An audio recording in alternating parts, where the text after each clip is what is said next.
fuck. Okay, mic's not on. Hey up, how's it going? Right. Back. Oh, man. Yeah. Sorry for the extra long, starting soon screen.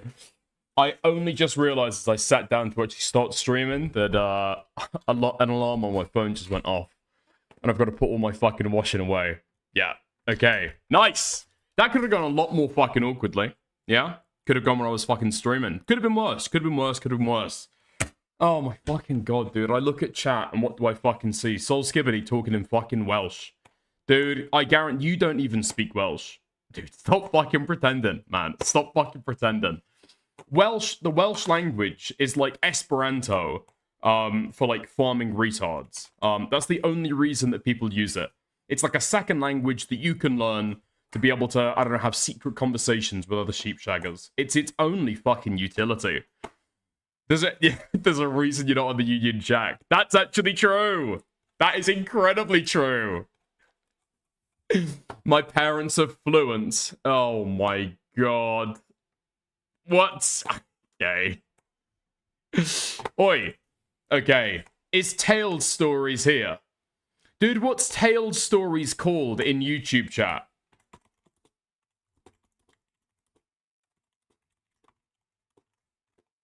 Dude, this fucking guy trying to argue with me about fucking sound waves in Discord.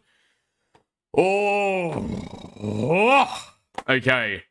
We'll see if he wants to have a conversation. This has been what's taken up my mind over the last day. Is this...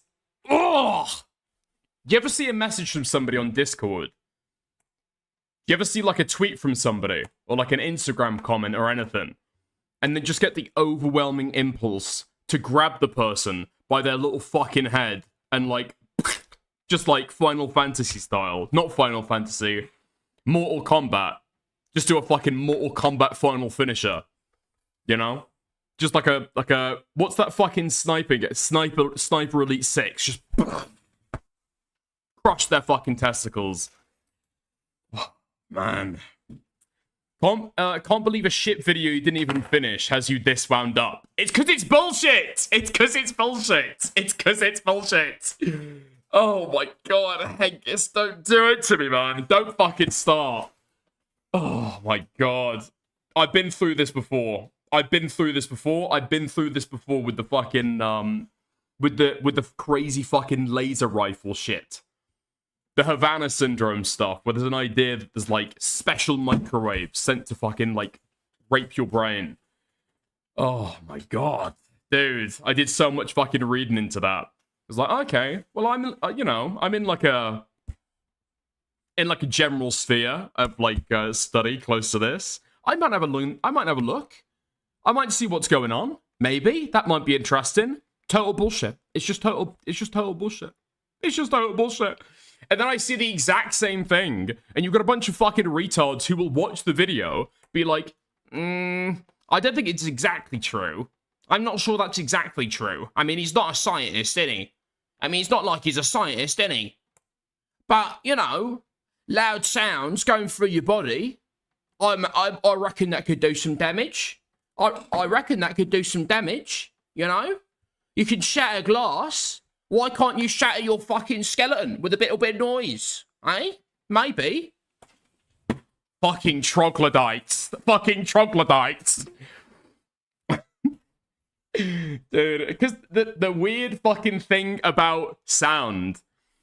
The weird fucking thing about sound is it's not even like, sure, okay, as with light, it's got like an inverse square proportionality, right? You double your distance away from it. You like, you know... You fucking half the amount of sound that reaches you. Or quarter it, rather. You know? It's got that, but then it also has to, like, continue through, like, a gaseous fucking medium that attenuates it. It absorbs and attenuates it. So it's, like, even more fucking...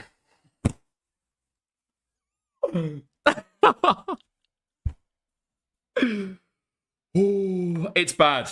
It's bad. It's bad. Have you washed that shirt? Literally just, okay? Literally just finished drying. I even did the trick that somebody recommended me of going and leaving it in the shower while the shower's running. to try and get it to, like, dampen up and then, like soften out and stuff. Didn't work. Didn't work. Didn't work at all. Yeah.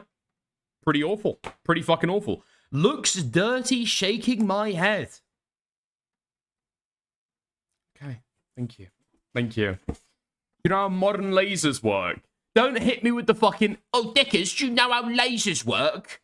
Do you know how lasers work? There's an initial light source that is then either filtered or in some other way, the light beam is altered to make sure that all of the light is coherent in some factor. It's usually not temporally coherent. It's usually not phasally coherent. Usually, it's fucking coherent in terms of frequency of the different fucking light beams. Don't try me! Don't try me!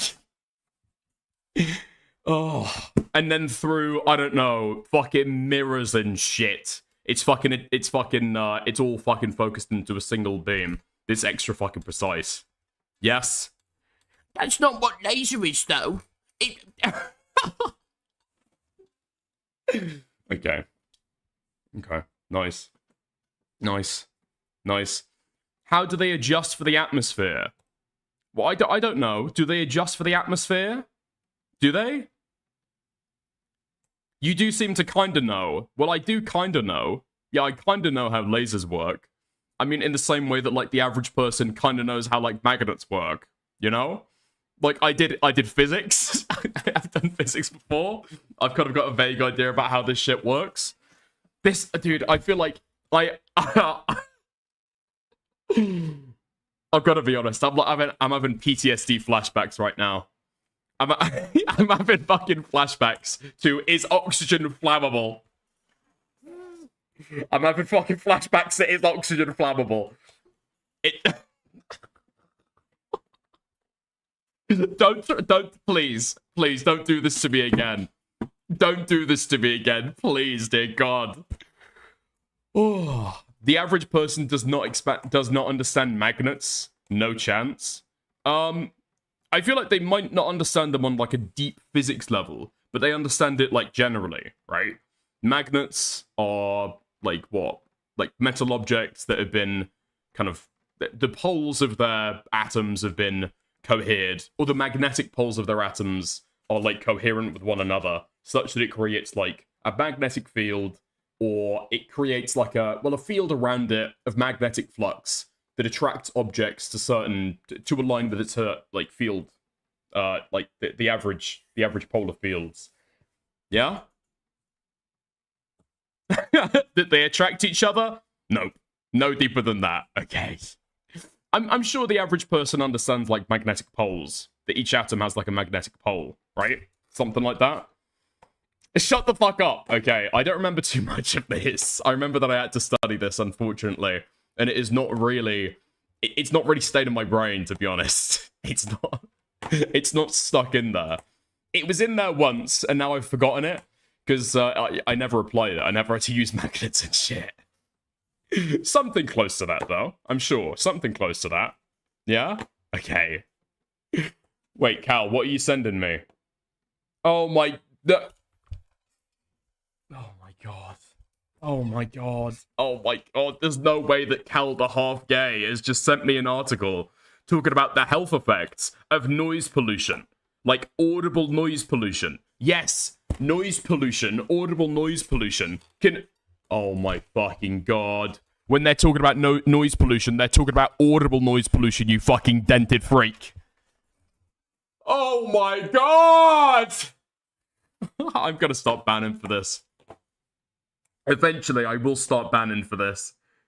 Dude, people are gonna be fucking gone. I'm gonna vaporize some fucking freaks in chat if they fucking keep up with this. I swear to God. Oh my god. Not only will I fucking ban you, I will ban the mention of your name. You will be completely and utterly unpersoned. You'll be resigned to non-existence.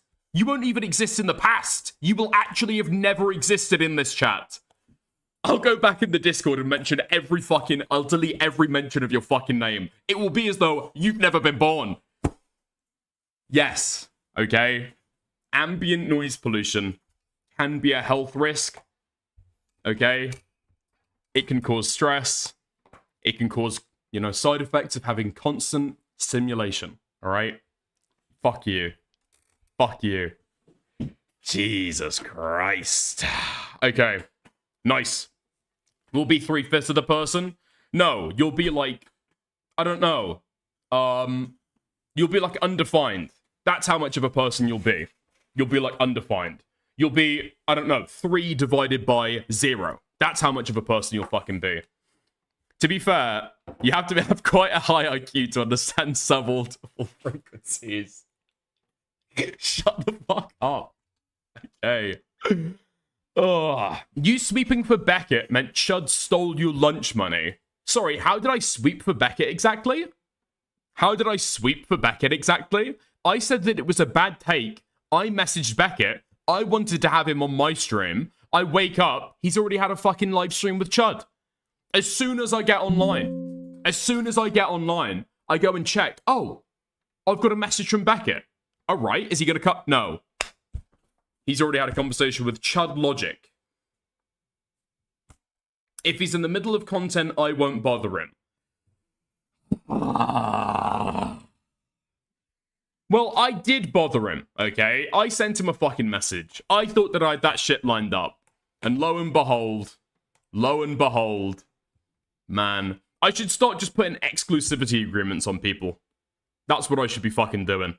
That's what I should be doing. I should threaten Beckett that I'm going to do like a week of A-log streams and drag this guy's name through the fucking dirt. Unless he agrees to come on my stream and only my stream.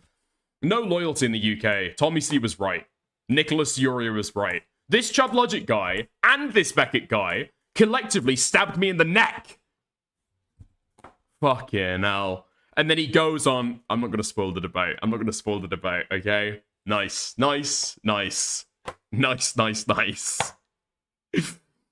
Oh, yeah, I saw that clip as well. We'll get to it, okay? All in good time.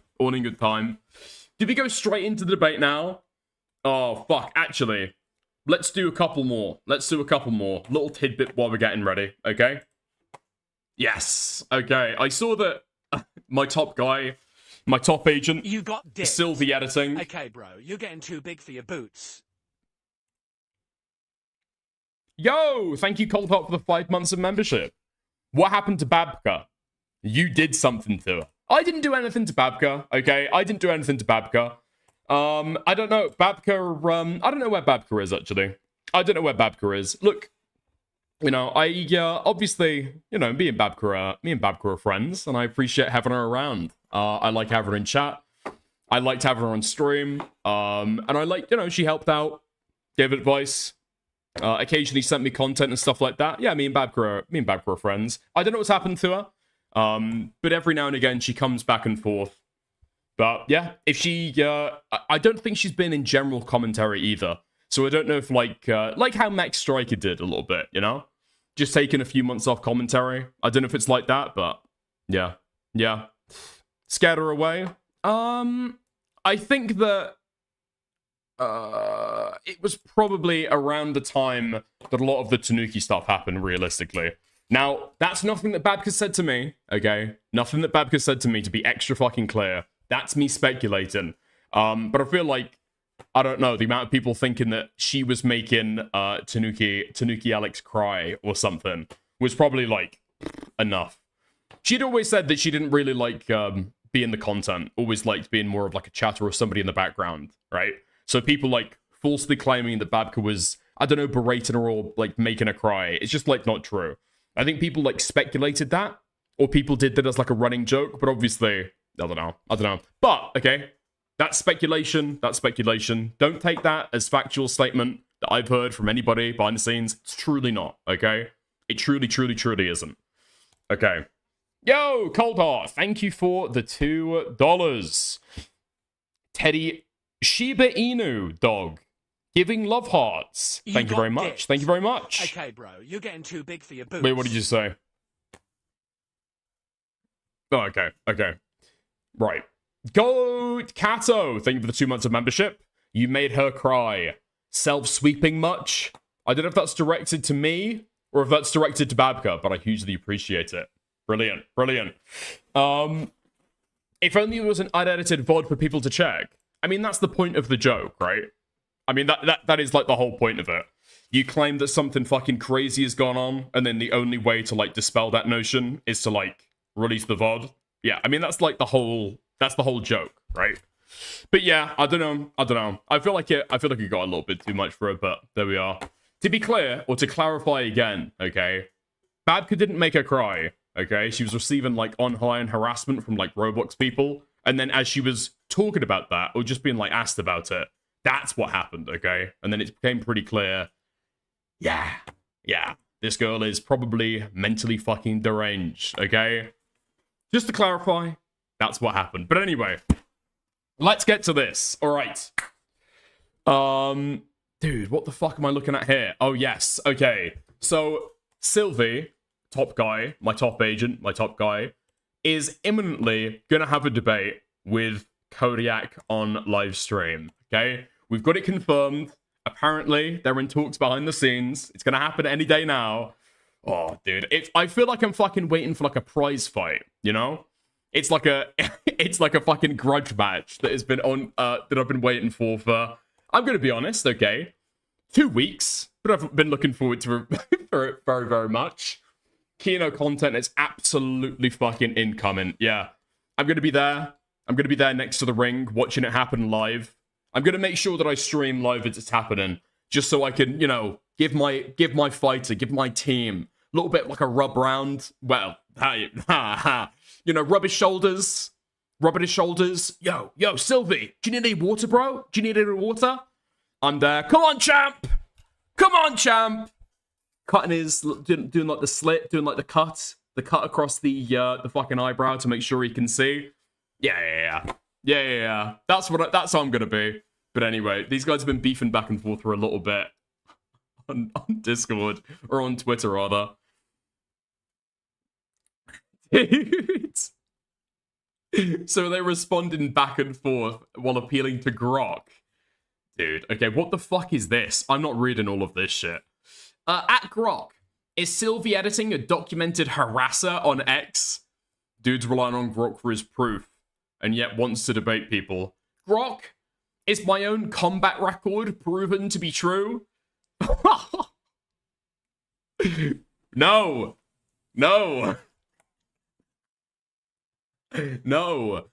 Your combat record isn't independently proven true from public sources.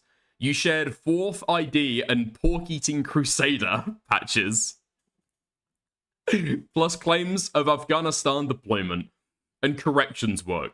Those align with veteran accounts, but official details, DD 214, etc., are private. No public docs, leaks, or third-party verification confirm or refute specifics.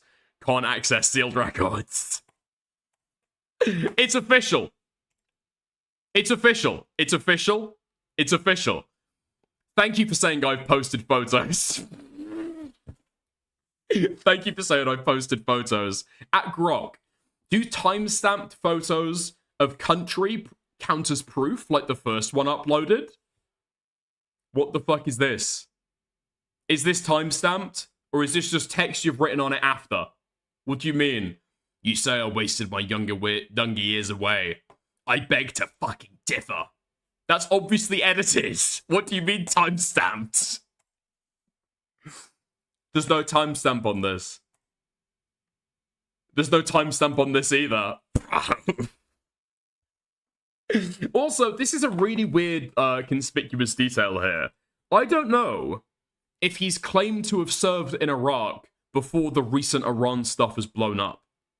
That's really odd. That's really, really strange to me as a little bit of a detail. I'm genuinely super sus. And then every time he talks about proof of his deployment, he's talking about going to Afghanistan. And there's apparently no details he can share of his time in Iraq. Really fucking weird. Really, really fucking weird. EXIF data would be handy. The problem is, if you upload it to a place like Twitter, it fucking redacts all the EXIF data. So you can't fucking get it. Yeah, you can't get it. Thank you for your service, nonetheless. Okay. Here we go, though. Here we go. So I think I spoke about this yesterday, right? Kodiak is retweeting some random fucking guy. Hey, debate me. I'll give you a stage. 20 viewer Andy. 20 viewer Andy. I'll give you a stage, bro. I'll give you a stage.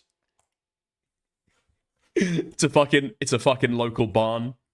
Half the fucking villagers have turned up there, chewing fucking corn, just looking for any kind of entertainment possible. Dude, the local assisted living facility. All the boys showing up. All the boys showing up at the rec room at the assisted living facility. Yeah, okay. I'll give you a stage. I want Andrew Wilson your ass to another world. Here's an idea, says Sylvie, my top guy. Debate me, buddy. Wait your turn.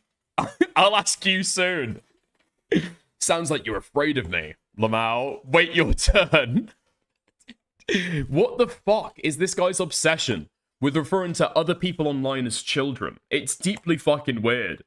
Refers to his fucking audience as cubbies. Ugh, man. Talks to Sylvie like a child. He gets off in 100 fucking %. Kodiak dealt with a lot of children. True, true. Sounds like someone's afraid. Lamau, nope, not at all. Sounds like it to me. Because you'd rather put a blaster... You'd rather be put on blast by a larger audience than be put in your place by me. Like I said, retard, wait your turn. Using me to gain clout as a mean to restart your brand is why I've not asked you. Pipe down, retard. These VTubers are so fucking funny, man. They'll talk about people trying to use their clout. Use their clout to get big. Meanwhile, they've got like 15 fucking people watching them at any given time. It's like, what clout, bitch? What clout? Oh, but they'll all say it nonetheless. They'll all say it nonetheless. I'm pretty sure that Sylvie is actually like a bigger nobody than Kodiak is. Yeah? He's not very good at chirping. How's it going, Sylvie? You're right, mate. I'm pretty sure you're bigger than him, aren't you? Like, I've got to be honest, it's so fucking gay to even talk about clout we're at our size, right? We're all essentially playing around in the fucking kiddie park. Everybody is playing around in the fucking sandpit. You've got my clout. You ain't gonna have my clout. Nah, dude. You trying to farm clout off my name? Brother, we are all shitters, to lesser degrees. To more or less of a degree, everybody involved in this is a nobody shitter. I mean, one of us involved is a fucking lolcow, but nevertheless, okay? I don't think anybody's expecting to get any fucking clout from beefing with Kodiak VT. Yeah. Most of mine is behind the camera, behind the scenes stuff. Oh yeah, you do like editing and stuff like that, don't you? I mean, of course, I already knew. I only recently started to do stuff publicly. Yeah. Sylvie, I've got to be honest, man, okay? I know you're going for the whole himbo thing. You need to have a different fucking avatar, and I'll show you for why, okay? It puts off literally everybody except loser, autistic, desperate women, okay, and gay men. Those are the only audience that you're allowing yourself to be seen by. Now, some of these clips are okay. Like a world event. Some of these clips are okay. You've got the fucking hoodie on. You've got the hoodie on, it's fine. I go and click on the fucking recent broadcast. Dude. Halfway through the stream. Origins? I know this is sidetracking. But I want to show why Skittles sucks. What am I fucking looking at? It's a funny video. Okay. All I'm saying is, okay, remove the setting where you can take your fucking shirt off your VTuber. Please, please. It makes the stream so much easier to fucking watch while you've got the clothes on, dude. The mask, okay, the mask can be fucking optional. Just please, man, put on a fucking shirt. Never pay me. Okay. What could I do but give advice? Okay. Anyway. Hold on. Because later down this, Kodiak eventually realizes that, well, okay, if I'm challenging people to debates, maybe I should challenge, or at least let Sylvie fucking debate me.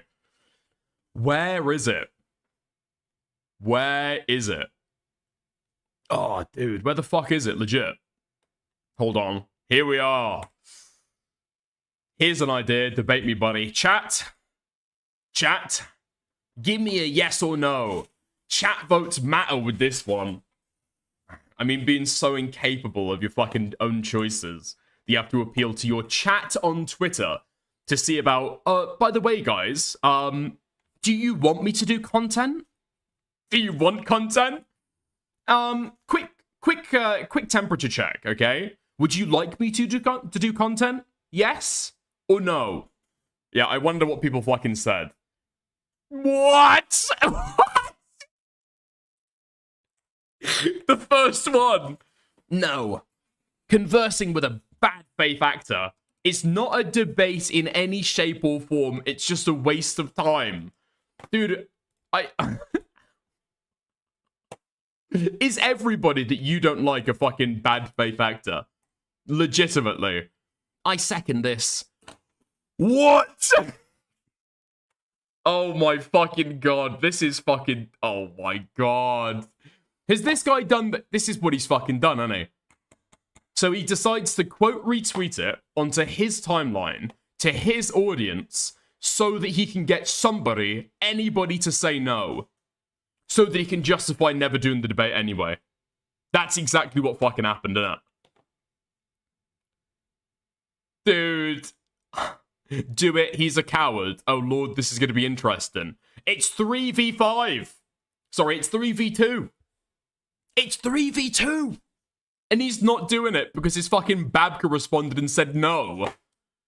Holy fuck, man. Yeah, this is what he's fucking done. Retweeted it onto his own timeline so that somebody else can say, no, Kodiak, don't do that. That guy's evil, Kodiak. That guy's evil, Kodiak. Don't debate him. Oh, okay, yeah. That's what I thought. That's what I thought. Dude, how fucking pathetic is that? Oh, fuck me. I was expecting Kino. Fucking gross. Grotesque stuff. Yeah. I'm convinced he only got like 4 to 5 viewers. He talks to regularly because it's the same folks. Yeah, it's the same kind of people who are insanely fucking built in to being hyper fucking defensive of the guy. Yeah, I mean, that's it. That's it. Yeah, super fucking annoying. Okay. Anyway. There we go. I don't know, these people seem to be, like, overly defensive of him to, like, a total fucking fault. Like, he's constantly, like, stepping on rakes and doing, like, the most retarded fucking shit. But these people feel as though they've got to come together and defend and support him. Like, infinitely. Just to make him feel better. Like, okay, for my purposes, I 100% fucking support it, okay? Getting Kodiak to be able to do more embarrassing shit, I'm behind it 100 fucking %. But your own fucking friends, dude. It is actually the worst kind of person to have in your life, legitimately.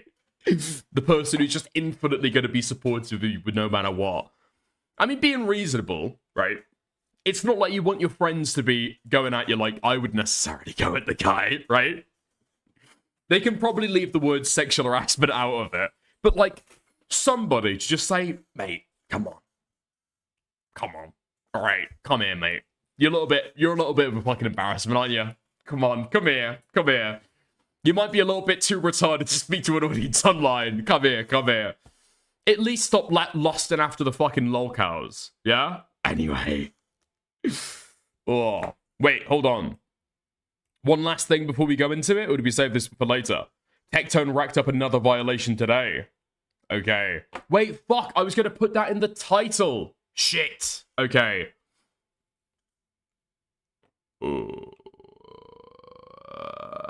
Yeah, okay, here we go. So I think this has been independently verified. So there's now multiple people claiming this. When I say independently verified. Okay. So Tectone decided to take to the timeline today, UK time, yeah, today, and decided to, based on what exactly, I can't tell, probably nothing. This guy is such a man-child that he cannot take any kind of fucking ego loss, any kind of aura loss, any kind of disrespect, any kind of like loss of his luster, or people thinking that he's a fucking bad guy. It's a total fucking ego thing for him. And so he decides to do his old fucking shtick that he did before he got sued and got given a fucking restriction order. Y'all ever heard of a sexual assault victim complained they weren't getting enough sex? Yeah. What the fuck are you doing? Now, people said this at the time, right? There was a lot of hype over Tectone's initial stream back. I wasn't sure what he was going to do. But you know what? I believed in him. I hoped for the best. And I thought, yeah, he will violate his protective order. Okay, he didn't. Day one, okay. He didn't violate his protective order. Thankfully, all we had to do was wait a couple fucking months and he's right fucking in there. Like a pig to shit. Like a fly to shit, rather. Yeah. Oh my fucking god. You would know a lot about sexual assault, Tectone, considering that you've experienced doing it. Great stuff, Mythical. Thank you. Thank you. Tectone deleted his tweet. Okay. Now, maybe it's possible, it's totally possible, I guess, since it isn't backlogged on the fucking, the Internet Archive. We've got the link here. The tweet did exist. A tweet did exist. Yeah? But maybe Mythical has, like, spoofed this. It's possible, but it'd be totally fucking retarded to do. That maybe he's fucking spoofed his internet search history, and he spoofed this tweet as well. Seems particularly fucking retarded, but who knows, okay? Who knows? Yeah. If you have the URL, I mean, we've got the URL. I'll post this in general chat, okay? Or actually, Hengus has already done it. There we go. But it's just so fucking retarded. Unfortunately, none of this shit is actually going to get through to a fucking, I don't know, prison sentence or anything like that. It's probably just going to be him, like, given a big fucking fine, right? That's going to be the main thing. Check on Ghost Archive. Okay, okay. We'll have a look. We'll have a look. If I pull this over.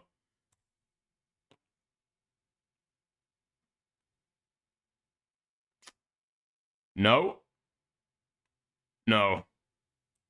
No. Dude, it did get archived, I think. Wait, hold on. Hold on.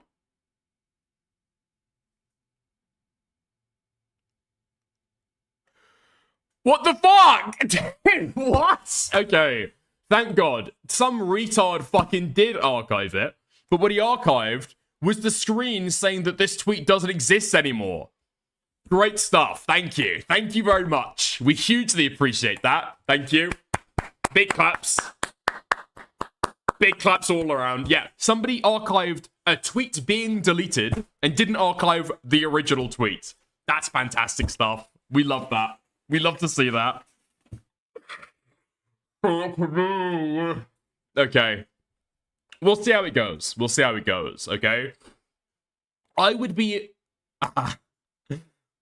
not be surprised in the slightest if somebody in commentary has seen Mythical's tweet here, given an original link to it, and given 2 screenshots of what the tweet looked like, and has forwarded this onto Pikachu. Right? I'd not be surprised in the least. I would actually be surprised if Pikachu didn't know about this right now. So she 100% does, I would say. I would say 99% Pikachu knows about this right now, and she's doing something about it. With no knowledge of the legal system, I'm saying Tectone prison arc, incoming. Tectone prison arc, incoming. I'd already heard rumors that were circulating about possibly, maybe some legal action being taken by Pikachu over other tweets that he's done since the protection order anyway. But we'll have to see about that, okay? We'll have to see about that. Obviously, he was shopping around the fucking retarded think before you sweep video to a bunch of people around him, telling them to go and watch it. He was given Legal Mindset, a bunch of sources for his live stream, a bunch of his content as well. So he's had a hand behind the scenes, absolutely. He's had a hand behind the scenes in making a lot of the commentary about his own fucking court case, right? Now, I'm not going to pretend to know about the fucking law, as I said then, right? I'm not going to pretend to be a lawyer. But I would be insanely fucking surprised if you as a person can't talk about another person, right? Tectone can't talk about Pink Chew. But Tectone would be legally in the clear if he was inciting other people to talk about Pink Chew in like a certain way. That would be fucking insane to me if that was made illegal. Or if that was made legal, if that was okay, right? That'd be fucking insane to me. Now, possibly it is, but I'm guessing that's gonna have to be fucking proven in court. Because the way that I feel like Tectone, I'd say this is almost inarguable, right? The way that he's like pulled things behind the scenes is he will talk to content creators to get them to talk about stuff in a certain way, right? He'll to try and get them to talk about his situation in a certain way, and then he sends that video around to other people to also spread that narrative. So he's not saying anything himself, but he's like doing everything he can behind the scenes to shape the narrative as much as possible, right? Yeah. The idea that that wouldn't amount to some kind of violation of his protective order, I don't know. I feel like he's trying to do some retarded shit where, like, technically, I'm not talking about her. Technically, I'm not talking about her publicly. But it's doing, like, everything right up until it, right? Yeah. Context, I just joined, I don't know what's going on. Tectone go to jail. Tectone's going to jail. No. Tectone's probably breached his fucking protective order. Or almost certainly has. And I was just speculating on whether Pink Chew knows about it. Almost certainly. I'd say 99% sure. Yeah. And whether or not it's going to result in a violation. We'll have to see. We will have to see. Thank you to Type for Real. Didn't gift anything. Not a super chat, not a subscription, nothing. But I appreciate you, chat. White girl pussy has 3 smells. Fish, rotten sour cream, and pimple juice. Thank you, thank you, thank you. Dude, Kick has like always got the most intelligent chatters. Every single time. Every single time. Unfortunately, they mask their intelligence beneath talking about white girl pussy smell and smegma and being raped up the arse. Very interesting. Just lock him up, bro, please. Yeah, basically. Man, we'll have to see, though. I'll have to see. What I don't get is maybe I've just not watched enough Tectone content, which is to say I've watched absolutely no Tectone content. Okay, you could not force me to watch Tectone content. But maybe I've just not watched enough. But I'm surprised that these statements have come out on Twitter and not on stream. That's really fucking weird to me. That he's just had like a moment of like absolute fucking rage off stream, forgotten about his court case, and then just like goes and tweets something. Because on Twitter, you get like explicitly the chance to be able to edit it or like not post it, right? So he's seen that, ignored it, and then like a couple of hours later, he realizes, oh, okay, I've just acted like a total fucking retard. Something like that. I don't know. He doesn't really have content nowadays. His Twitter engagement's where he makes most of his money nowadays. I would be heavily surprised if that was true. There's no fucking way. There's no fucking way. He's lost thousands of average viewers and his YouTube content is already down the drain. He has lost thousands of viewers. Is that a real viewer loss, or has he just stopped botting now? It's hard to tell. You got dicked. It's hard to tell. Okay, bro, you're getting too Yeah, big I would for your be. boots. He's still pulling thousands of viewers. I'd be Do you surprised think if Mr. Tone will Twitter is his thrive main in source of prison? income. Thank you, Anyaki, for the 2 New Zealand. I think so. I think so, right? I mean, first off, it's probably safer for him. There's no vaginas in prison, right? There's not going to be any vaginas for him in prison. You'll probably be fine there. I think that probably sums him up, actually. Yeah. There we go. Tectone would get fucking shredded in jail. I mean, I don't know how tall or big he is, but he'll probably be alright, won't he? Yeah? He'll probably be fine. Okay, fuck it. Let's get to the actual content then. Okay. On stream, he's always full fake cope mode. He'd never act according to what he genuinely feels there. Possibly. Wait, you DM me a screenshot? Yo! Wait! Hold on! 99% sure. We just went up. We just went up. We just went up. We just went up. We just went up. Okay. So, hold on. Do I have to fucking, do I have to search Nick Andros to get the fucking context here? Let's go! Okay. Dude. Nick Andros? Does anybody have proof this tweet is real?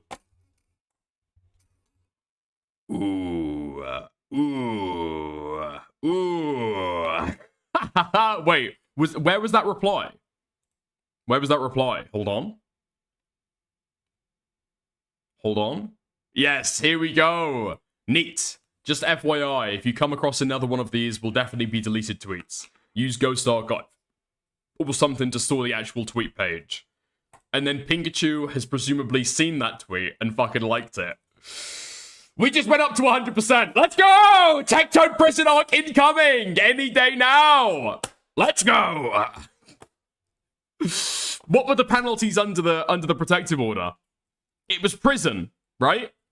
It was like it was being put in the stocks in the town square and like having the fucking tomatoes thrown at you, right? Cock and ball torture. That was the penalty, right? Cock and ball torture. Get attached to a rack, but it's just the head of your cock. Something like that, right? Oh, it was $8,000. Right, never mind. Never mind. Oh, it was $8,000. Okay, never mind. We'll have to see, okay? We'll have to see what happens. Because I think that's like a starting point. Possibly, right? Oh, dude.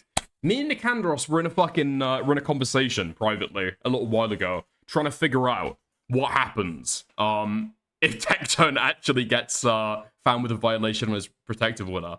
And I've just got to say now, we did figure out exactly what happens, but I've completely forgotten what happens. Hold on, Nick Andros, are you still in chat? What happens? What happens? It helps extend the order too. Well, yeah. I think after the 10 years elapses, I think she can apply for an extension to the order or to get a new order, and all of that evidence helps to be able to argue it, yeah? And Nick Andros is in chat and he just doesn't know. Okay, never mind then. I appreciate it. It's always good to have you here, mate. Okay. Let's go into the main stuff now we're off that, okay? Let's get into the argument between Chud Logic and Beckett over the Sly Boy tweets. Okay, nice. Another little, addendum to this that I was not aware of before. Hold on, have I got a full screenshot? Yes, I have. Okay. So, Sly Boy, for those of you who don't know, posted a video yesterday that was the source of much furore amongst the commentary Twitter shitters. And also the YouTube shitters. Yeah, I talked about it yesterday for anybody who was there, okay? He released a video bitching, moaning, complaining that Turkey Tom's accuser had taken down his video talking about her apology after she'd got a cease and desist, okay? Now, unfortunately for him, his video would have stayed up, as basically everybody else's has stayed up as well, except for the fact that he's put her face docs as the thumbnail, alright? That was the issue. He put her fucking face docs as the thumbnail. Now, as you can probably imagine, Turkey Tom's accuser didn't want the fucking face docs out of there, as she's complained about it before. And so she sends in my opinion, totally fucking justified privacy strike. Like, YouTube doesn't give a fuck if you've been, if you're a bad person, okay? If you're an evil guy, if you're a naughty false accuser, right? For YouTube, in YouTube's mind, oh, okay, you've got somebody's fucking face docs as your thumbnail, right? They make a complaint, cool. Nice, okay, yeah, that holds. Your video's fucking gone, great stuff. You can re-upload it again if you fucking want to. Just correct the fucking issues. That's all that happens on the fucking channel. But Slyboy goes and fucking bitches and whines and complains about it, as he does here. Just got a privacy complaint on this video. I went ahead and beefed up the slightly shoddy censoring of Turkey Tom's legal name, which was already present on the screenshots of the X's retraction. Other than that, no one else involved has rights to censorship protections as far as I'm concerned. Any fucking retard. Dude. Such a fucking pillock, dude. Yeah, she's got no rights. She's got no rights. I completely forgot that he fucking... I didn't realize until today, actually, that he also doxed Turkey Tom. This guy is such a fucking sped. It's unbelievable. Nobody else has any rights to censorship protections. Go fuck yourself. Anyway. So he goes and makes that video, okay? Releases a tweet talking about it at the same time. And in my opinion, okay, Beckett and Falgi don't really look into this too much to be able to set up for this debate, okay? Beckett and Falgi look at it. They see another creator in commentary bitching and moaning about a privacy strike, which are usually bullshit, right? Which are usually bullshit. And nobody wants anybody else to be able to fuck with their content. Copyright strikes, privacy strikes, whatever it may be, right? So there's like a knee-jerk impulse to be sympathetic to a fellow creator. You can almost imagine that could happen to you as well. So, okay, cool. Retweet this stuff, guys. Please help Sly Boy, blah, blah, blah, blah, blah. I don't think either of them actually realize who Sly Boy is and what the exact situation is pertaining to, okay? But they both initially feel some kind of groundswell of support for the guy and decide to, like, retweet his stuff, talk about it on stream. Anyway, now this leads up to a conversation between Chud and Beckett this morning. It was supposed to be me! It was meant to be me! Okay, anyway.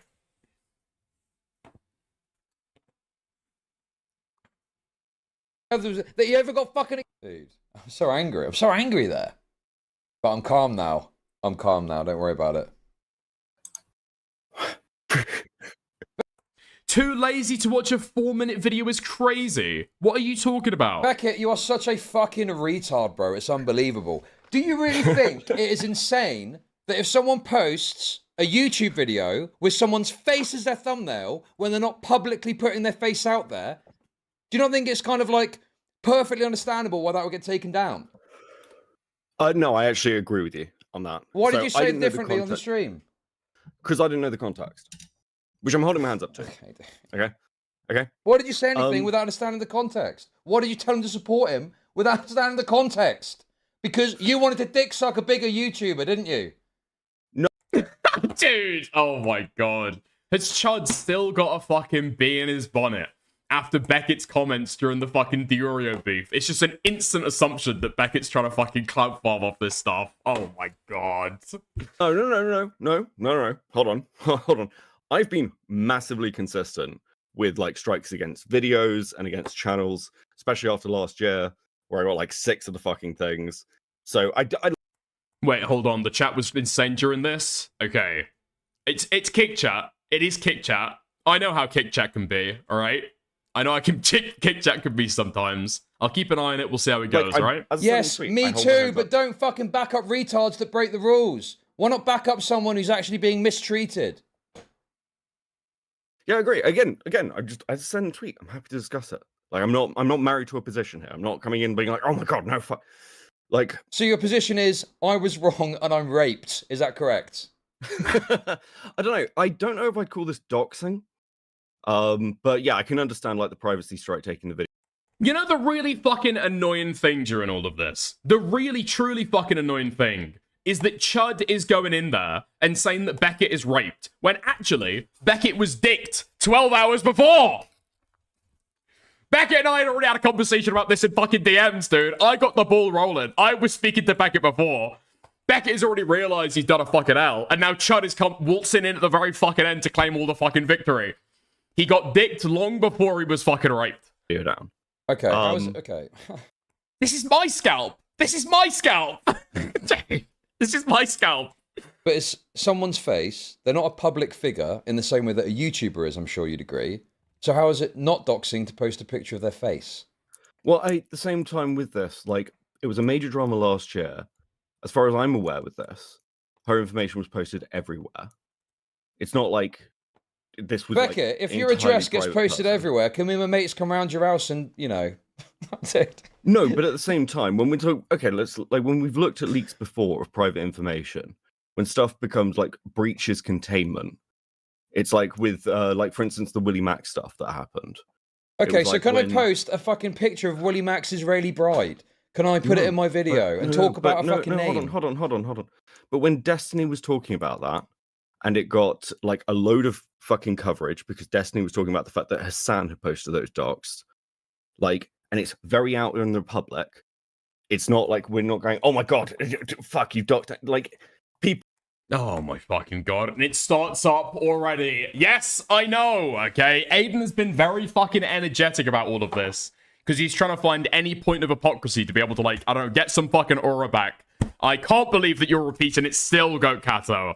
Get that boy's fucking Jewish cut dick out of your fucking pussy, okay? You're not even with him anymore. Why are you fucking repeating his talking points? Okay, look, you've been freed. You've been freed by now. Can you just calm down? Okay. The part where he tried to say the info was publicized already, therefore he didn't really see a big issue with it, was kind of confusing, especially given me and Aiden's drama. Lol. Dude, okay. The point here, the difference is obviously going to be, it's such an easy fucking smackdown, okay? It's such an easy smackdown. The stance that Beckett has had before, that he's had many fucking times, is when stuff is out of the fucking toothpaste tube, okay? The toothpaste is out of the tube, it's out there already, nothing can be done about it. Lyle Convoy's wife, okay? Her information was known by, I don't know, max 30 fucking people. The Brandon Buckingham stuff that he posted got 1.6 million views. 1.6 million views. It's currently in YouTube videos, amassing, I don't know, like 500,000 views as well. The toothpaste is well and truly out of the tube. That is the argument that's going on, okay? But me. Okay, I did it before. I can understand why you're doing it, all right? But still, all right? People are aware of this, right? So like, you're saying... To be clear, okay, both are wrong to lesser degrees. I don't agree with Beckett's stance here that this is okay. If something is out there, it's not doxing if it gets republicized. Well, okay, if it's not doxing, it's spreading a dox. You know, it's still, regardless of which way you slice it, you're still fucking around with doxing information, whether you are publicizing it in the first instance or you're republicizing it. And it's always been wrong, and it seems like we've totally fucking backslid on that. And now in some cases, it's okay, and it's acceptable. And I think that's insane. What happened to the standard of don't even get near or touch doxing information? Yeah, I agree with you. I think things have slipped over the last, 2 years. I think things have become a lot more, fucking... And it's because... But then people like you come along and you fucking support the guy that's done this and is complaining about YouTube taking the video down, and you're just instinctively supporting him. That's... I get what you mean then, lol. I was just confused. Yeah, listen, okay. Beckett has got, a weird stance on doxing. Now, I think the way that he tries to explain it is though he's always been consistent on it, and so he's always had a principled kind of stance on this stuff. But yeah, dude, getting entangled with all the other fucking drama.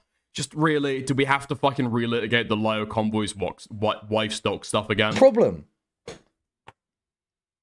Yeah, sure. I think there is an instinctive gut reaction. Now, I don't know much about Sly Boy. This is the first time I've really heard criticism of him. Everything else I've ever heard about this dude has been... Well, he's going after pedos, and if you're going after pedos, no one wants to criticize you. That's the reality. Exactly like with Mamamax. Sure.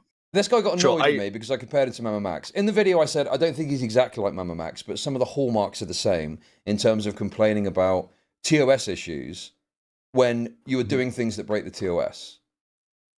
And in this case, he seems to have done the same thing he did before, although in fairness, YouTube reversed the decision, where he publicizes someone's face, YouTube penalize him for that, and you just would have thought maybe he'd have learnt, don't put someone's face in the video if you don't want to get clapped.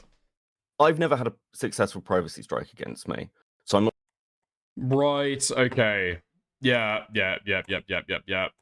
I've got the fucking angle about this. Slyboy is... I don't know if he came in during the Mamamax drama, or if he came in after. He certainly popped off after the Mamamax drama, and so maybe he's not aware of the stuff, but he does all the same fucking shit, beat for beat, back to back, that Mamamax used to do. I don't know if it's just a baked-in internet playbook for how to do this stuff, or what, but he tries to do all the fucking same stuff. He must have been a former fan. I'm not sure how this works, but my understanding is that they'll inform you of the privacy strike and you can change... The classic YouTuber swooping for pedos thing. Yes, I'm pretty sure Sly Boy. But dude, I remember covering this guy a while ago because I thought that it would be good content. And to be fair, some of it was good content, okay? I think I said this yesterday. Some of the stuff that he does is like good original content that is like funny to watch, and he gives like a little bit of fresh content that I always appreciate, okay? But he does do the exact same stuff. I think he literally has a video on his channel called, where is it? Yeah, dude. The company in this thumbnail supports rape. Can you see that? Hold on. The company in this thumbnail supports rape. Pick a side, YouTube! Pick a side, YouTube! Pick a side, YouTube! Rapists or rape victims? Fucking retarded. Hold on, I want to go back and check, actually. What? What? What the fuck? We need to go back. We need to go back in time. We need to go back in time. And we need to go and do a fucking retrospective on his videos about Mamamax. There is no fucking way Mamamax Vitali and the ethics of virtual P-word. We need to go back and take a look at what this guy's critiques were of fucking Mamamax. We need to take a look at that after. Change the thumbnail. Is that true? Yeah, I think so. I think you can do that, yeah. He reacted to Chud, calling him similar to Max, if you want that clip. Yeah, I never watched that content, so I'd appreciate it, yeah. Okay. But, I mean, but the problem with also... him is I think he said their name or their first name in the video. So that makes it more difficult. I mean, again, like her first name is in the Tom video. It's massively viewed. I'm not sure how much I care about the first name, if I'm honest. But okay, sure. Okay. You do this thing where you say, I don't know how much I care about the first name. Okay. It doesn't matter how much you care about the first name. We're talking about, in this instance, YouTube taking the video down, right? So, okay, yeah, sure. Yeah, sure. It's a TOS violation. Like YouTube are probably going to have like an abundance of caution approach to this sort of thing, I would have presumed.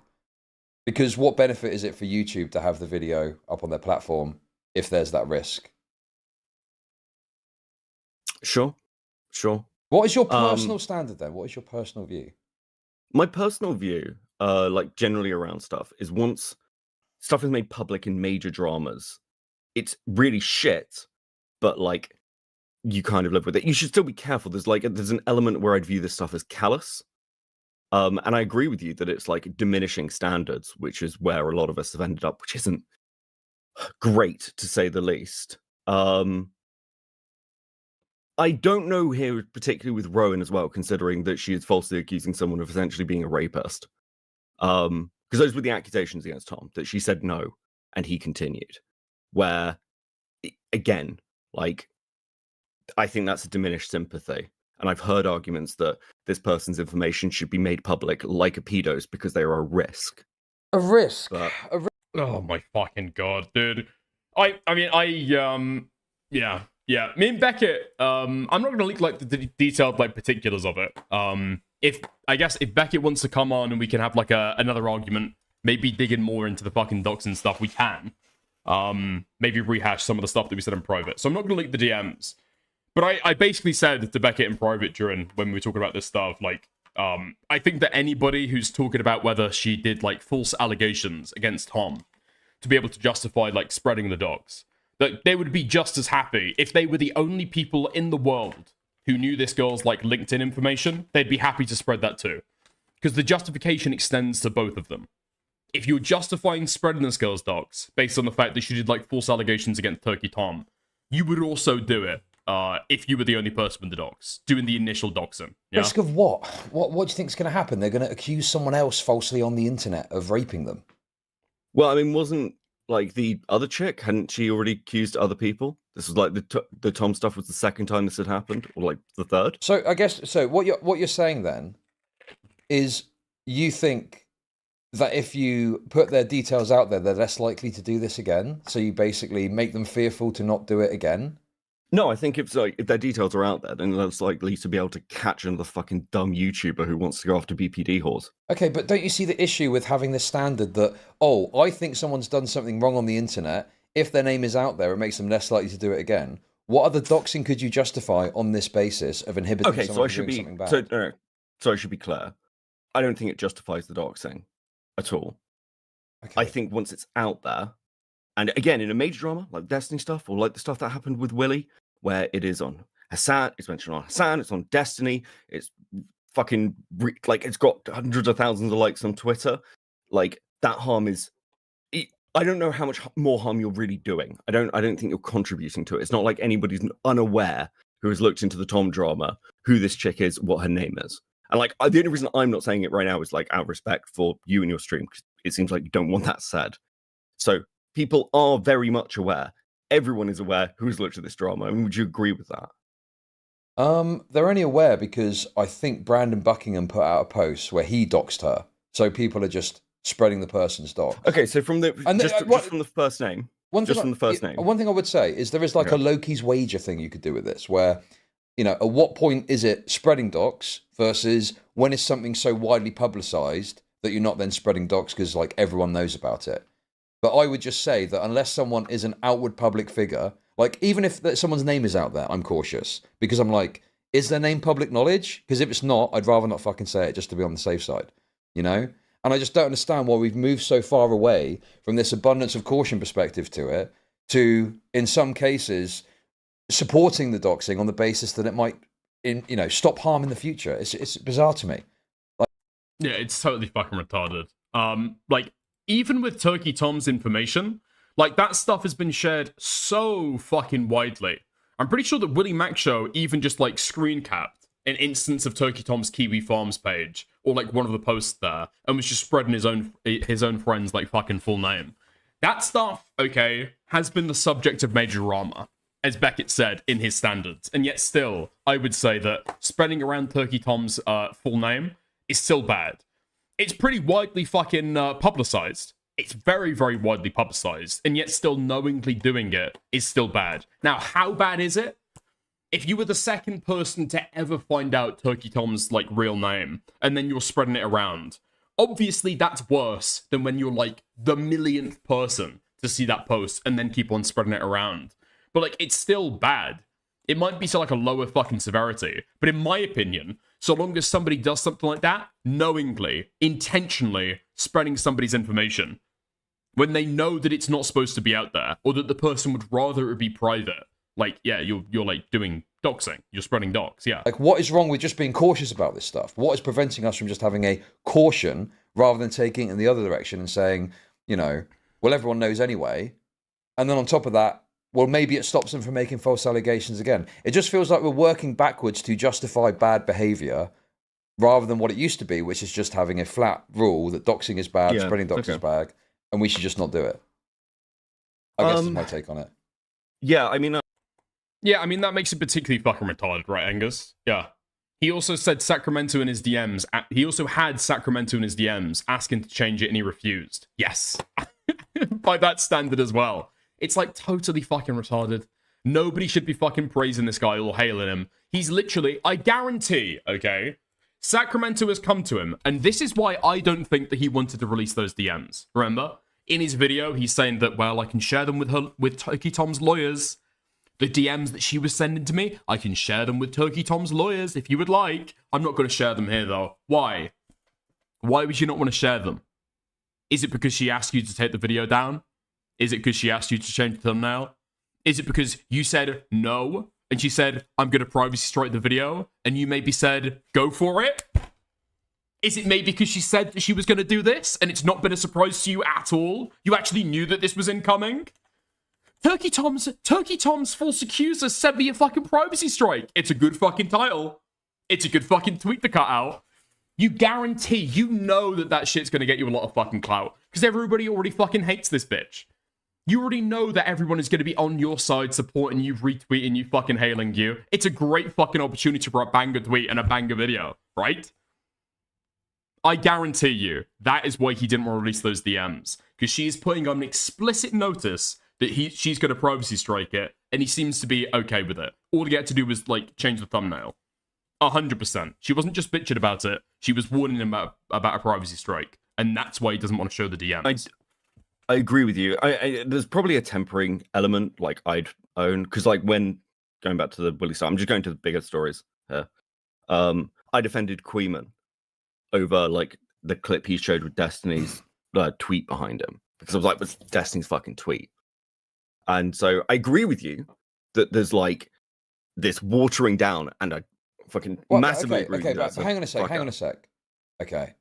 But with Queeman, right, he accidentally let that clip play, right? The argument was that why are you so mad at Queeman when it was Destiny that did it? But Queeman took steps to actually stop that from being perpetuated further. He took it out of his video. And he even contacted a clipping account to ask him to change the clip and edit it. So Queeman is like doing the right thing, and I don't know why you're referencing Queeman there, because Queeman took steps to inhibit the further spread of that information, even though it was on a bigger channel than his. But I'm not referencing as a criticism to Queeman. Well, okay. I'm referencing it as a general, because the criticism Queeman and Just Ilk and others were getting was you are spreading doxed information. That was the accusation against them through Dicker's tweet, through the clipping account. And my response to that at the time was you cannot accuse these people of like spreading dox information. It's from Destiny's tweet, and that's what I'm getting at. I'm not getting at like. Well, no. But wait, hold on. Okay, somebody just put in my fucking inbox. Chud doxing by his own standards at this timestamp. If I go and check this out, I'll go full cam. Okay, I'm not fucking sweeping. I'll go full cam and I'll check this out. If this is nothing, or if this is Chibi Reviews' full name that he put out when he did the fucking GoFundMe, we'll take a look, okay? But I'm not going to be best pleased. I'm going to be very, very mad, in fact. Hold on.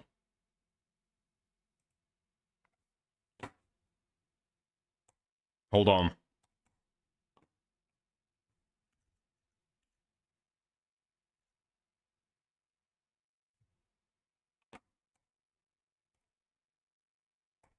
Wait, no way, this is what you're fucking talking about.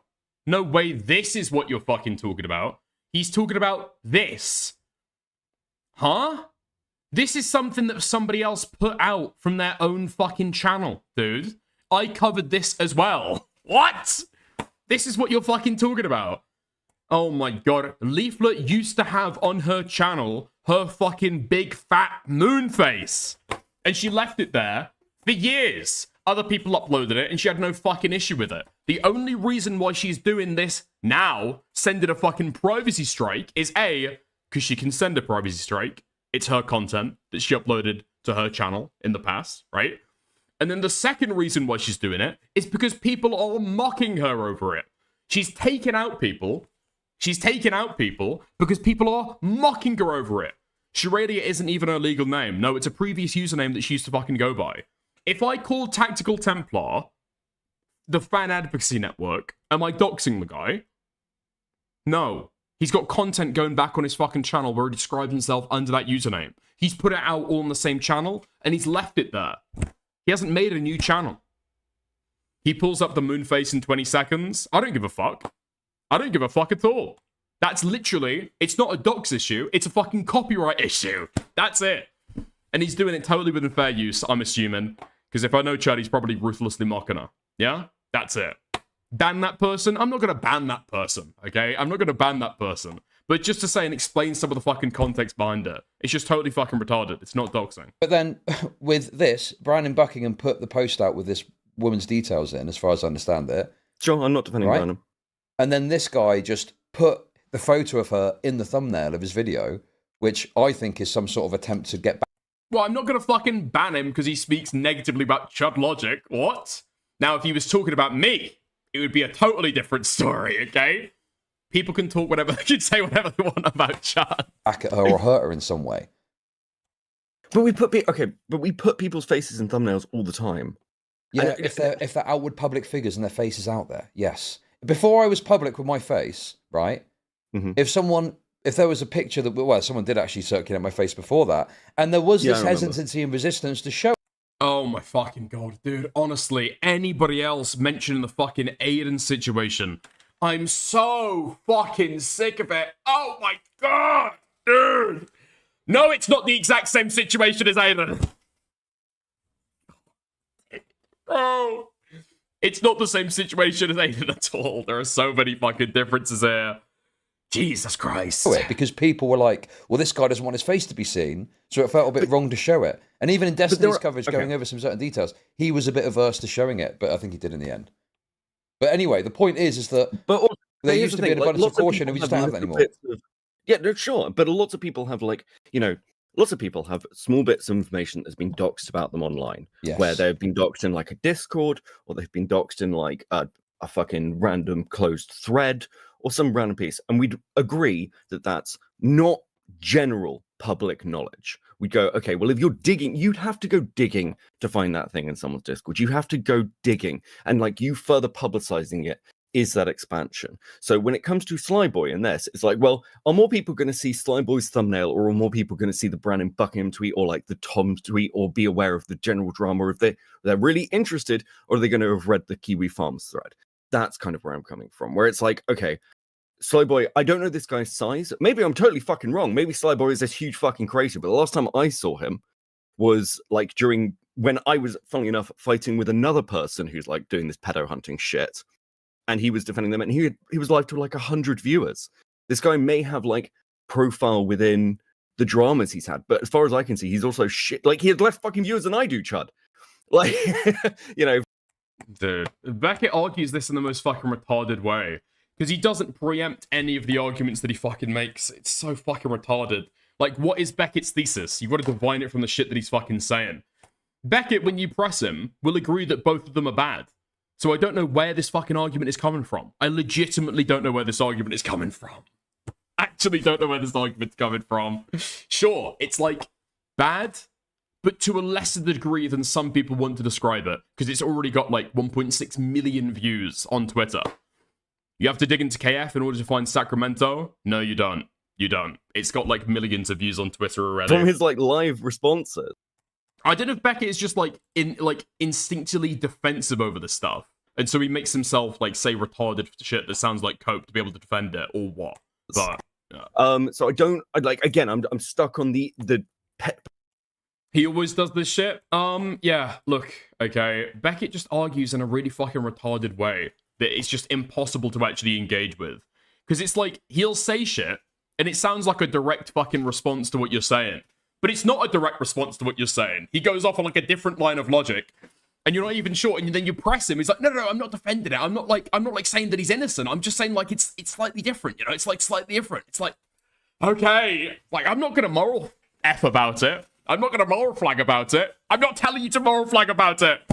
Just so long as we can both agree that certain things are bad, we can move on. We can work together, okay? We can agree on this shit, right? Yeah, I guess. And it takes like half an hour to get there. Perpetuating or increasing harm thing. Okay. Again, I could be wrong. This is very simple. What's happened here, right? The Sly Boy is retired. Beckett seems to be saying it's bad, but in this case now, looking at it completely, the milk is spilt. So he doesn't have any energy to get worked up about it. Yeah, but nobody's arguing that anybody should have energy to fucking get worked up about it. That's not what he fucking doing. Nobody's saying that he has to have energy. Nobody's saying that he has to have energy. Nobody's saying that Beckett's got to fucking write out a tweet fucking condemning this shit. Nobody's saying that Beckett needs to do anything. It's a fucking war of ideas, right? You're talking about how you fucking view this stuff. The only thing that I think that Beckett is trying to communicate is that he had this stance with Queeman as well, and so he's consistent and fair. But that's like a fucking defense against, that's a defense against, I don't know, somebody calling you out for fucking hypocrisy. Now, some people are calling out Beckett for hypocrisy, but, dude, like, it's so fucking retarded. Just get to the fucking issues. Okay, bro, you're getting too big for your boots. Are we sweeping for ginger losers in here? I've got to look after my own, okay? I've got to look after my own. Thank you for the $2. Yeah, I just can't feel bad for this. Well, I just don't feel bad. It is very, very annoying, okay? I will say, I disagree with Beckett about the Queeman example. So, Willie Mack, okay? If you go against the beef between Queeman and Willie Mack, and you look at it through that lens, Willie Mack says himself he doesn't care about people talking about it because he never cared about the Destiny fucking retweet, right? He never cared about the Destiny retweet.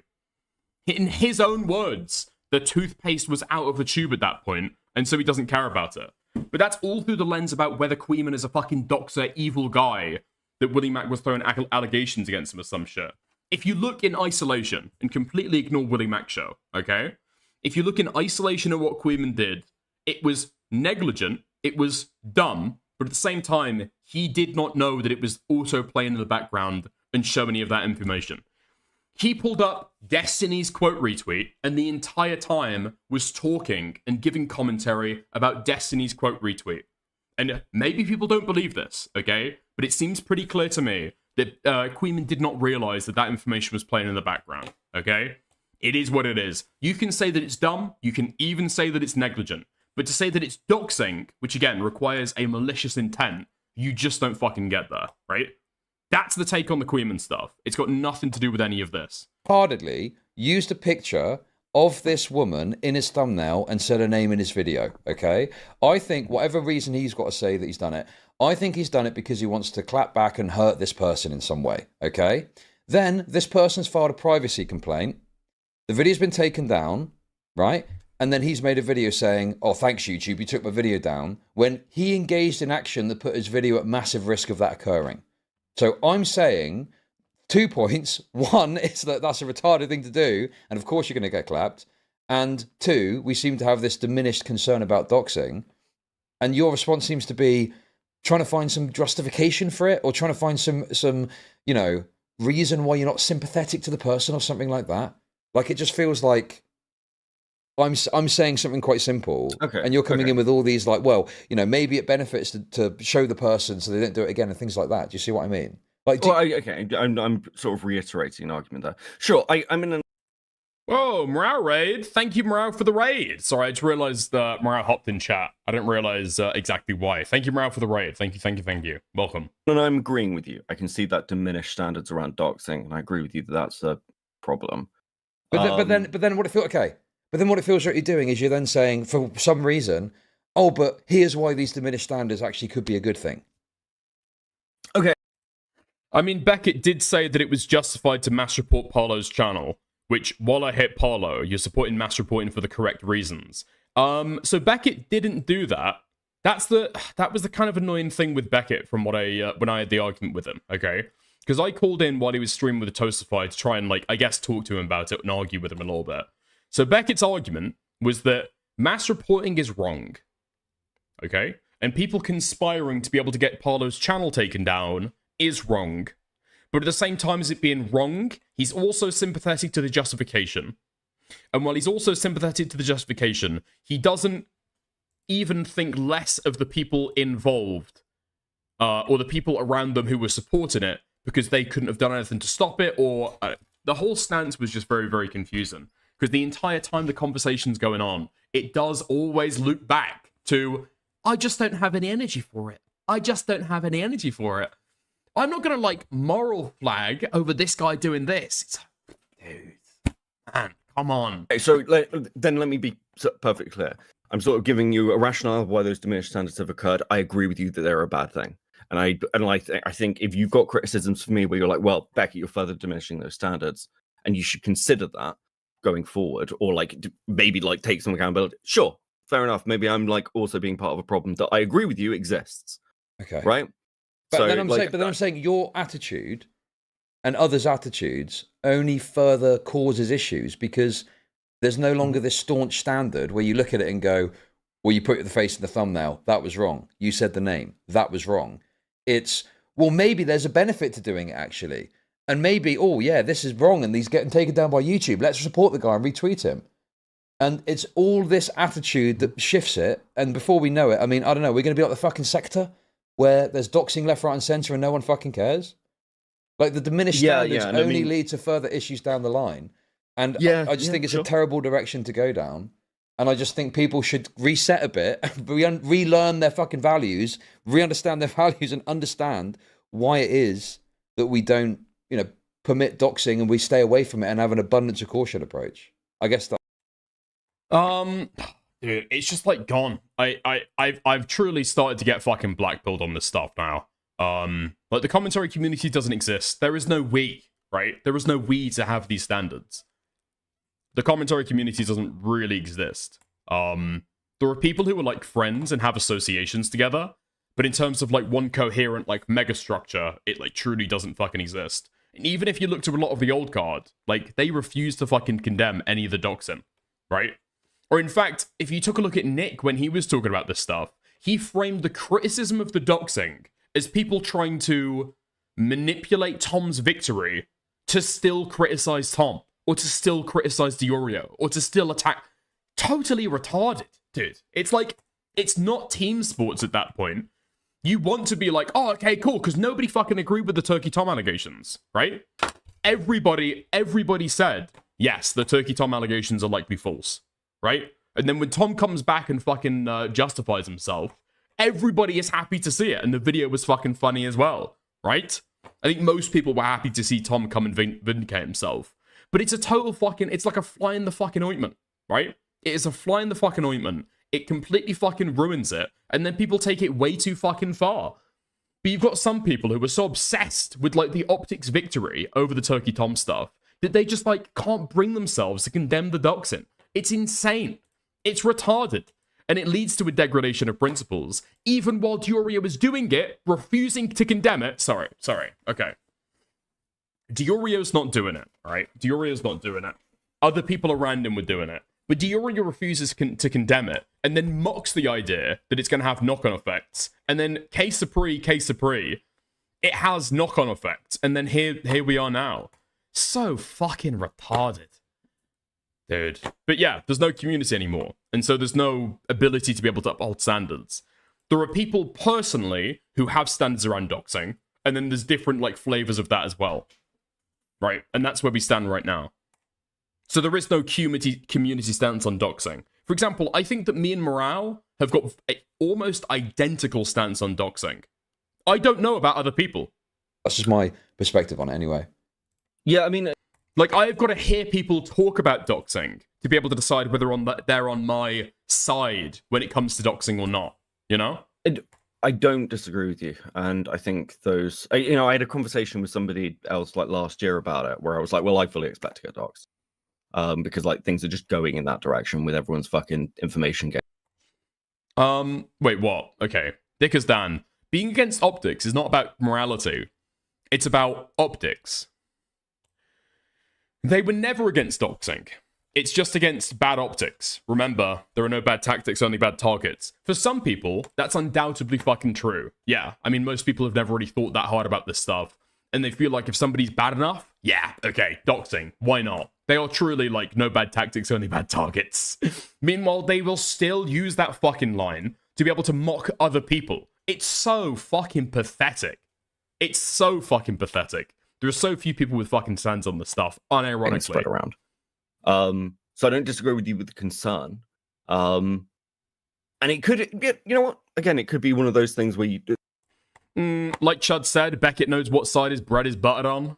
So it is what it is. Nah, I disagree with that as well. I think Chud has heard Beckett talk about him during the Diorio beef.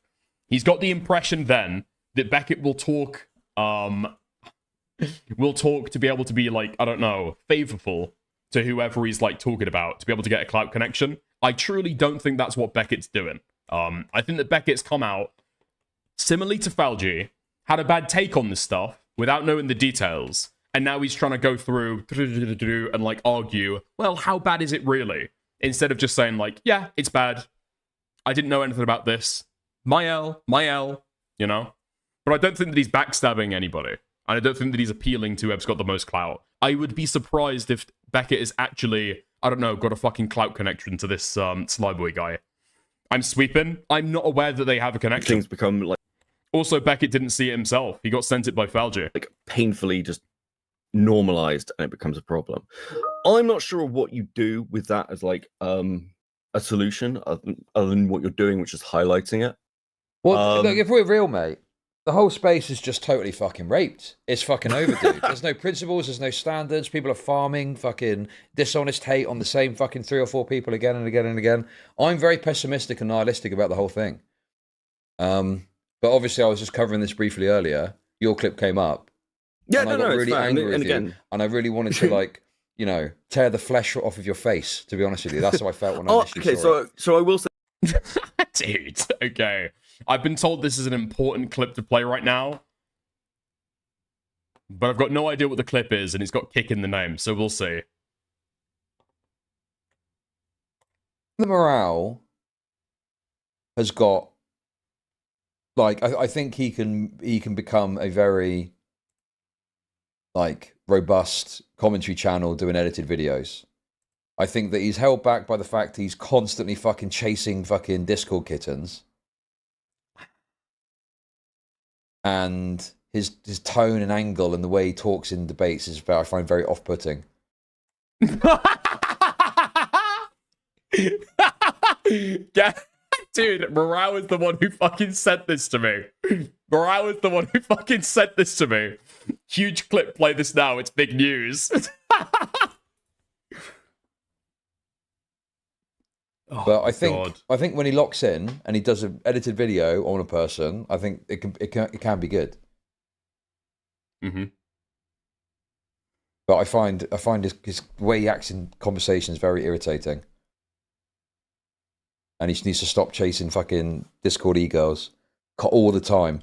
Dude, it's fucking... And dude, the amount I've heard, Morale was in this person's DMs, that person's DMs. It's like, for fuck's sake, dude, stop messaging e-girls and make a fucking video, bro.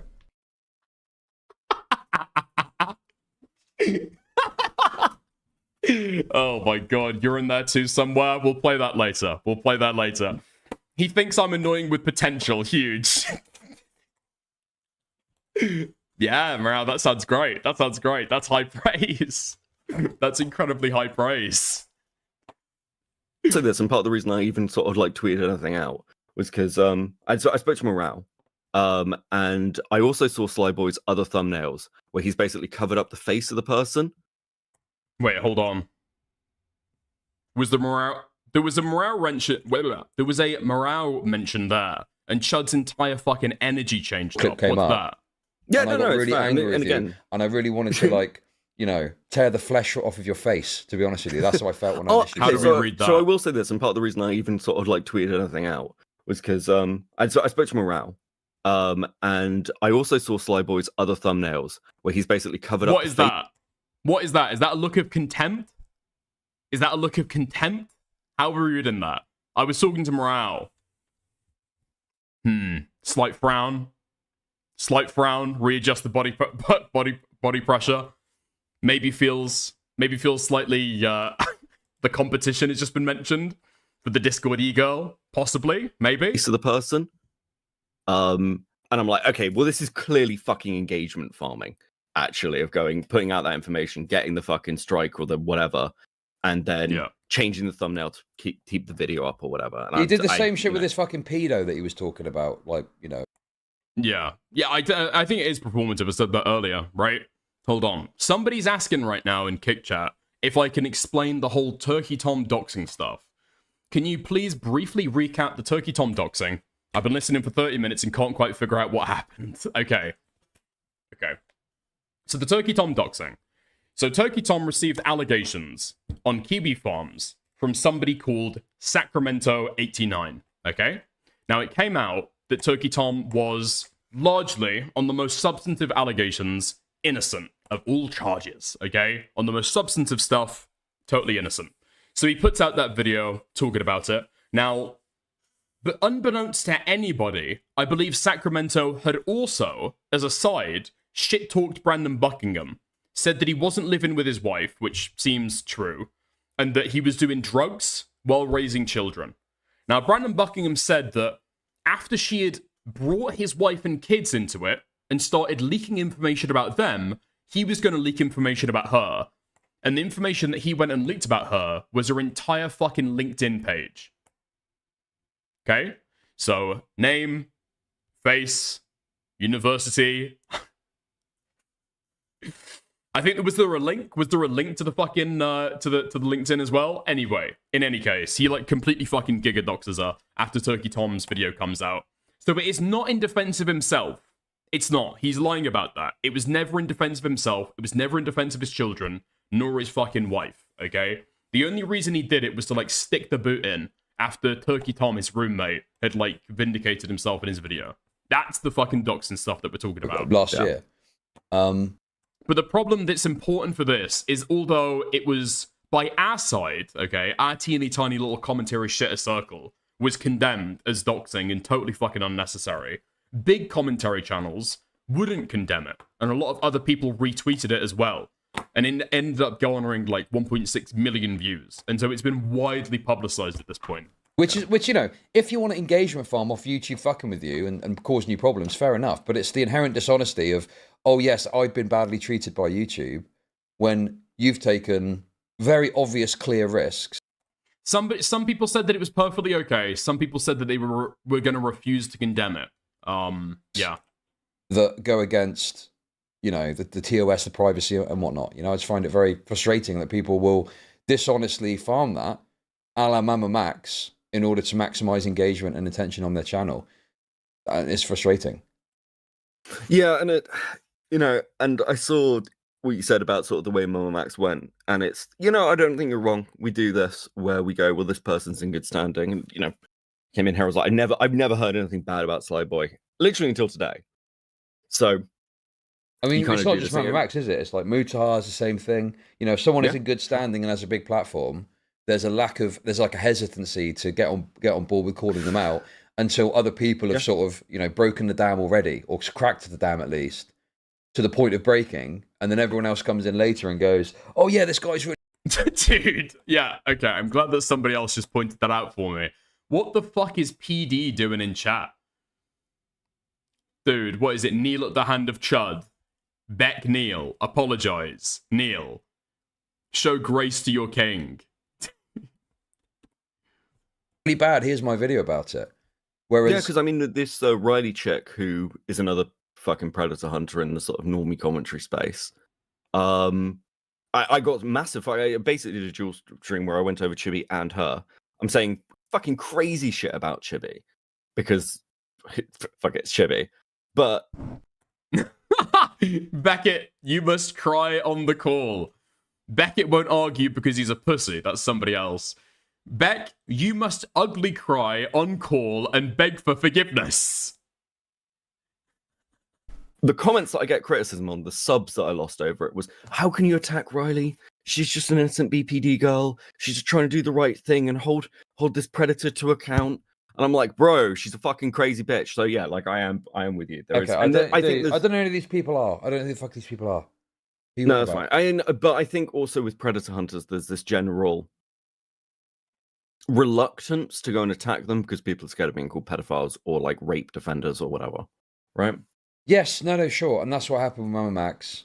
Sly Boy, I mean, I think that it's not really that necessarily, because I don't think he's got a habit of calling people that. Maybe his audience does a bit. But it's more so, I think, just when someone's going after the bad guys, people don't want to call it out. And it's the same thing here, because Sacramento is a bad guy because obviously they've lied and misrepresented a lot of stuff about the Turkey Tom allegations. So there's a belief that they're like an acceptable target for anything now.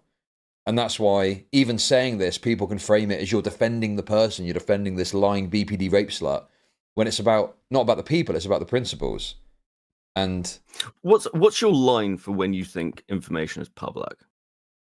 Is it just public figure? Like, I'm genuinely asking. The clearest 100% line for me is if the person has willingly shared it themselves, because they're consenting to that being out there, right? I think that the problem you run into is if it's publicized enough, it's fair game, is that who determines what is publicized enough? Because you could argue that some fucking backwater Discord is publicized. You can argue that someone's address on the internet is publicized, even though you've had to look it up. Well, it's on the internet, so it's publicized. And that's always been the case, that just because something's public doesn't mean it's fair game. So I would always go by, if they've willingly shared something themselves, then that's definitively de facto public. They've consented to it being shared. They shared it themselves. If it's not that, I mean, it's a contextual thing.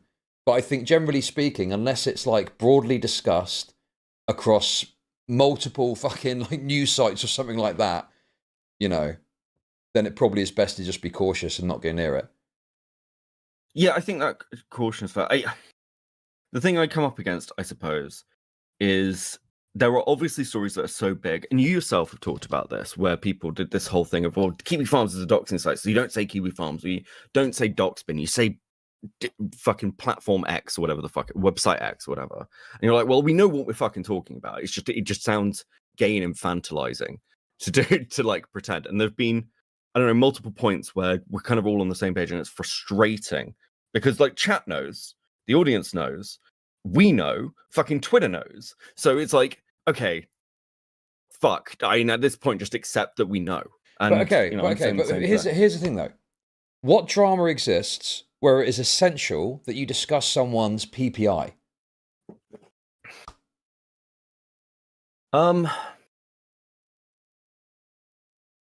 Just sort of like going through. I mean, is there weight PPI? Possibly. Is there weight PPI? Trans status? That might be PPI, possibly.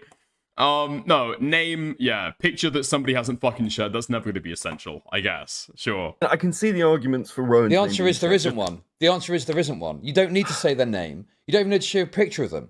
You can just talk about the drama and cover up their name, Okay, sure, cover up from their a dress, central and point of cover view, up their picture. Sure.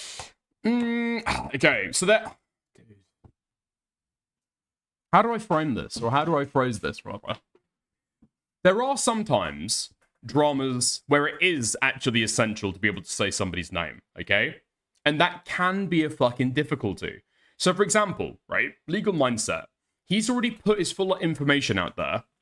He's already put his full name out there. And so you can go and talk about his legal registration, okay? Now imagine a legal mindset who doesn't give out his real name. He hasn't shared that himself. That is like private information that he's not disclosed. That would be docs information, right? However, if you want to challenge him on whether or not he is a real lawyer, how could you possibly do that without sharing that person's like private information? You actually can't, right? It's like impossible. Unless you can say, look, I'm typing in your name. I'm typing in your name right now into the fucking government database, and I'm not finding a record for your name, right? So there's sometimes it is actually impossible to be able to do a certain drama content without revealing somebody's name. And in that instance, even then, my point is, even when it is like absolutely essential to share somebody's name, the thing you do is, I've looked for your name that you shared previously, not mentioning specific examples, right? I've looked for your name that you've shared previously, that people have been able to find, no specific examples, and you do not have a legal license. Now, if you would like to be able to dispute that, we can get into it. However, I'm going to have to show your name. We can get into it and you can deny it if you'd like to, in which case I would have to show your name to be able to show the evidence to say that you aren't really a lawyer, right? Now, when you start to get into that, it's like dicey territory of exactly where the boundaries are for what you're allowed to do. I will 100% accept that's a difficult example to be able to contend with, right? But my point is, even in dramas where it's essential, you're still being really fucking careful, or you should be really fucking careful about how you manage that information. So whether it's essential or not, it's not even fucking, it's not even a fucking, like a case breaker. You know what I mean? Well, yeah, sure, I agree. Okay, yeah. If you're a lawyer, that's public though, right? Well, yeah, your name is fucking public. If you've got a driver's license, it's public. If you've got a fucking, I don't know, like a LinkedIn, that's public. But it's still doxing information, right? No, I agree with you. There's no essential level. I think there are elements where... There's no reason to ever talk about someone's PPI if it isn't publicly known already. And the only reason for doing it is because you want to hurt the person in some way. Okay, but you just said if it isn't publicly known already. I'm not defending the initial doxing here. Like, I'm not saying Brandon Buckingham had every right to go and give out Then I go back name. to my abundance of caution point. If they've not stated themselves or put it out there, if it's out there in the ether in some way, like, for example, the knowledge that Pixie was sucking Destiny's cock in that video, it's probably best to stay away from it. I mean, that's not doxing exactly, but it's like a piece of information that you could realistically talk about, but have an abundance of caution, you don't touch it. It's the same thing with the doxing stuff. Someone's name could be out there somewhere. You could see it on Twitter. You might see their address. You might see a picture of their house out there, but you would go, I'm not going to go near that and I'm not going to touch that. I'm just going to go off what is definitively from their mouth out there already, and anything else I can censor as I need to. And that's it. You can cover any drama like that. And I don't think with that process, you would ever cover a drama and feel like you've not done it properly because you've not been able to say their name, their address, show a picture of them, or anything along those lines. Yeah, and again... What do you mean? Lil Unk, you know those are bad for you, right? I don't want you to end up like Himpleton. Oh, were you talking about the fucking vape? Oh, okay, right. I thought you were talking about the takes that I was And getting. I don't disagree with you that like you don't need to do these things. My point of what I'm coming up against is like, If you claim to be a lawyer online, but want to remain private, that's fine. People should just presume you could be lying, and that's fine. Yeah, people can presume it, right? But the problem is, like, how do you prove that somebody's been lying about it? Let's say that somebody has used their lawyerly status to be able to make definitive claims and arguments about public ongoing drama, right? How do you refute them and, like, expose them for lying unless you've got access to their real name? You've got to tread carefully around that stuff. It's fucking difficult to do, like right? the like level of moral failing, I guess. Like at what point we're going, this is doxing, or this is spreading dox information, or this is talking about something that's so far out of the public sphere. in terms of Sly Boy putting the picture in his video, right? I'm kind of like ambivalent about how egregious that is. I'm not like, oh my god, that's the worst thing ever. It's like, well, that's, you know, the thing that I find more egregious is doing it and then complaining when YouTube takes it down on a privacy violation. I find that Okay, yes, and I completely agree with you. Actually, I just like I have no disagreements with you. Like Barbie, dude. Oh my god, Barbie is like a nobody. Barbie is a nobody. Barbie is a fucking chatter. She's not a big public online figure. See, these are the fucking like degrees that you have to get into with some of this stuff. And that's what I'm saying. When somebody's making a claim like that online, how you even approach discussing that dox information is really fucking tentative, okay? It's insanely fucking tentative. You need to be really fucking careful with it. And is it worth it at the end of the day? Is it worth it? Is it in the public interest whether Barbie is lying about being a lawyer or not? So far as I'm aware, with the stuff that I've looked into, the people trying to claim that Barbie isn't a real lawyer are retarded. They're retarded. And she does actually have a legal degree. But even not even getting into that, right? Is it actually worth doxing that person? Or do you want to do the preemptive statement of, I've got information that leads me to believe that you are lying about being a lawyer? If you want to get into it, we absolutely can, but it will be involving your fucking dox information, right? Easy peasy. Is it worth doing that for a fucking chat? That's the question. I think, especially there's like you can see a pattern of behavior there, which I was totally fucking unaware of. But if somebody claims a protected title, it's on them to prove their title is real. No, because with some titles you can't fucking do it without like fully doxing yourself, right? Yeah, even morale. I think Barbie's a lawyer and I still hate her. Yeah, yes, fair. it is like, you know, if you're aware that this is going to get fucking taken down, especially if it's happened to you previously, and then you're like, well, the video's gone, especially when it doesn't need to be gone, if he can change the thumbnail, because he can just go, fuck it, they privacy struck it, I'll get a new thumbnail up. Yes, it's obviously engagement farming to try and like push himself further out into the sphere, which is, yeah, incredibly shitty. Sure. Yeah, I just agree with you. But yeah, I mean, I'd say, you know, it's kind of like, I put it that each new person that shares the information is probably like, you know, slightly less culpable than the person before, like on a chain, I guess I would see it as. Yeah. So the you know, 200,000th person that shared that docs information is probably not as culpable as the person that originally shared it. But there probably is still a criticism in there. It's just it gets watered down with each subsequent person that shares the info. That's probably how I'd see it, I guess. Yeah. Yeah, I don't think I disagree with you. I think there is probably a cutoff point somewhere along the line where it's like giving the criticism to this person down this level of the chain where everyone knows is like a meaningless criticism to some extent, unless that person has a very, very strong standard of, you don't do this. And my standard generally has been what ends up in the public sphere becomes fair game. There's like a wait, hang on, wait. What What ends up in the public sphere? Like, and I mean, some people's massively addresses are in the public. I mean massively known as part. Like, I don't mean like, oh, it's on some little fucking server, or even it's on some random cave thread. I mean, it's like all over Twitter. It's a main part of the drama. People are very much aware of it. That's the point. There's another thing to point. I would say, for example, oh, dude, like when I covered the burnt peanut stuff, not the burnt peanut stuff. What the fuck is that guy's name? The Faithful Sheriff, right? The Faithful Sheriff. When I covered the Faithful Sheriff, I took pains to not show the doxing video with the fucking meme edit where people would like doxing him and he put up that fucking clip, right? Or somebody else clipped it. It was on his stream, right? I took pains to like not share that, despite the fact that it was getting like, I think tens of millions of fucking views at the time. Like it was highly, highly publicized. Just for me, for my standards, it's not fucking worth it.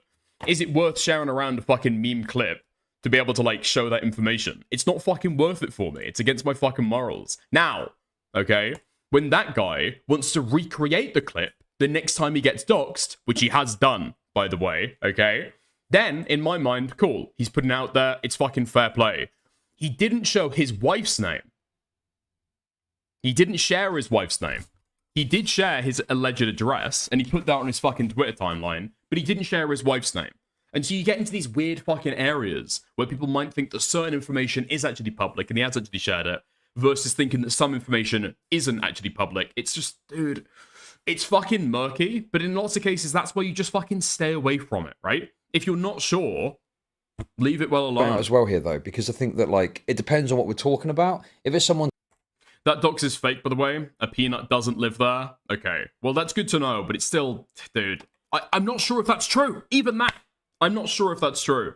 So I just wouldn't get involved with, like, spreading that stuff around, you know? It's a dress, right? Yeah, there's no There's fucking literally reason. no reason to share that whatsoever. Yes. If it's a picture of someone's face, right, that's more of a grey area in terms of doxing. It's not the same as sharing someone's address, but there's still something wrong, I think, with showing someone's face that doesn't want to be shown. I could see there being an angle of, like, just say for mocking the person that you might want to bring it up, you know, and have a go at them or something like that. Mm-hmm. So there probably is more justification in some way for showing that. I still think it's wrong, and I would have more of a view on that is if you're the, you know, like say JStalk, for example, right? The first person sharing JStalk's public image is definitively in the wrong, and the 200,000 persons that shared it to mock him is still doing something wrong, but it's watered down considered to the original person. I think that's my thought process on it, on that. Yeah. Because again, and I completely agree with you on dresses, there is no reason to share that shit, because it's obviously malice. It's obviously just a threat, even if you're reposting it. There's literally like no reason.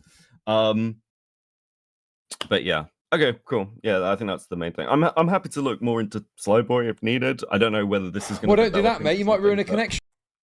I thought that was a fail dox. This is the fucking issue when things are claimed to be fail dox. If you're absolutely certain that it is a fail dox, then go for it. Joke about it. Laugh about it. Go ahead, okay? But obviously, people are going to want to require a certain level of ambiguity. And just when somebody says, no, that's not real, that's not my real address, are you then fine to go and, like, publish that around? Well, no, because even if it is real, they're going to say the exact same stuff. Right? And you know, you don't want to do that, do you? I've got no connection. I've got no... Okay. Dude, you know, I've got, like, sit up on that fence and make sure that everyone around you can have a good relationship with you, like you normally do. Thanks, buddy. I appreciate your concern. But yeah, anyway, I think that's it, isn't it? Yeah, I think that's it. Cool. Well, good chat. Talk to you soon. Catch you later, bye.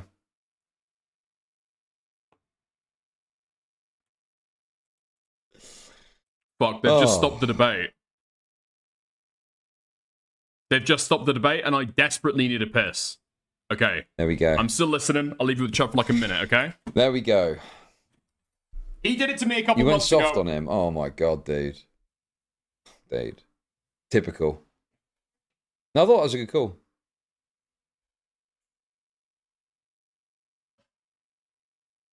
Some chatters will not be satisfied unless you literally, physically gang rape them or something like that.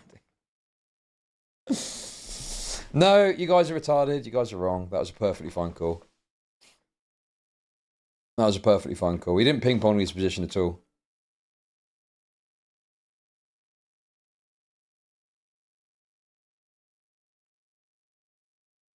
You guys just, yeah, you know, you're very kind of like,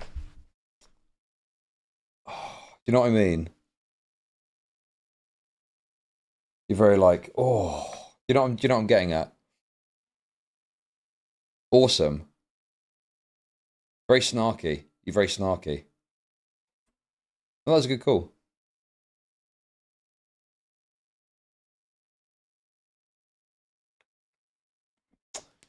Anyway, it's my day off, dude. I'm just chilling.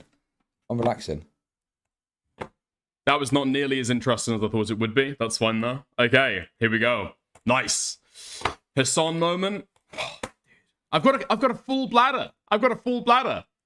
What do you want me to do? Piss myself? What? You want my kidneys to explode while I'm sat here on this seat? Just for your fucking entertainment? No. No, I will not be doing that. Okay. I did wash my hands. Fuck you. Okay. Whole lot of fucking yeses. Okay. Nice. Diapers is an option. Diapers is a motive. I'm telling you, I need what XQC has. I need what Trainwrecks has. Isn't there like what did I fucking watch on stream a little while ago? Where there was a streamer that was talking about no, it wasn't a streamer. It was like somebody posted on Reddit.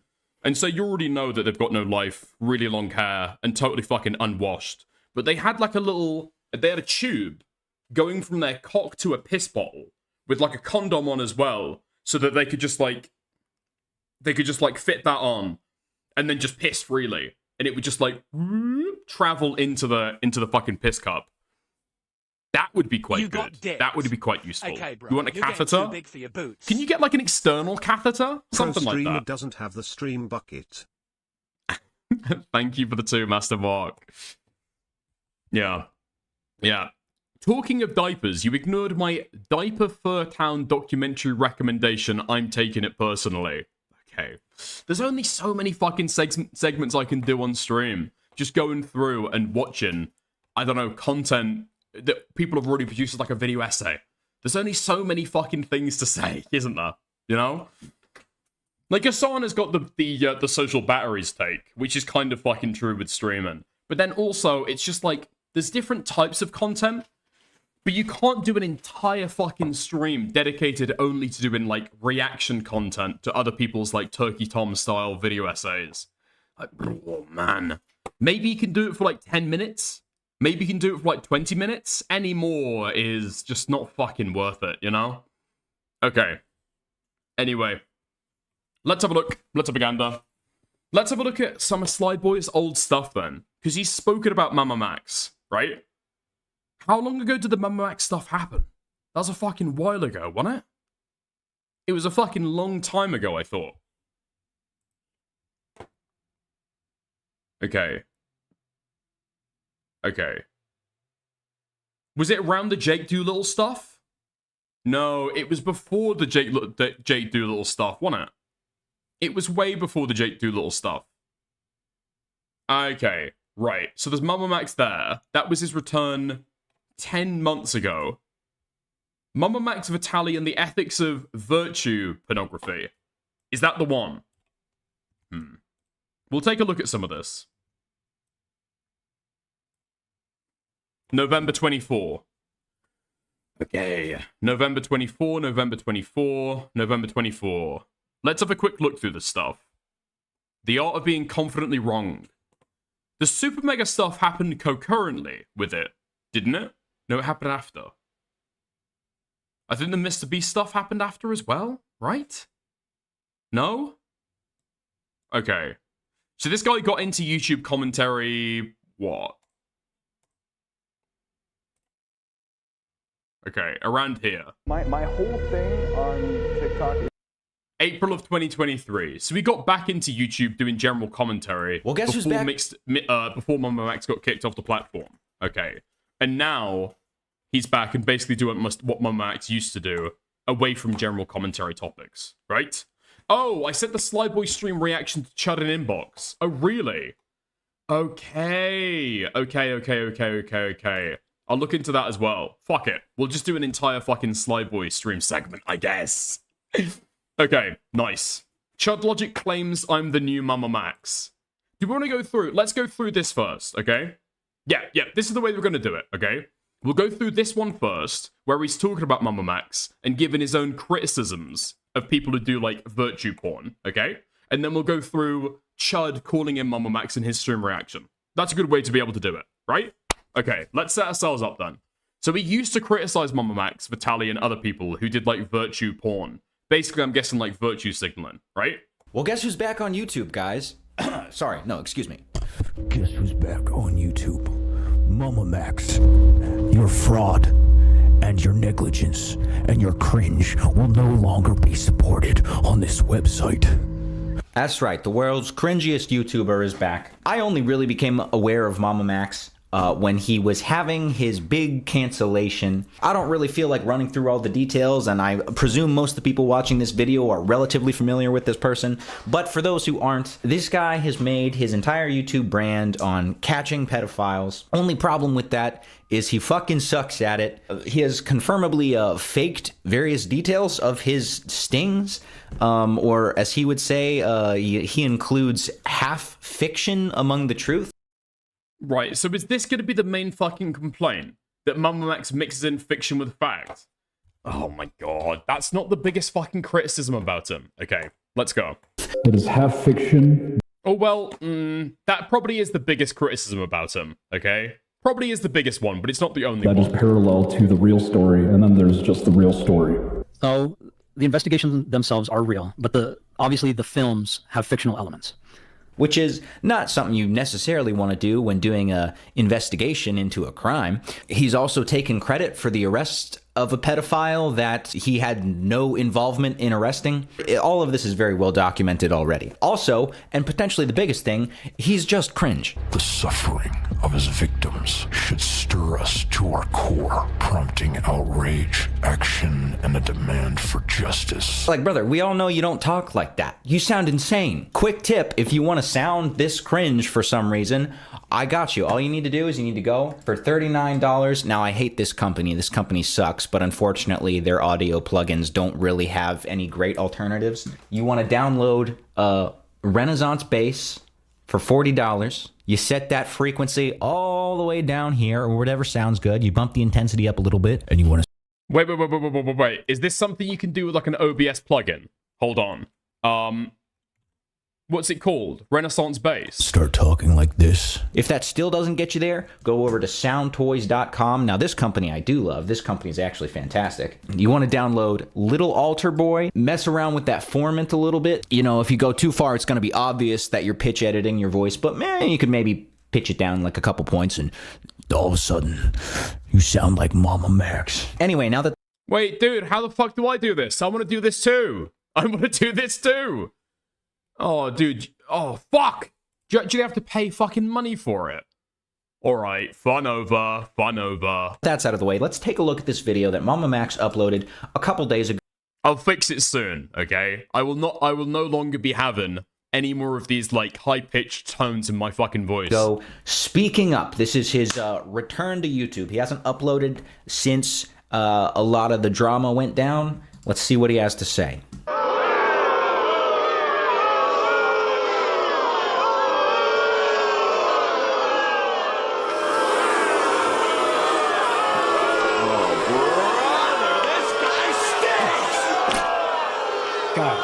Guys, I just want to talk.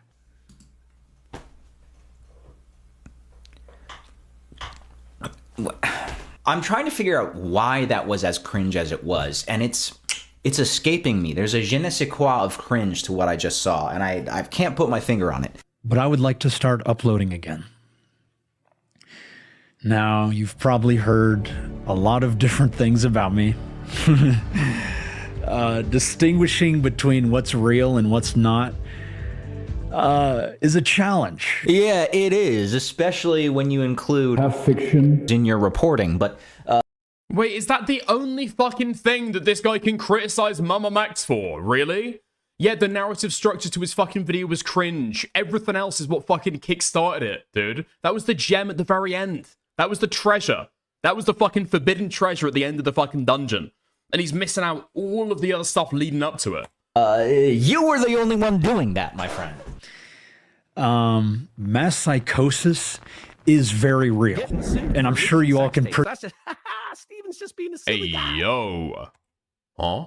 Are we gonna get any coverage of the potato with the ESPN documentary giving his friend a game over while driving? Also, Sly Boy response stream is funny. Yes. We will be going over that. Thank you for the 5, Nate. I appreciate it, okay? We will be going over the nugget who fucking shot his friend, yeah. Pretty much feel it at this point. What? What the fuck are you talking about? I found one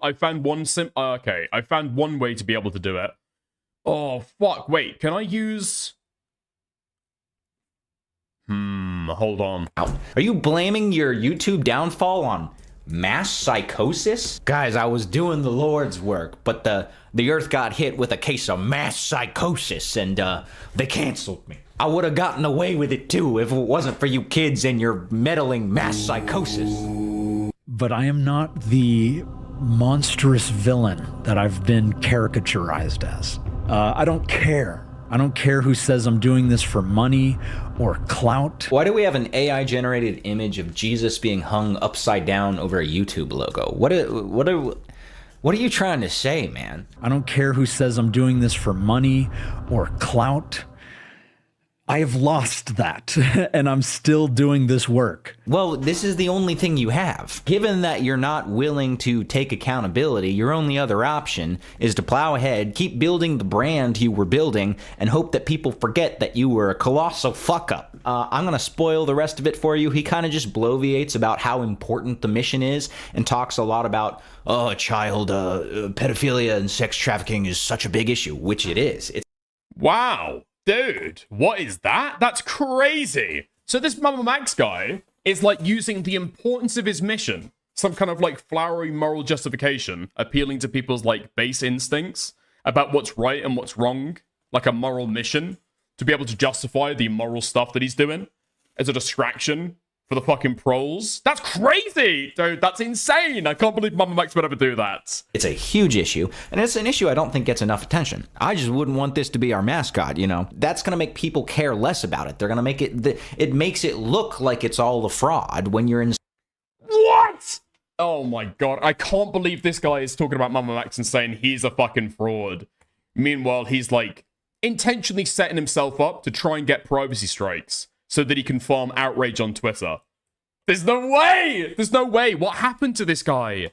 What happened to this guy in the last fucking 18 months? Inserting half fiction into your reportage. Now, this Mamamax stuff got me thinking a little bit about the ethics of doing content like this, because I am not the type of person who believes that doing content like this and making a living off of it is inherently bad. Here's the question I'm trying to get at. When is virtue content exploitative? That brings me to another major creator I've been thinking about. His name is...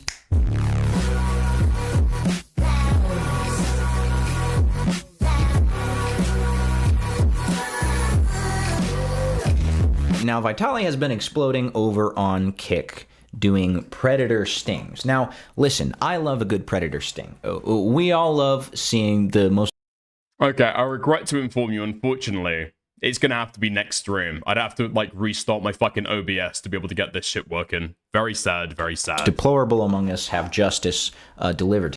Thankfully, screaming at the top of my fucking lungs about Mamamax has fucking helped the voice somewhat, okay? It's developing. It's growing on me. Vitaly's predator stings really take things up a notch from what we've seen before. And there is some legitimate entertainment value to these things. I mean, these are some pretty huge streams. Okay, so what's the problem? Well, the problem is that they're fake. They did not tell me that the pedophiles were fake, right? Just to be clear. So in my brain, even to this day, I was always under the impression that they were real. A lot of viewers are giving feedback that it's scripted and staged and they're fake pedos, right? And my first thought was, why would anybody ever subject themselves to this where it's going to live on a platform just to be with Vitaly?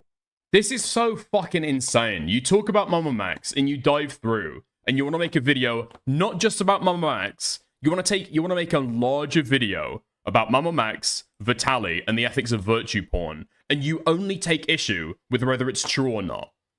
That was a big fucking issue with those guys. Absolutely was a big fucking issue. The problem is, it was not the only issue. You're going to make an expansive video talking about all the different problems, and you're not going to mention all the ways that they would, like, dispel criticism, deflect, try and get other people involved, try to intentionally bait moderation decisions against them to be able to use it for fucking retarded clout games, not actually work within the rules, and then try and claim that YouTube loves rapists, right, guys? YouTube loves rapists. The exact same fucking playbook, but he only disagrees with one fucking scintilla of it. It's insane. So that's what everybody was saying, right? They're like, what do you mean? Those reactions that they had on camera being slapped, if I didn't see a police officer and I just saw you and Vitaly and a guy with a streaming phone, I would have been like, fuck out of here and run. there was a fake pedophile. I think there's a couple big issues here. The first one primarily would be that you may dilute the efficacy of real predator stings we come across on the internet, which could lead to legitimate cases getting less attention. But I think there's another... You dilute, dude. None of this content does any real fucking impact. It's so fucking retarded. Did you see people talking about this on fucking Twitter about why pedophiles should be fucking doxed in these videos? It never makes sense, right? The claim that they make is, maybe if enough people make reports, then the predator's going to get put in jail. When has that ever worked? When did that work with Mamamax? Not all of the evidence. Some people say this in retrospect. It's not true. Not all of that evidence was faked. Mismanaged it, sure, but some of those people, I think a lot of them, were actual pedophiles who were really trying to engage with kids. He put those videos out. Those videos got millions of views, some of them. What happened?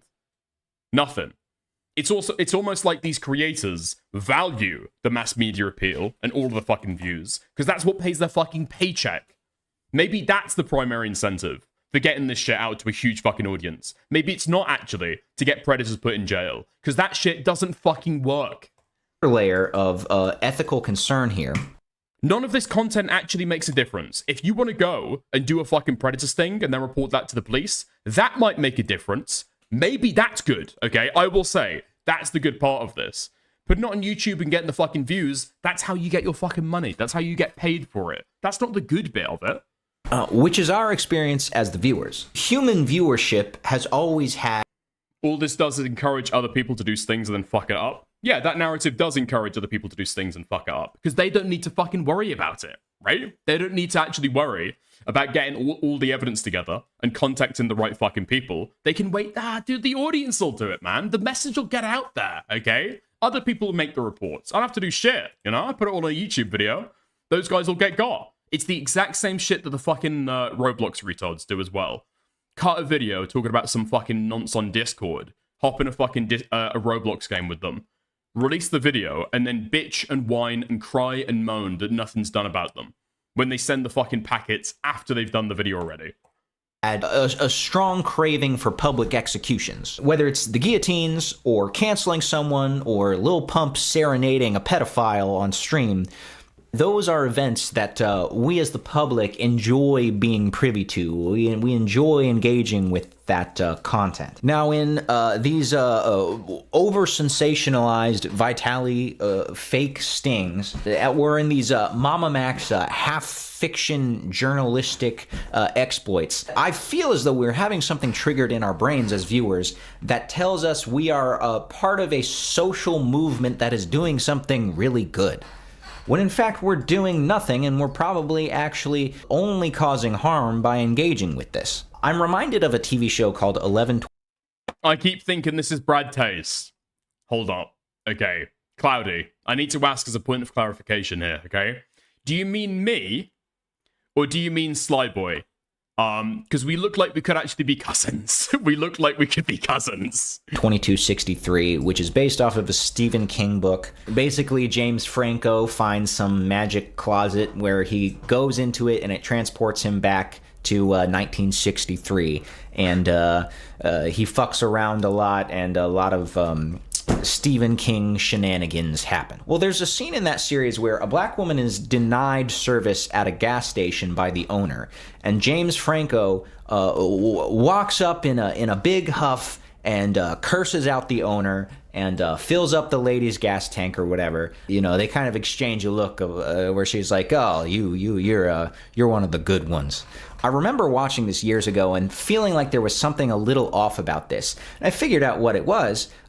This scene has no bearing on the plot at all. I feel as though it only exists to make white viewers feel like, yeah, you know what? Yeah, if I was transported back to 1963, I would do the same thing. I would go up and cuss out racist gas station owners. I would feel good about myself the way James Franco does right now.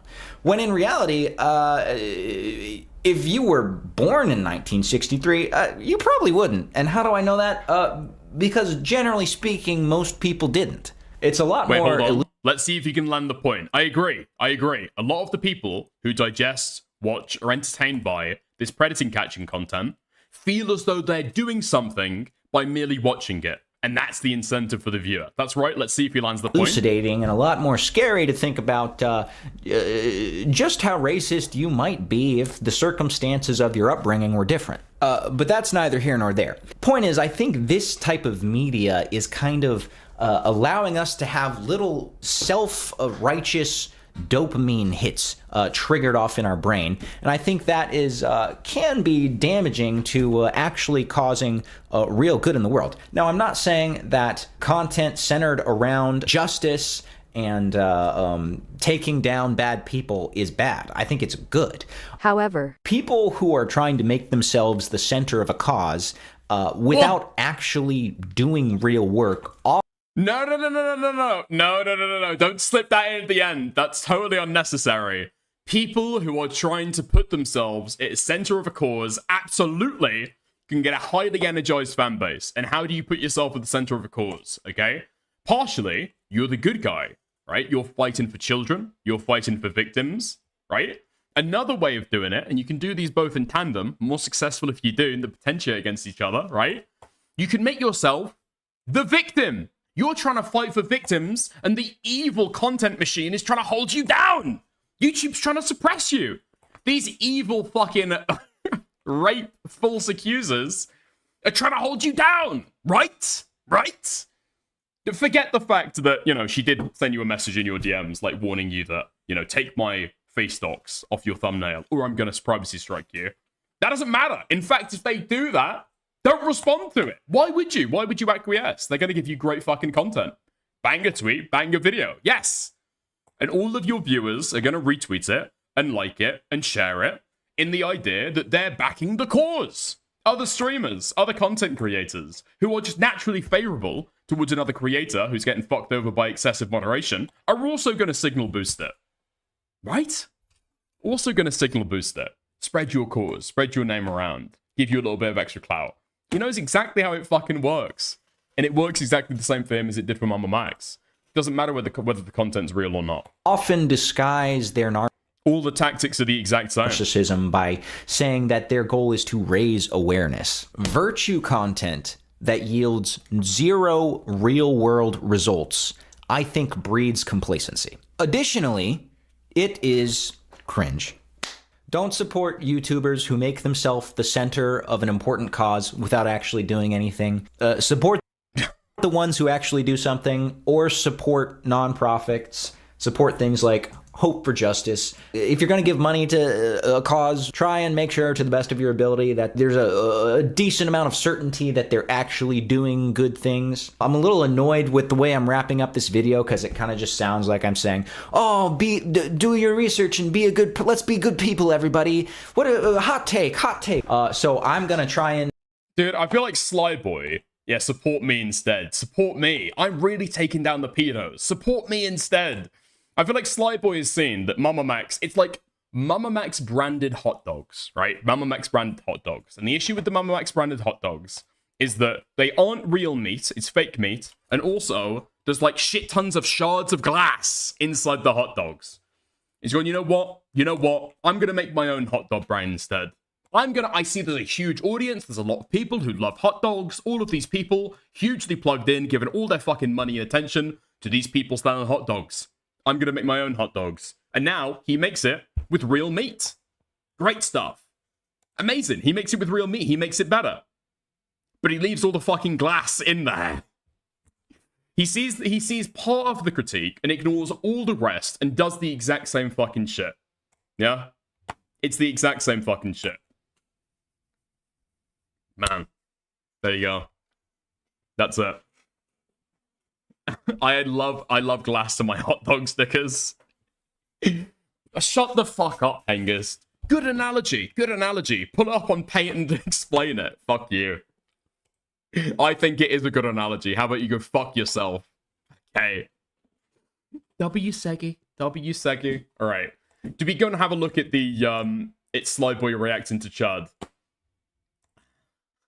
Let's have a look at that now. Do we pull up the clip that everybody has been talking about of Chud talking about me?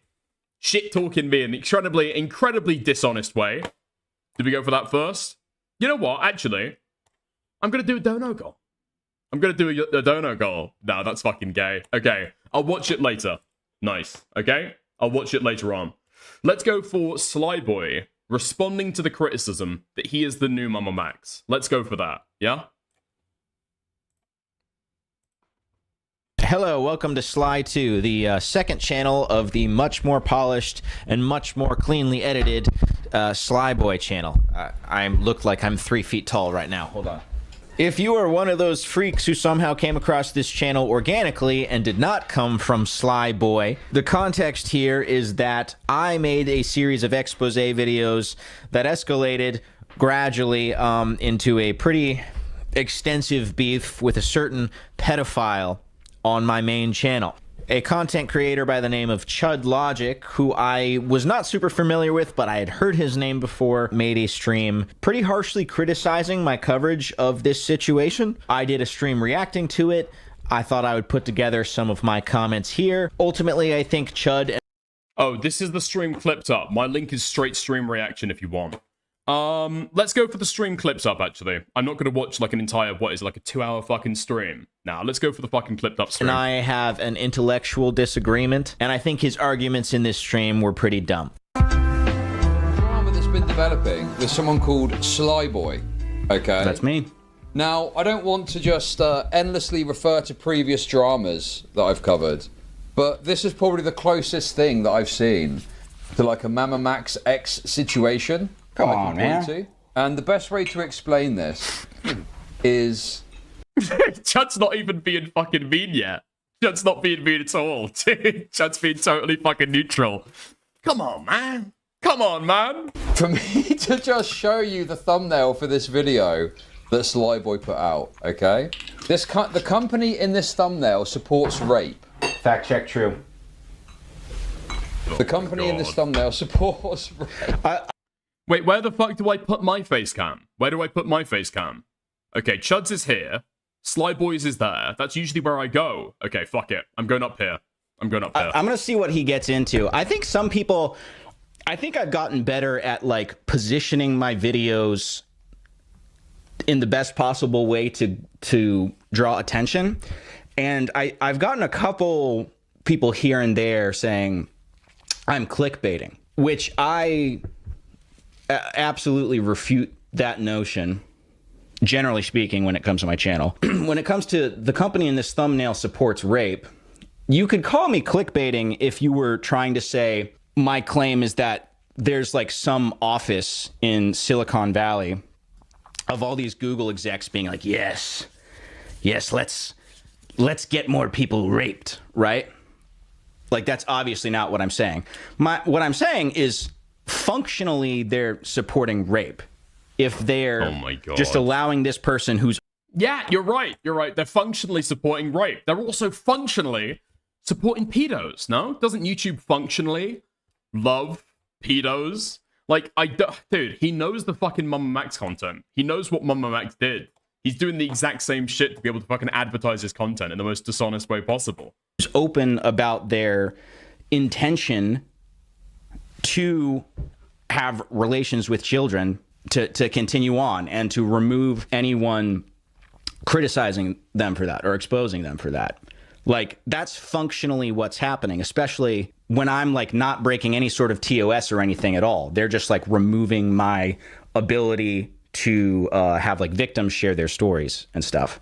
Maybe that's his point. Maybe it's not a Chud Logic here, but I'm curious to see what he has to say. Hold on, have we got fucking YouTube members in chat saying that I look like I've got a gay shirt on and I'm a pufter? Because I'm right. Okay, we're moving the fucking face cam over. Fuck this guy's chat. I'm not playing this guy's chat anymore. It's fucking YouTube. Now, this video is back up, so... You ruined it. Maybe I watch this. Maybe I give this a watch. I've watched it earlier, but I watched it on Kick. Because I was like, oh, it's banned on YouTube. Maybe it will fuck my channel up. But if it's back up, I think we can probably watch it. Is it the same length? 28, 29? Okay, well, let's watch this first. And we can see what his arguments are. Okay. I missed it when he said it right here and didn't realize it until much later in this stream, but he hadn't even seen the video he was complaining about, the YouTube supports rape video. So he kind of had already formed his opinion that I was the second coming of Mamamax based off of a video that he had not seen, which I think is really dumb. The long story short... Dude, oh my god, what? Yeah, the advertising is the problem. The contents of the video, you can tell exactly what kind of video this is just from the thumbnail and title. No? You know exactly what kind of fucking content this is. It's Mamamax style content. It is what it is. Like, dude, you're doing the exact same shit, just fucking own it. Yeah, I guess I do have similar fucking advertising to the way that Mamamax used to do it, I suppose, right? Maybe he's directly inspired, maybe he's not, and he's fallen into the same tropes. Just fucking accept it and move on, it's obviously true. Short on this, okay, is that... Maybe Sly made a really good argument. Yeah, maybe Slyboy made a really good argument for why YouTube supports rape. It's not like the other 1,000 arguments for why YouTube supports different types of evil people. Pedos, rapists, black people, the list goes on. This guy, Sly Boy, has gotten into an extended, ongoing beef with a pedophile. And not just like, you know, an actual full-blown pedophile, as far as I can understand. Yep. Okay? So this person that they're talking about is a self-proclaimed map, and there's information that suggests that they've been grooming, essentially, to put it simply. I mean, that's the least of it. As a result of this beef, Sly Boy's videos have been targeted by this pedo, essentially. And it's meant that the videos have been taken down.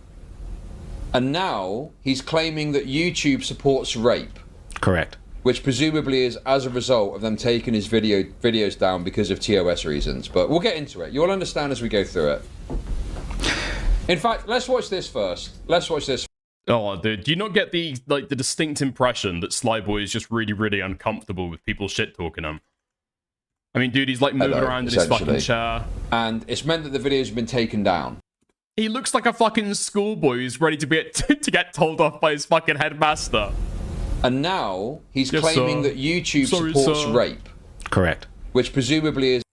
Yes, sir, that's right. I did say that, sir. As a result of them taking his videos down because of TOS reasons. But we'll get into it. You'll understand as... Dude, the look of worried exasperation. The look of worried exasperation as Chud Logic is reacting live to your fucking video content. Oh, that is particularly brutal. We go through it. In fact, let's watch this first. Let's watch this first. So we've got the setup here. Which, by the way, it's not TOS because the videos are back up. So that's YouTube officially saying that I didn't break TOS. Okay, is the video down? Hold on. Okay, so the videos are back up. So presumably YouTube doesn't love rape. Is the video still up? Wait, hold on, I saw it earlier. I saw the video earlier. So why is the video still up then? Why is the video still up then? Oh, because it banged, right? Because the video fucking banged. Because Mamamax content fucking bangs. People emulating Mamamax. And viewers feeling as though they're behind a fucking cause. Calling out YouTube moderation. Yeah? Right. I understand. So the YouTube videos all got put back up. The moderation found that it was fair. Why is it still there then? If this isn't just for views. If this isn't just fucking clout. Pick a side YouTube. Dude, pick a side fucking Slyboy, man. And the videos only... Are you the victim or aren't you the fucking victim? It went back up after... Leviathans are coming for you, bitch. This company supports rape video went viral. I don't know. You connect the dots. So Slyboy is claiming that YouTube supports rape... And for context as well, I had already appealed the videos that got taken down. One of them went back up, which was Groomed at 14 by Katie Cruz. But the rest of them, my appeals were rejected. This company supports rape video went viral. People retweeted it a bunch. And then all of a sudden they emailed me and they're like, hey, we took a look at those videos again. And actually, you know, you're good. Now we're going to watch the video together. And I want you... Look, listen, I don't hate the guy for fucking succeeding, right? I don't hate the fucking guy for having a video that popped off complaining about YouTube moderation, right? That happens all the fucking time. The problem is when you frame yourself as like the champion of this issue and that YouTube is trying to suppress you because they've got some kind of like moral failing. It's the exact same stuff as Mamamax, and it fills over the fucking all the fucking cracks of all the bad behavior that you might do. That's the actual issue. You to see if there's anything that you think about this video as we watch it, okay? We did watch this earlier. So if you were with me on Kick early, you've already have seen this. The Predator in this video got YouTube to remove the original version. The video has been updated with additional censorship. And then this is called YouTube Protects Predators.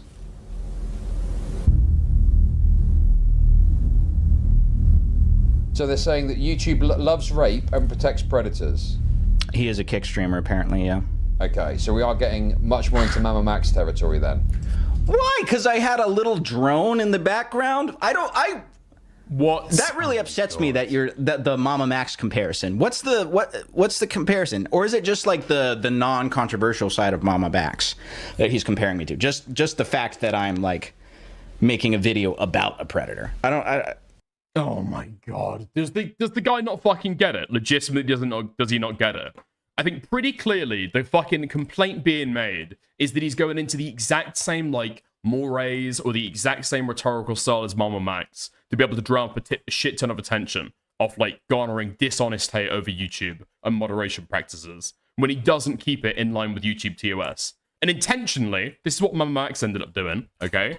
Not caring about YouTube TOS. As he's done actually with fucking Rowan. Dude, the Rowan stuff, even when it's not about predators, even when it's not about rapists, when it's about a false accuser, this is the exact same stuff that the guy's doing.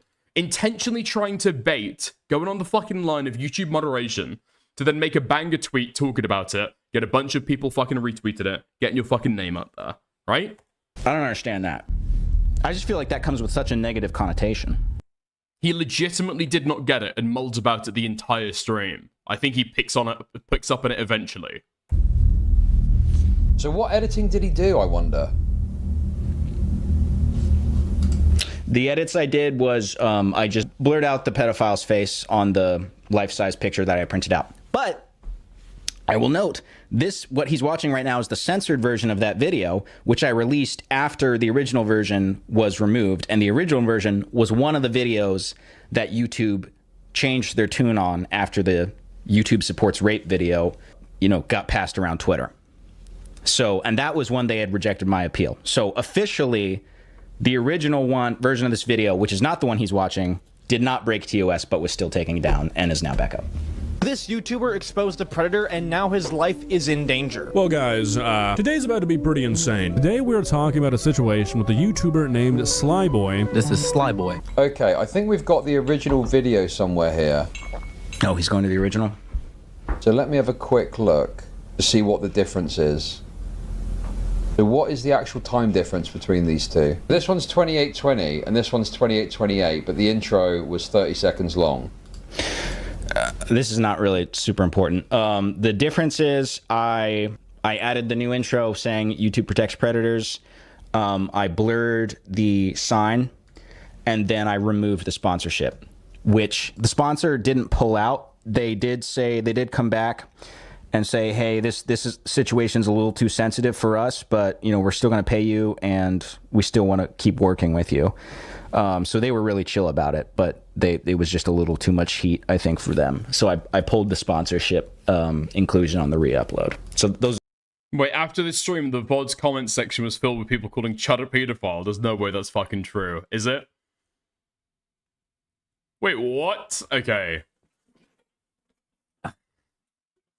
I think him unironically naming himself Chud Logic is all you need to know about this guy. True? True? British xenophobia aside, I do wonder if the main disconnect here is cultural in nature. Chud's entire argument stems from the assumption that because a rule exists, it must be just, and therefore diligently followed. Sly must have done something, morally, even if he never says it directly, it's heavily implied wrong in order to set off YouTube's TOS. No, you're a fucking creator on the platform.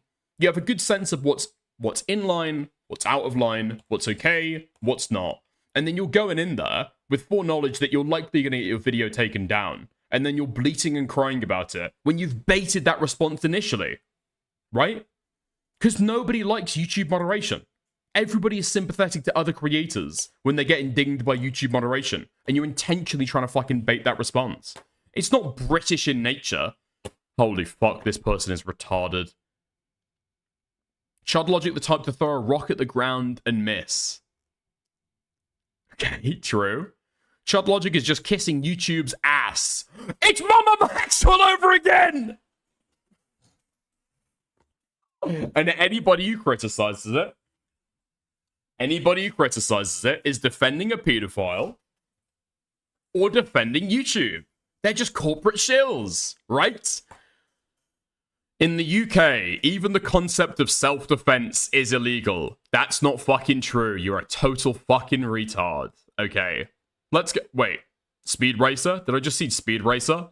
I don't know if you responded already, but Chud replied to your comment on his video and said he would like to have a conversation. Did that conversation ever happen? Those are the only differences. Who is being threatened right now? Pretty recently, I found this. And then I think I included Who's having his life threatened a and little his thing YouTube at the channel very threatened end by of online the censored map version. advocates. Just You see, he exposed this updating people. No, they never had a conversation. That surprises me. Creator who literally has a blog of them trying to get with a 7-year-old, and that is the least worst thing they have done. He decided to make a video about this person, Katie Cruz. Katie Cruz. Who, get this, actually promotes being a predator. Who is in support. Rabbit Gene, people that protect predators must be predators. It's the only thing that makes sense. I mean, if you're talking about Chud Logic, then I wouldn't go that far. I mean, I want to see what his criticisms of me are. I think, like, reasonable. People who are like, I don't know, a lot of people are going to naturally just like assume the worst intentions of YouTubers. So there are some people who are like, you're just doing this for money, you don't care about victims, you're clickbaity, you're opportunistic. I disagree with all of those, obviously, but, you know, that having some, like, dumb internet-brained critique of like what I was doing in this video isn't, like, the same as being a predator. Like, there, you know, people have reasons for thinking things, even if they're wrong. It's not like I'm not trying to say, if you disagree with what I'm doing, you're a predator. Of what is called. And I don't know. He seems so different on live stream to how he is in his videos. Like, I mean, I'm not fucking shit talking the guy, but like all the bravado is gone. No? All the bravado is gone. All the energy is totally fucking different. Now, maybe, I don't know if he knows Chud, possibly from the Mamamax stuff. He was involved even in Diorio's coverage, right? He was there the entire time, so he knows who Chud is. Is he worried that he's getting, like, critiqued by a peer? Is that what it is? I mean, he's only, like, blown up in the last year. He's, like, a relatively new creator on the scene. I have no idea what Chud Logic's viewpoint is, so I'm curious to see what that is.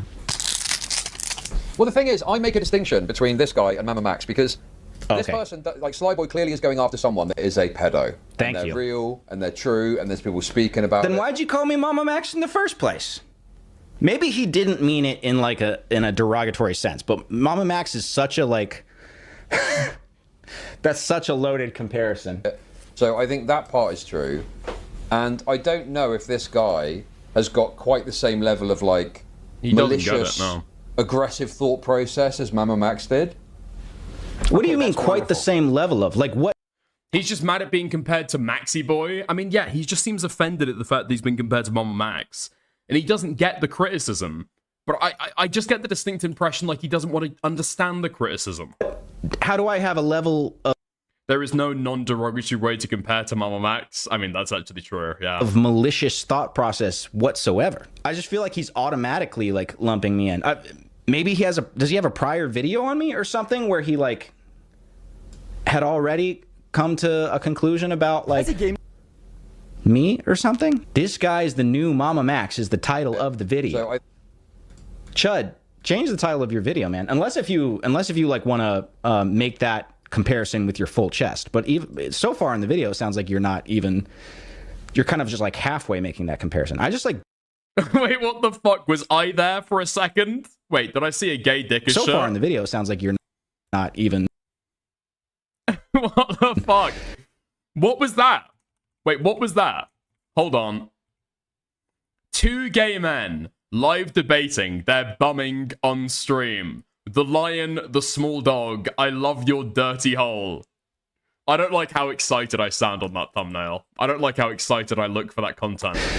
you're kind of just like halfway making that comparison. I just don't like that. I take offense to that. I mean, it's whatever. I don't care. I think that this narrative that YouTube protects predators or YouTube loves rape is absurd, and I just flatly contest this on every ground, because why on earth would a massive conglomerate company want to take any action that would be like defending a pedo? This is all I don't know. I can just tell you what happened to my channel. I appealed over and over and over. YouTube themselves tells me the appeal goes to a real person, which it doesn't. I don't think it does. But I mean, I can think of a few reasons why YouTube would love rape, right? First question. Where are these human moderators? Where are they finding these human moderators? What countries are these human moderators coming from? Second question. There are no other questions. That's what YouTube says. He's taking this in the most cartoonish way, which is that I'm saying that there's like a pedo ring cartel in the YouTube leadership that's like, yes, we want that random loser pedophile from Indiana to get away with it. That's not what I'm saying at all. I'm just saying functionally they're supporting rape because they're allowing this person to just fully abuse the privacy complaint and copyright takedown system to get all exposés and criticism of them just evaporated from the internet with Well, okay, then nice. Okay, second question. Is it possible that they misheard the word Indiana and thought that they were talking about a different area of geography? Major creators, not just me. Gone Fishing is a creator with I think like 100,000 subscribers. Decent sized channels, all like warning people about this person, and YouTube is taking it down. So functionally, that's what they're doing. There's probably not like a fucking top-down committee being like, yes, we want Katie Cruz to get with children. Absolutely not my argument at all. Their TOS, protecting their platform in regards to advertisers, and also in regards to controversy. So they don't want to do something or have something happen that is linked to a YouTuber that brings unnecessary or excessive controversy towards their platform. I definitely understand that. But the point is that there's not like a clear TOS that they can point me to with the takedowns. And as said before, like the second that I was about to call it the rape video offhanded, and that sounds really, really bad. The second that this YouTube sports rape video, went around, they were like, oh no, Slyboy, like you're totally good. Appreciate you, brother. Yeah, I'm definitely not dogging on YouTube for Sly. These people don't like you because you come out spitting facts and they want the run of the attention using your name. You made it. I don't know. I definitely don't want to just like be like, no, fuck all these guys, because I get what they're saying. I just disagree. People are saying they think Chud Law. Do you get what they're saying? It doesn't seem we've got any fucking clue what they're saying. Logic is just purely a rage bait account. I don't want to ride him off. Like if someone has criticism of me, I want to like view it for what it is. Yeah, I'm not trying to like label him as anything necessarily. Videos about this individual. Oh, Andrew, thanks for the $2. Appreciate you. Love the vids, brother. Thanks for being goated. Thank you for being goated, Andrew. Appreciate you. Well, most of those videos have been taken down. Some are currently up on the channel. This channel has been plagued by Katie Cruz and her goon squad with bullshit privacy complaints and mass reporting campaigns. So one thing I will say is that I do think that this pedo has absolutely been engaged in some campaign against this guy. And there was another video that we watched, and it seemed like they'd released a video themselves taking credit for getting the videos taken down. They've made numerous statements, yeah. Yes, the person, the nonce that you're making content about is absolutely attacking the nonce. That's true. I like that. And I would even say that there's some videos that I would question YouTube's reasoning for taking the videos down. And it does seem like YouTube are acting with excess, or they're acting, in response, I guess, to privacy complaints or something, and are probably erroneously taking videos down. So this guy definitely has got a cause to have issue with some of the things that have happened. Okay, I appreciate that. So this was uncensored in the original video. Correct. This is uncensored in the original video. So I'm guessing that YouTube took issue with the fact that they were showing, even though they're a nonce, they're taking issue with the fact that they're showing an uncensored picture of this. Wait, oh my god, I totally fucking forgot about this. So he's done this before. He's done it before. He's done it before. So he's included somebody's face in a YouTube video before and knows that YouTube takes particular fucking dislike to that. And he's done it again. With the Turkey Tom Accuser stuff. And then he's like Pepe, dude, like surprise Pikachu face.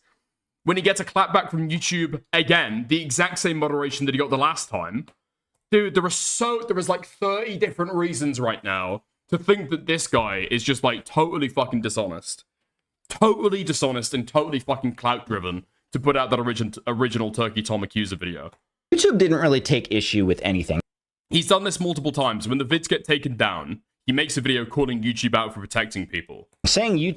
Yeah, I get that. I knew that. I didn't realize it was so fucking one-to-one, though. YouTube took issue with this or YouTube took issue with that is kind of missing the point. Like, YouTube is not really paying attention. And again, if YouTube were honest and they were just like, yeah, we have just like some AI.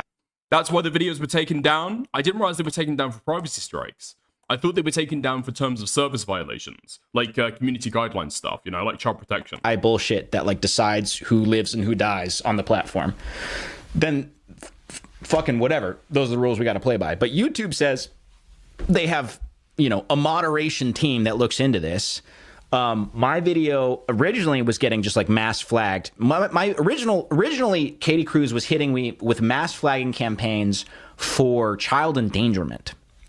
And then I was able eventually to get those back up. And at that point they switched to privacy complaints. You know. Yeah, because from my memory of this first drama, this person had posted their face publicly on an account. Right? And so he was blasting out there to say, this is who this is, and kind of putting a face to the name. But she had already put her face out there, right? I see how he's saying, like, oh, look, man, it's just like a big giant system, and, you know. So I don't believe this was an issue of, like, spreading somebody's private docs information. This instance was an issue of him, like, I don't know, spreading around somebody's face that they had already shared online and attaching it to their online statements. Them's the breaks. Well, okay. He had attached two aliases together. I feel like at the point that he made his video, that was part of the story, right? They had already confessed to having that previous alias. If YouTube were being honest about the fact that that's what it is, I mean, whatever. Like, that would be a little more fair. It'd be, you know, still pretty lame as someone who, like, makes money for the platform to be getting... Yeah, bro, Katie doxed herself before Sly even got to her. I believe that was true, yeah? Yeah, I believe that was true. She had? Yes. Okay, right. So his initial thing wasn't doxing, and that's probably why the privacy complaint fell through, right? She had attached those two aliases. Get to be treated that way, but, you know, it'd be like, whatever. You know, they're being straight up, but they're not being straight up with me. I'm guessing. And also, just like functionally, this system that they have allows this person to get any sort of exposés on them removed from the platform, not just by me, but by other creators as well. Well, creators who are bigger than me. Isn't like a public figure or something. And I can also be arriving with a life-size picture of Katie. So this is the other thing too. To her hometown and telling all of her neighbors, myself, exactly how horrible of a person. So this is the other problem that I've got with this video as well. Not in terms of like complaining that YouTube are taking it down, right? Okay. There was a story recently where two YouTubers got into like a beef over copyright and they met in real life and people ended up getting shot to bits. So if I'm YouTube, I would probably be quite sensitive to the idea that a YouTuber is going to someone else's hometown like this. Wait, Slyboy's reacting to this? Let's go. No, unfortunately, okay, unfortunately, this is 3 months ago. This is his previous reaction to it. I wish that he fucking reacted to the debate. You know, it's like, even though they're a nonce, and we all know that pedophiles are terrible, we all agree, right? We all agree, don't we? Yeah. I'm doing retrospective content, all right? We guys, pedophiles are terrible. I think from YouTube's perspective, they probably don't want you necessarily going to their hometown to make content about it, particularly when you got like a big picture of them to fucking... Well, if YouTube had responded to my appeals and allowed me to properly abide by TOS, then I wouldn't have had to go to the hometown. Wait, what do you fucking mean? What do you mean? What do you mean? Had responded to my appeals and allowed me to properly abide by TOS, then I wouldn't have... Allow you to properly abide by TOS. What the fuck are you talking about? Properly abide by TOS. Allowed you, if YouTube had allowed you to properly abide by their own terms of service, you're saying they made an exception for you? I had to go to the hometown. The ultimatum on me going to the hometown was that if my content fed got taken down, I would go. So I went. What the fuck do you mean? Okay, so you say, guys, I'm going to do this extra little bit of content. I'm going to do this extra little bit of content. If YouTube takes my video down, you're telling me you didn't intentionally bait the terms of service to be able to go and do that? Come on. When you originally made that first fucking content-fed video, I guarantee you're already looking at fucking flights. You're already booking hotels to go to the fucking hometown. There was no way you won't go into that girl's hometown. You know it. And the content fed also abided by TOS. So also I like repeatedly disavowed any sort of violence towards this person. This person being Katie Cruz. It's like, you know, you can imagine someone being a bit like, oh, this is a bit fucking rich for my blood. She says, people in the comments of Slyboy's latest video are encouraging him to... So by the way, that comment that he just read out, that was in response to him saying, I'm strapped, essentially. Okay. So someone had said something about concerns about the fence, and he had said something like, I'm strapped, which means I carry a weapon on me, right? So aspects of this I'm looking at and I'm thinking, you know, there seems to be like a sort of escalatory kind of somewhat violent kind of rhetoric, right? Where it's like... He's not saying from me, they're is he? talking about, is this a road... He's not saying there's... I'm escalating the violent rhetoric. I hope he's not saying that. There seems to be like a sort of escalatory kind of somewhat violent kind of rhetoric, right? Where it's like, you're talking about having a gun, they're talking about, is this a road you want to go down? It's starting to get, you know, it starts to get very kind of like complicated from a moderation perspective. And you start to think, if you're YouTube, do you genuinely want this guy going to this person's hometown with a massive picture of them talking about being strapped? Well, that's not really fucking up to them. I understand, Chud, you wouldn't understand this because you live in Britain. But this Sly Boy guy, I'm fully behind Royal. I'm fully behind Royal Kittenhouse in his fucking mission right now. This Sly Boy guy's got to fucking go. This Sly Boy guy's got to fucking go. Do you really think that YouTube would take a better view on it if you were talking about having a knife? If it was two British boys... talking about, well, if you come to my hometown, I've got a knife. Well, I carry a knife on me too. Yeah, that's like escalatory, right? That is escalatory. You can just like blow it off, not say anything in return. You're deciding to reply and escalate. They say, if you come to my house, I will defend myself. Well, I'll have a way to defend myself. Well, I'm going to defend myself even harder. I'm going to defend myself right up against your fucking throat. Right? It builds up, it builds up, it builds up. This is a free country, so I can go where I want and do what I want if I'm within the law. I'm glad he gave the context. Yeah, take an automatic gun. Take a fully automatic gun. Yeah? Go on then. Go on then, bitch boy. Go on then, bitch boy. I'm free. Take a fully auto. I saw off the end of your shotgun. Appreciate that. But to be clear on the context, put a suppressor on it. Someone just said, hey, this Katie Cruz seems really unhinged. If you go to her hometown, make sure like you're able to. Oh, little baby. No pump stock. No pump stock. This is a free country. That doesn't mean it's not escalating or you're making a good decision. Yeah, I know exactly. Defend yourself in case she like goes crazy on you. And I just said, yeah, I'm always strapped.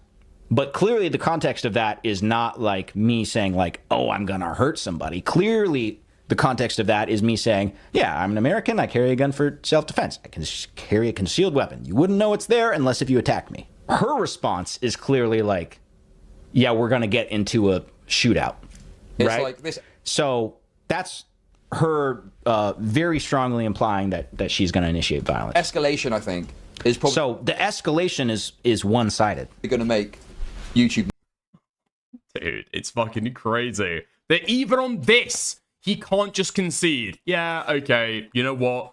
Fair enough. Yes, what I'm saying is escalatory. Motherfucker, you're talking about having a gun. Did you need to leave that YouTube comment? Did you need to talk about the fact that you are going to take a gun when you go and go to this woman's hometown? No, you didn't.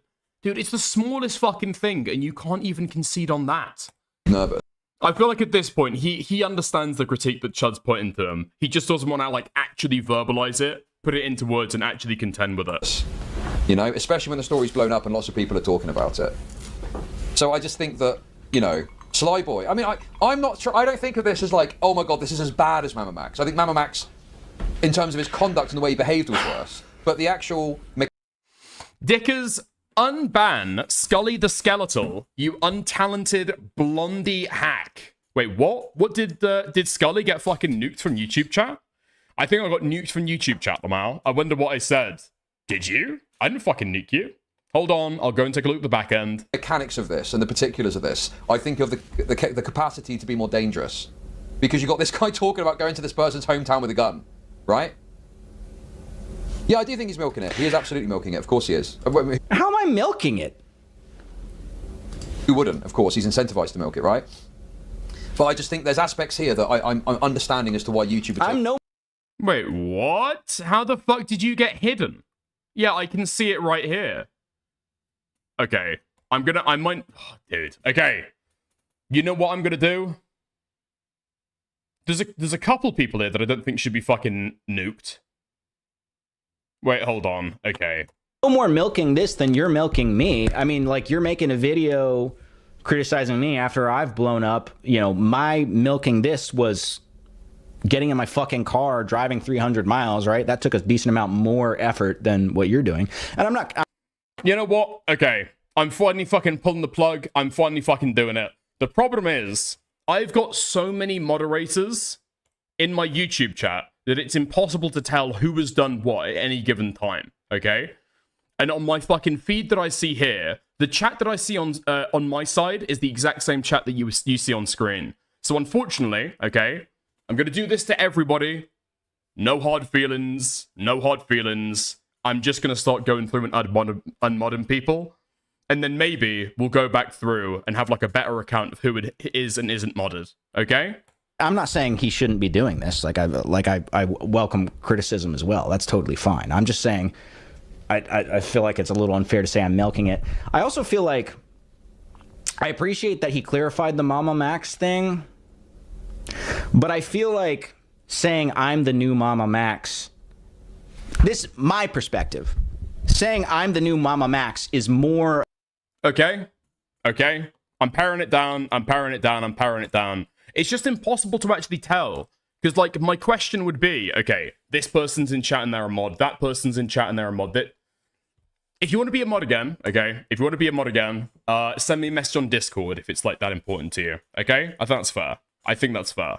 Of a YouTube-brained, clickbaity thing, than me saying YouTube supports rape because they've repeatedly followed a pedophile's bidding to get videos warning people about them taken down. I think both are fine. I think if he wants to call me, if he wants to make like a Mamamax comparison, you know, I disagree with that because I think Mamamax, you know, you hear that and you just immediately think something negative. And so I like... Wait, hold on. Scully, can you send a message in YouTube chat so I can see what your last chat message was? Is that all right? Have reservations about that comparison. He is deeper in the video kind of distinguishing it a little bit more, which I appreciate, but yeah, I just disagree. Issue with this. Ultimately. It's like you're moving a bit fucking erratic here. You're like talking about going down there, talking about being strapped. You're printing out a big picture of this trans pedo. Like, dude, we're getting a little bit fucking spicy, okay? Maybe we need to bring the temperature down a little bit. Again, like, the only reason we're here is because both Katie Cruz and YouTube itself were relentless in taking my videos down. So it was genuinely either this or I just, like, tuck my tail between my legs and walk away and just be like, I guess I can't make videos about this person. Just hiding somebody from your channel, remove their fucking chat history.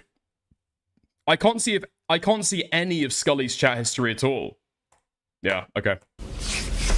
You know? Assuming you want to stay within YouTube's TOS.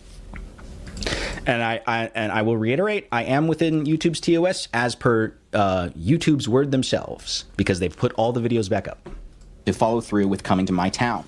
then again, what is the fucking complaint? Like, you've made a video complaining about moderation before the actual moderation takes place. I've seen this several times now, and I've got to be honest, it's like I have lost the trust that I have in creators to be able to, I don't know, like actually give reasonable takes about this stuff.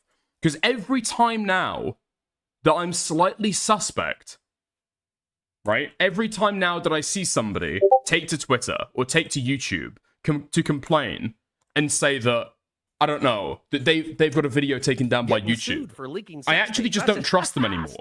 I'm incredibly fucking critical of who has and hasn't got a video taken down for totally reasonable reasons. Mod Tyrone coward. I'm tired of Babka being vacant. Hey, thank you for the 5. Someone told him to carry. Oh, dude, how the fuck did my Discord notifications just play? Okay, apologies for that. That was me. Gun because I would likely have one. He said he'll be carrying. This might turn into a bloodbath, but I'm not going to capitulate to a bullet. Right. I don't negotiate with terrorists. I'm not giving in. I won't back down. If I die a little earlier, then I. But why is he? Sorry, I've been pausing it a lot. Why is he chortling at that? Like, yeah, it's going to be a bloodbath. You shouldn't be going there. I'm a fucking American. I can go anywhere I want. I can say whatever I want. God. Like, it's. Yeah, I'm an American. I can walk into a bloodbath. Hell yeah, I can walk into a bloodbath. Oh my god. Kind of a British-ass take, all right? I've been like... I do have a little bit of an ongoing bit where I think it's funny to be openly xenophobic towards British people.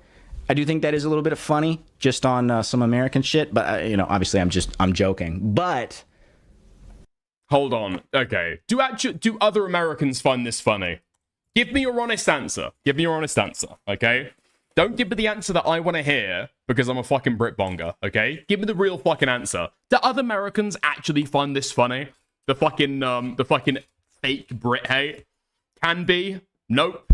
Tyrone 1000 says hilarious bit. Aiko says nobody. Okay, thank you. I'm glad. You know, I should be... How about leave the fucking British alone, yeah? What have we done? What have we done? Dude, we sent our sons and daughters into Iraq to die for your retarded war, okay?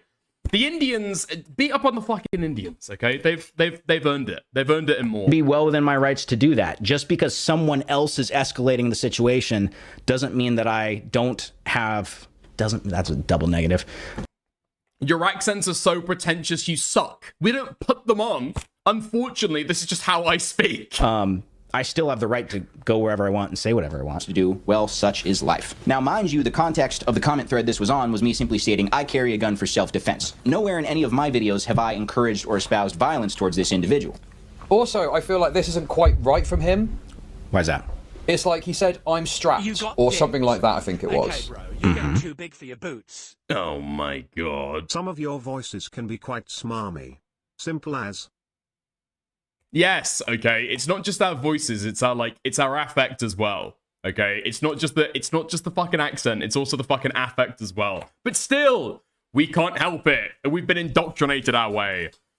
Our accents are pretentious, literally your forefathers' accents. So say Soul Skibbity. I'll say that not all British accents are pretentious, okay? I mean, whether you want to take that as a boon or a curse, that's up to you.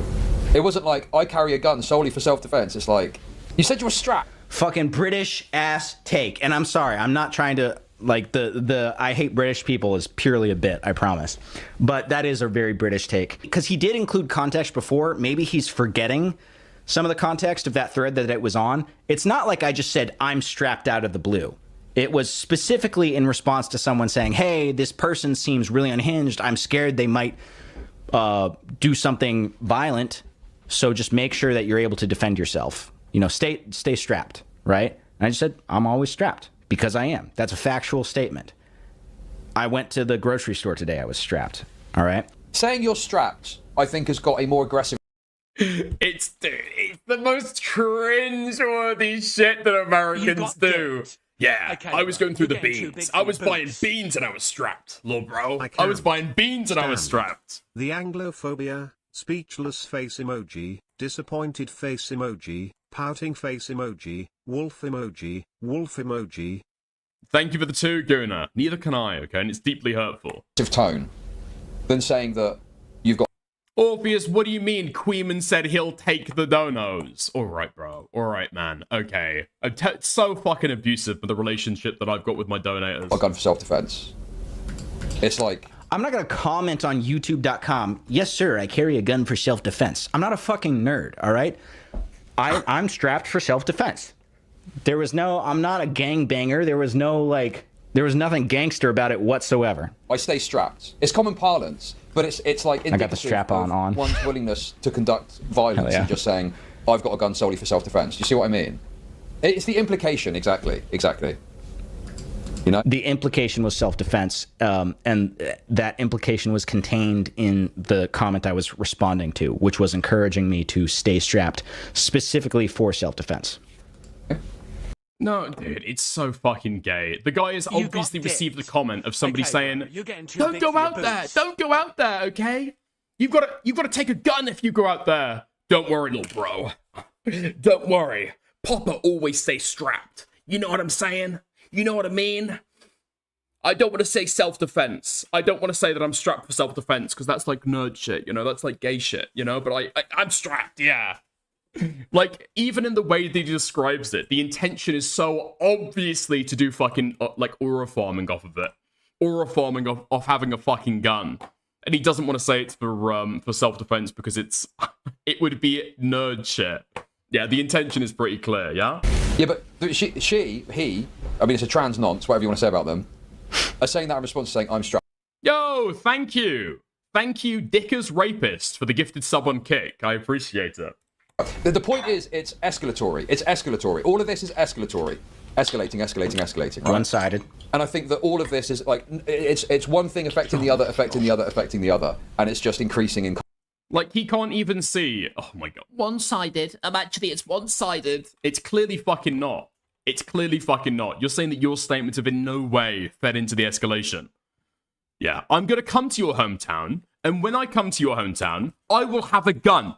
I will be bringing a gun with me, okay? I'm always strapped when I go on these missions. No, I didn't contribute to it at all. It's just like obstinate retardation. Kind of like speed and tone. It's like, I'm not saying this guy is saying he's going to go down and shoot them. That's extreme. But all of this is serving this purpose of just escalating the situation to the point where, and bear in mind, it's not about whether or not he's like ethically or morally right to do this. This is a comment thread in which Katie Cruz was not involved until she responded to that comment, always strapped, right? It's not like she was in the comments being like, oh, you want to get on me or whatever, and then I was like, oh, bitch, I'm always strapped, right? Like, someone was like, hey, just be careful, brother, like, stay strapped. And I was like, yeah, I'm always strapped, right? And then she commented, we're both gonna die, basically. So the escalation is only happening from one angle. It's more so about, is it reasonable to claim that YouTube support rape because they've decided to take this video down? And based on everything that I'm seeing, I'm saying, no, I don't think that's reasonable, because I think it's far more likely that YouTube are taking a look at this and thinking there's an escalating level of rhetoric between these two people, and there's talk of going to the hometown. He goes to the hometown, he's got this big picture printed off of the person. My American rights. That's my, like, God-given American rights. I genuinely do think the national divide here is ultimately the disagreement area. I have the right to go wherever I want and say whatever the fuck I want. And he's saying he just thinks it's like too... I guess if I get fucking killed... You're not saying that you've got the right. That's a fucking lie. That's not what you're saying. You're not saying in abstract, I've got the right to be able to carry a gun wherever I would like. It's my God-given right. You're not saying you've got the right. You're confirming that if you go to their hometown, you will take a firearm with you. Who started it? This guy's so retarded. This is what it looks like, by the way, when Americans are talking about their God-given rights to always stay strapped. This is what it looks like in reality. Get away from me. Aim. Buddy, you're getting shot. You're going to get shot. You're going to get shot. You're going to get shot. Walk away. Walk away. Walk away. Hold this. Do not approach them. They're walking away now. Get away. Hey. Go. No, they're afraid to see. All right, then leave. Fuck that. I'm sure that everybody, when they're strapped and carrying a gun, operates completely reasonably. The entire time. A gun owner in the United States doing a negligent discharge? What? Using their gun in an illegal fashion? That's not what white people do. That's not what white guys do. What? What do you think of me? Killed in Indiana That's bad for YouTube's bottom line, so I shouldn't do it. Which I disagree with. But so overall, so far from what I'm seeing of Chud Logic, I pretty strongly disagree. But I don't think, I don't even think he's like coming at this. Okay, bro, you're just getting too big for your boots. Okay. In posting a hilarious clip, you need to click DSC. Okay, thank you for the 2. To be contrarian and get views off of that, or I believe these are his actual thoughts. I just disagree. So, you know, a lot of people saying he's just like trying to rage bait and stuff like that. I don't think that's the case. I think he just like has a different view of it, which I disagree with. But, you know, I appreciate him giving his thoughts. It went from one video to him doxing her, going to her hometown with a billboard of her face, going to see her family. And I did not dox Katie Cruz. I've seen a couple people say that, as in like I did something wrong or bad by doxing Katie Cruz. Other people have doxed Katie Cruz. There's even an argument to be said that Katie Cruz doxed themselves because they kind of let some information slip in their.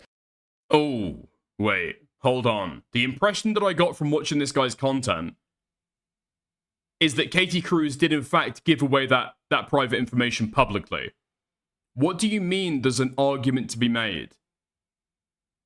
That's not what somebody says when they're sure about something, is it? Well, there's an argument to be made that I didn't rape them. There's an argument to be made that I didn't murder that guy. What do you mean there's an argument to be made that you didn't dox them? Anger, as they like tried to go after me. But I did not dox Katie Cruz. Callie Miller is a public person. They have like public profiles. Until recently, they had like multiple projects that they were advertising with their face on it. My doxing Katie Cruz as Callie Miller was playing audio from a podcast in which Katie Cruz admitted to be Callie Miller. You can't like be like, oh right, okay, dude, holy fuck, okay. I was worried for a second that I'd fucking like spread docs by reacting to this shit. Yes, okay, dude. Why set it up like that? Holy shit, my heart was fucking going then. I thought that I'd completely fucking misunderstood this stuff. Okay.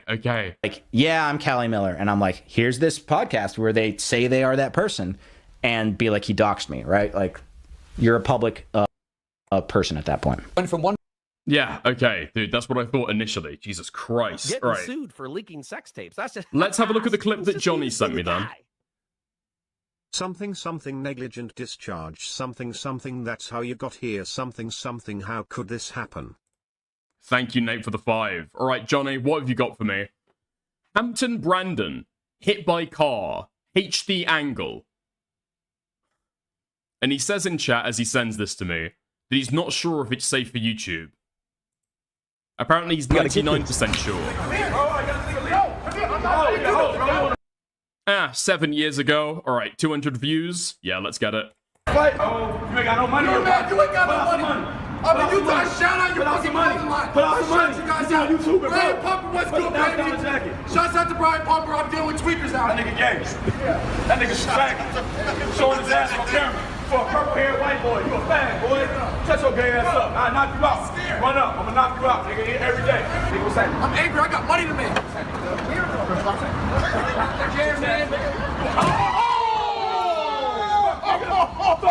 Keep running. Keep running. Keep running, you bitch ass nigga. That's crazy. Yo, niggas.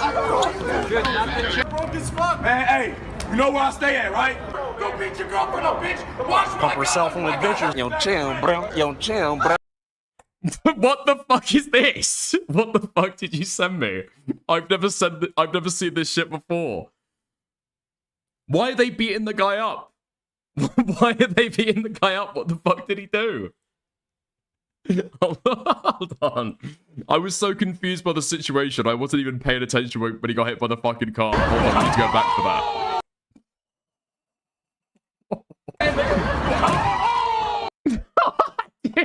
The guy literally goes upside down for like half a second. He goes fully fucking upside down. Fuck me.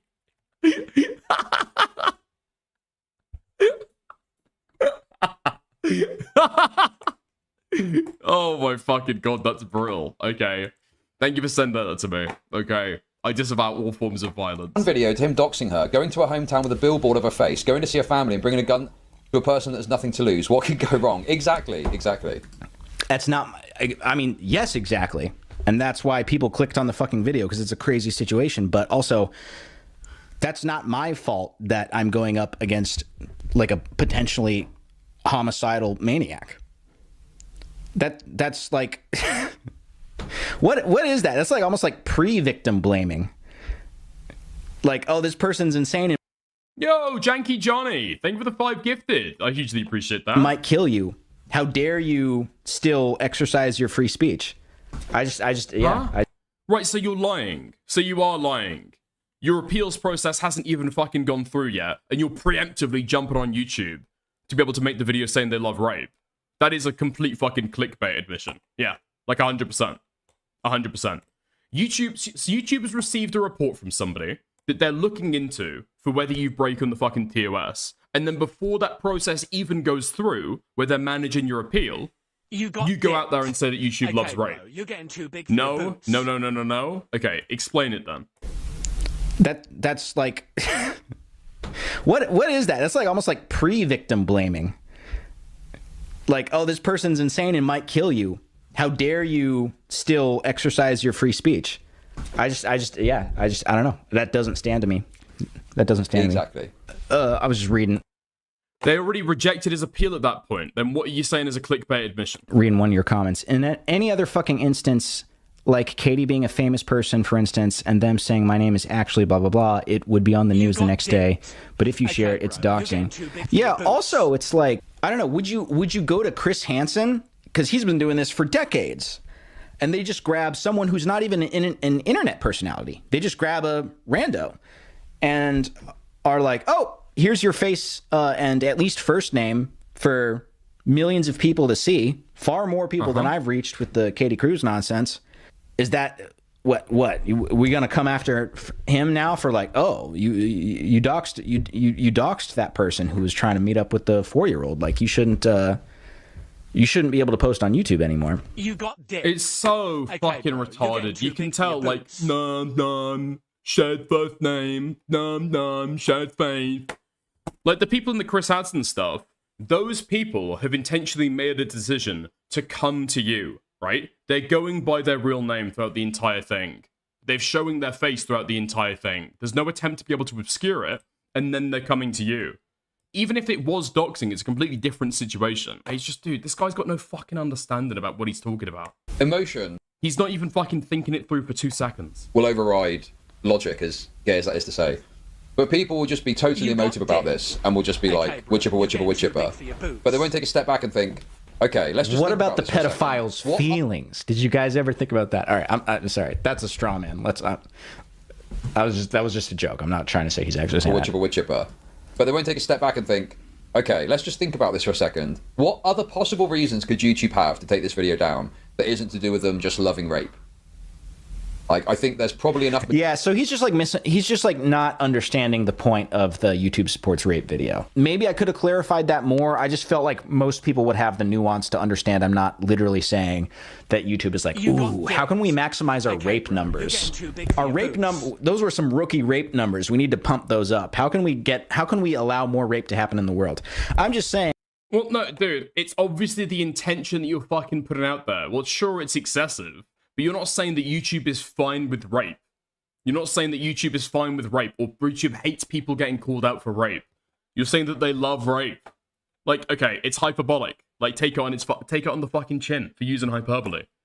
That their like shitty ass appeal process and nearly non-existent moderation process allows for this person to abuse the system and further their open journey and aspiration to get with a 7-year-old child. People from Shelbyville messaged me and were like, hey, we saw the video because not Thanksgiving, but I believe, if I remember correctly, Halloween happened shortly after the video came out, if I'm remembering correctly. And I believe I remember people were messaging me being like, hey, like, we like figured out where that person's house was. Not from me, mind you.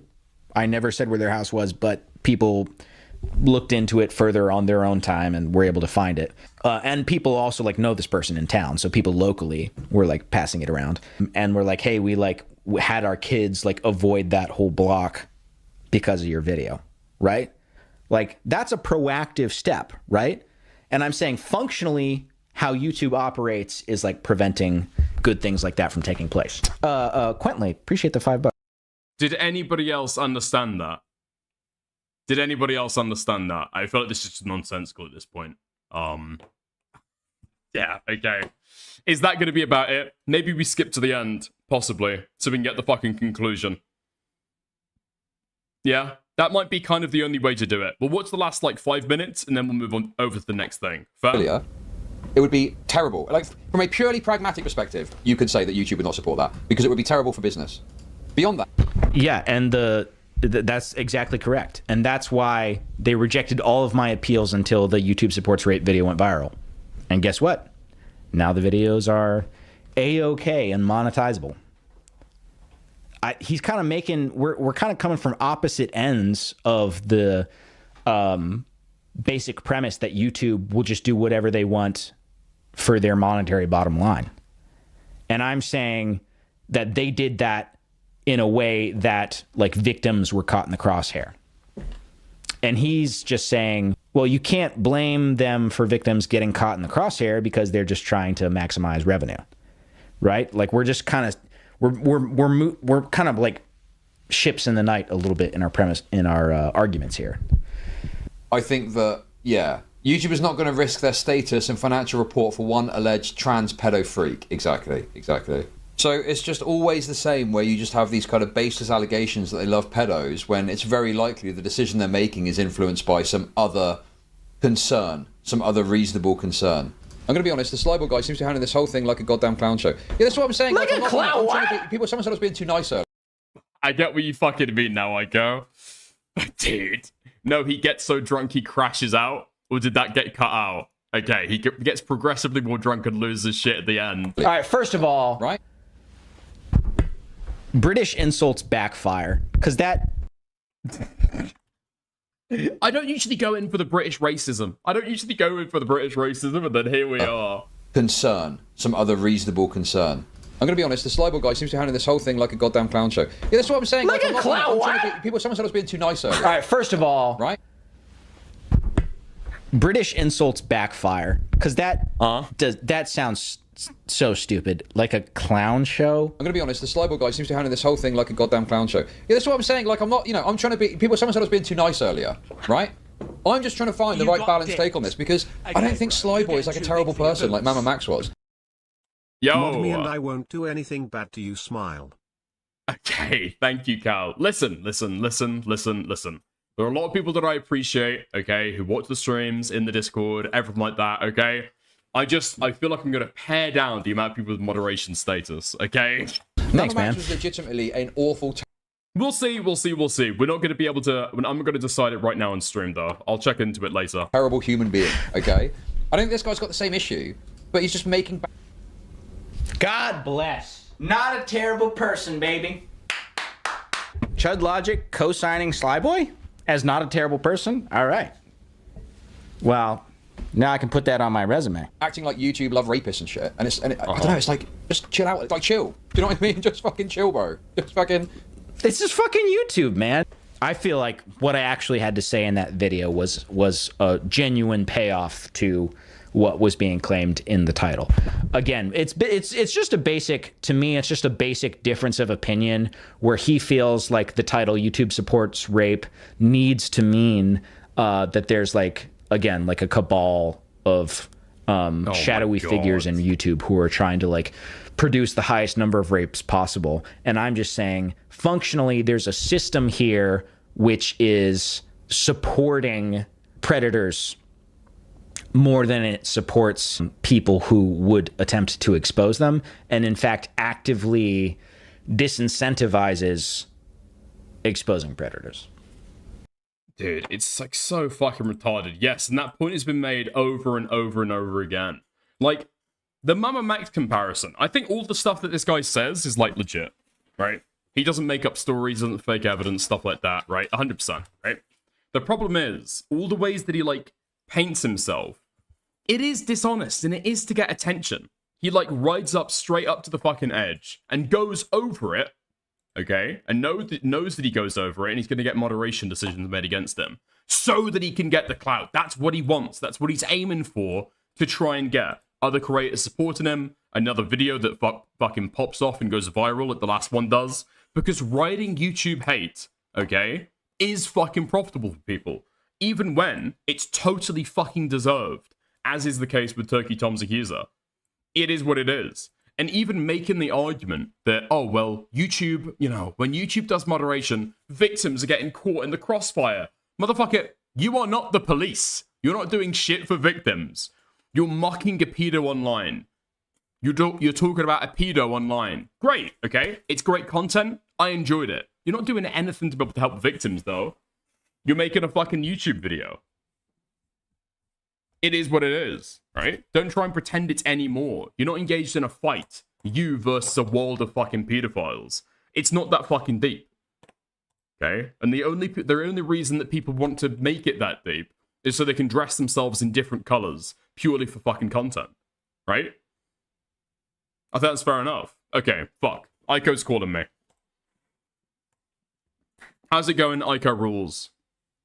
Hi, I thought that, so it was in like the full stream, so I guess he cut it all out. I just thought that I would show you the few samples I have of him saying stuff. Tell me if you heard it, okay? Mm-hmm. Is that all right? Yeah, go for it. Okay. Correct! Did you hear that? I did not hear that, no. Okay, how about this? It is! Right. That? I did not hear that either. What about this? No!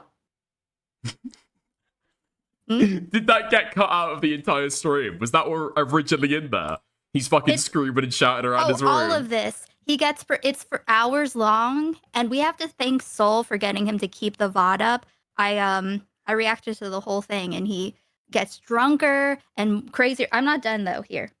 What? Where are you getting that from? No! Finish the sentence! Sorry. That was him getting upset at Chud. Yes. Wait. Okay, I have two more. Yes! And then this is the best one. The messages I've gotten from Shelbyville, Indiana residents would make you cry. Mm-hmm. That's what I got. So there was so much in there. It was such a treasure. I understand why you cut it out. All right, that's it. Bye. Oh my god, thank you. I appreciate it. Okay. Oh man, and it's even if you go all the way down to it as well with what he's saying there. Oh, the messages from the Shelbyville residents that I got, they'd make you cry. It's the exact same as Mamamax. Like the Shelbyville residents are the version, a Sly Boy's version of Mamamax, like cabal of rape victims, right? It works in the exact same way. Well, actually, I know that you want to disagree with me, but actually, I've got a bunch of raped people who actually support me. Sorry. Yeah, sorry. They're actually closer to the subject, and they support me, actually. So actually, you can shut the fuck up, I suppose. I'll just reject all of your criticism. Because people who are probably too close to the story think from an incredibly biased point of view that what I'm doing is great, actually. Yeah. Yeah. That's post-hoc rationalization anyway. It has and had no bearing on your decision to go to Shelbyville. That's dishonest by Sly Boy. I mean, yeah, that as well. Nice. Okay. Fantastic stuff. Let's move on to something else then. Actually, before we get there, give me 2 seconds. Okay. Hengist was asking me to watch this earlier. Apparently, in the Chud Logic stream, after he was done snarking morale, I end up getting snarked. Did we watch this? Okay.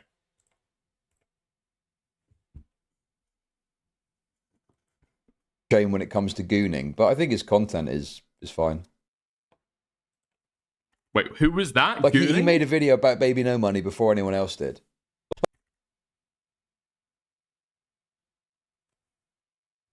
But right, like, I don't think you watch his videos and you think he's being particularly crazy or unreasonable. Like, he is in this arena. He is in this kind of arena. He is like, oh, he's talking about Cam Nuggets. Okay. like he made a video about Baby No Money before anyone else did. Like he was on that story. So the problem with Cam Nuggets is he's just kind of like an embarrassing gooner character who's got no sense of shame when it comes to gooning. But I think his content is fine. No, dude. Cam Nuggets has developed a sense of shame. He's like rolling with the fucking punches now. Well, has he? I don't know. Probably not enough of one, actually, if we're being honest about it. Probably not enough of one. It's hard to tell at this time if he's like outwardly open about his gooning or if he's just not, if he's just rolling with the punches. Do you know what I mean? I actually can't tell the difference. When I've got like a big, like a fucking big back Latina on my live stream, like showing on screen, and Cam Nuggets comes in saying awooga, and humana, Getting sued you know, for leaking sex tapes. That's eye emojis. I can't tell if that's legit or if Cam Nuggets is just like rolling with the joke. Shooter next, please. Do the ESPN 6 minutes by Ovid follow up with a where is he now? Kino. Thank you very much. No love for Dickers. Dickers is unfortunately. What do I think about Dickers? Ooh. Do you know what it is with Dickers?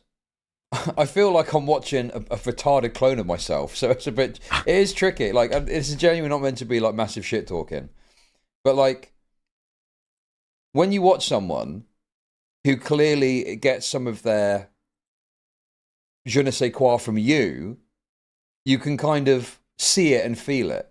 So I've got nothing really against Dickers per se. I'm sure his coverage is reasonable, but I just find it difficult to watch because it is a bit dull sometimes, to be perfectly blunt. And also I'm just a bit like, it feels like it feels like you're watching yourself, but you're not. Like an alternate universe version of yourself. Where you're slimmer, yes. Certainly. But kind of a bit retarded or something, I don't know. Is that it? You still hung up that he jacked your emote? Oh no, I don't give a fuck about stuff like that. I just think it's funny. It just adds to the skinwalking allegations.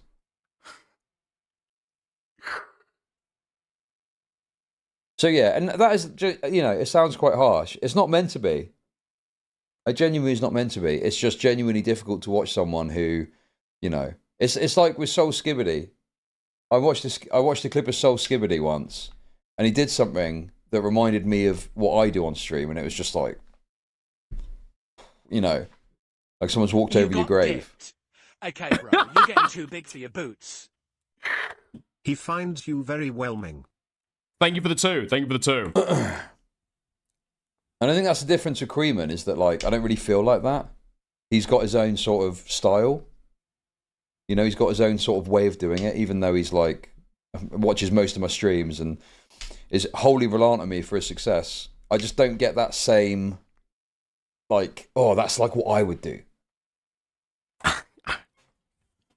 I do have to defend Soul, actually. I think I bullied Soul over the exact same clip, and I know the clip that he's talking about. I do know the clip that he's talking about. Where Soul is going like, wah-hey, fuck off, as you, like, ban somebody from chat. I remember mocking Soul for the thing at the same time. It hits different coming from Chud, because obviously he actually means it. I don't think that Soul was actually, like, skinwalking Chud at the time. I think that he was just being, like, I don't know, a retarded, drunk, like a lad, like a British lad, right? Like a British lad, something like that. In terms of Chud, I mean, obviously, there's different lines to this. I'd be lying if I said that I didn't take certain, would inspiration be the right word? If I didn't take certain, I guess, cues, right? From Chud. Like, watching Chud is probably, is it what got me thinking about, like, maybe streaming? Probably, if I'm being honest. If I'm being straight up and honest about it, probably, yeah. And getting into doing content creation and doing, like, hours longer fucking stream. It's just, Chud has got a really easy formulaic structure to be able to copy from in the way that he does segments, right? It's just really easy. The structure is really obvious. Just boom, boom. Super cool, right? I think part of the reason that I probably would watch Chud, I mean, okay. I do occasionally still watch Chud. Obviously not as much as when I wasn't creating content myself. But yeah, probably because we probably do have like a certain similar level of like personality. But it's not like I'm on stream talking about stuff and thinking like, what would Chud say? What would Chud say in this situation? Like, no, we probably have like, I guess, similarities. And then yeah, like watching Chud has definitely had like an influence. I don't know. I've got to be honest. I try and maybe it's a part of being like super, I don't know, is it like super self-critical about the way like either you present information or do certain stuff on stream or like manage certain stuff. And so when you get like criticism, you're thinking like, fuck, okay, I'm not sure that I'm doing this quite well enough. I would go and take a look, or I do sometimes think like, okay, how do other people do it?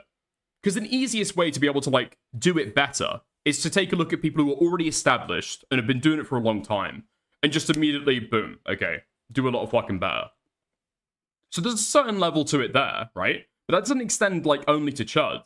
Like sometimes, I don't know if people would get it if they don't really like create content, but obviously like a certain portion of content creation is just, it is performative to a certain degree, right? You come on live stream and you probably wouldn't say it the exact same way that you would if you were like totally offline. And so there's a certain level of performativity. And so you're putting on a slightly different affect when you say stuff. But there's ways of communicating information that is just more effective than other ways, right? So for me, for example, I'd say the main way that I do like performativity on stream is that if I was off stream, believe it or not, okay? Believe it or not, or sometimes when I'm on stream, I will just go longer and take big long pauses and do a lot of kind of like thinky time in between when I speak, right? That's just kind of the way that I fucking like talk naturally. Now it doesn't really work on stream, right? And I know that other people are punchier, and I know that the way that other people deliver stuff is just like way fucking quicker to the point. Like as you can tell as I'm saying this right now, I have like a bad habit of over-explaining my point. Whether I'm speaking or writing, that is just me. And so finding easy ways to be able to like, boom, shorten down sentences into maybe only a clause, right? That's just like way easier to fucking do. Just being punchier. Like a good example that I'll give of this actually. Bad example in that it comes directly from Chud, okay? But good example for describing what I'm talking about. So Chud's main criticism of the debate that I had with Aiden over the Doxer stuff is that I got way too fucking much into the definitions when that's just not necessary at all, right?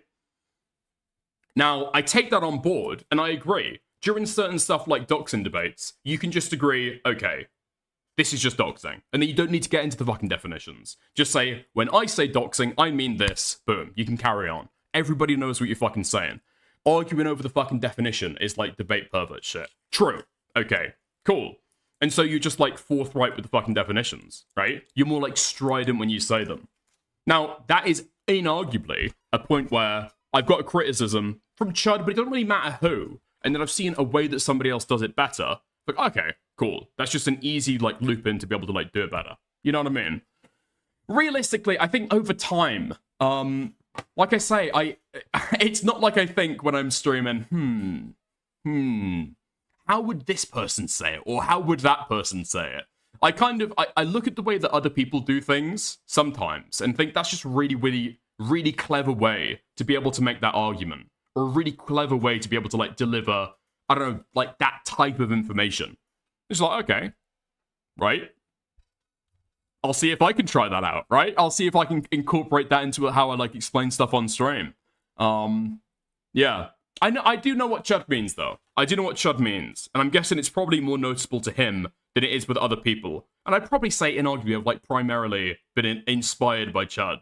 But I mean, I get it every now and again. Usually not with like affects. First off, Nobody else has got the balls to move their face in the way I do, right? But probably with, like, arguments, right?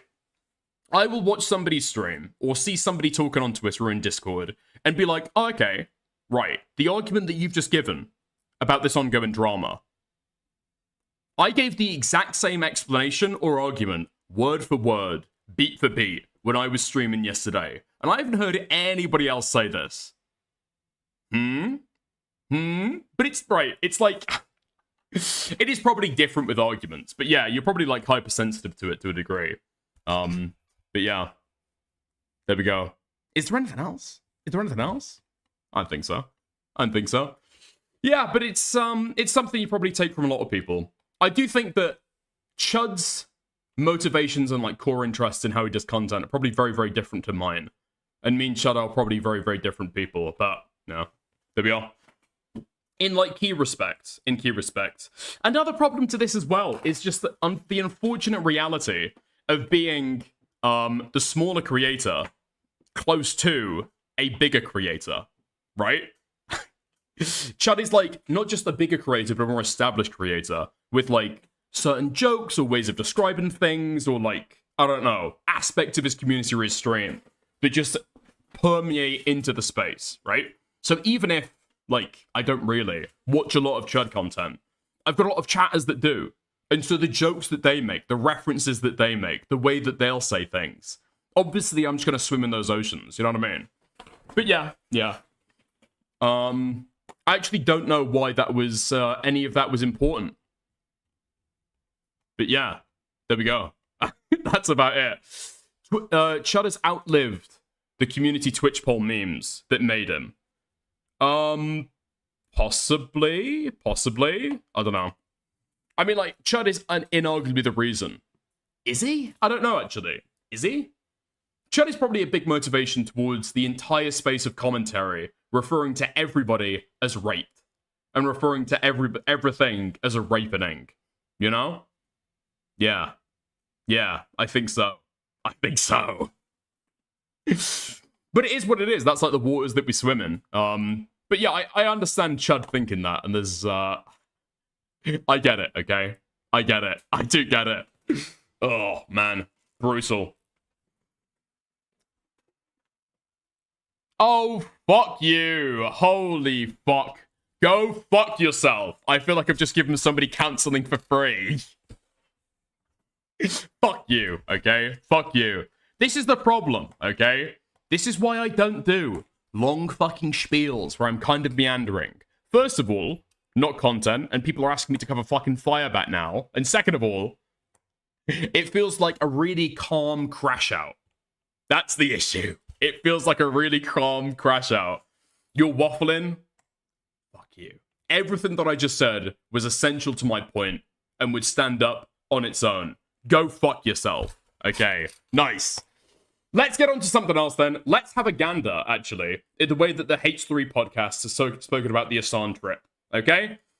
I promised it in the title. Let's go cover it. Okay. So Hasan obviously goes for a clip to Cuba, right? Hasan goes for a trip to Cuba, takes and follows a flotilla that's delivering a bunch of medical provisions, a bunch of power generation, a bunch of solar panels, stuff like that, right? For some reason, all of the old, well, we all know the fucking reason, right? Because you've got 1,000 fucking commentary channels that with no fucking, like, brain power at all will just regurgitate, Hasan bad, Hasan bad, $1,300 glasses, $1,300 glasses, $600 coat, $500 t-shirt, right? Over and over again. I get it, okay? Champagne socialist. It's got fucking old now, okay? And people are... the entire way that people are arguing with this stuff are trying to argue that Hasan bad, while emphasizing the poverty that Cubans live in. That's Hasan's entire point, you fucking retard. Okay. So let's see. Let's have a gander. I've been sent several clips, like 6 clips, to be able to go through. Otherwise, we'll just go through the Hasan segment they did on stream. Let's just go through the Hasan segment they did on stream, actually, okay? Went to Cuba. We all know this by now. You guys know that I've been following it. If you follow me on Twitter, honestly, his trip was pretty uneventful because he was only there for like a day. That's what's crazy about this. That's what's great. So the trip was a boat, right? Of aid. It was supposed to be a boat. And there was apparently like millions of dollars in critical aid that was being there. And there was is it a VTuber, that person that What the fuck happened to H3? Ela Klein ran out of Ozempic. Okay. And Ethan Klein ran out of estrogen. That's what happened to H3. No. What's their name? Who? Code Pink? Something? Oh, Code Pink. Yeah. I mean, the face of the org is like this older white lady. But it's like a very like woman forward organization. So I heard all this leading up to it. And then what I saw was, okay, so they did deliver critical aid and it was for stuff like cancer and other things. If they did all that, that's great. Yes. But where he fits in is he flew there, posted up in like the sickest designer clothes, went to a kneecap concert at a bouncy castle next to everyone who's literally suffering, and he streamed on Starlink, sipping espressos. Like, what the fuck? What the fuck was even happening? Like, what the fuck is even happening?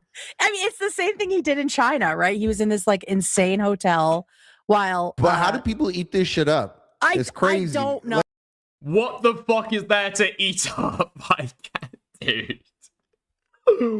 Oh my fucking god. It's so fucking retarded. This is your fucking criticism. This is all the criticism you can fucking give. Say that he's doing state propaganda. Say something else. Anything else. What is even if you could articulate the criticism being put here, what would it be?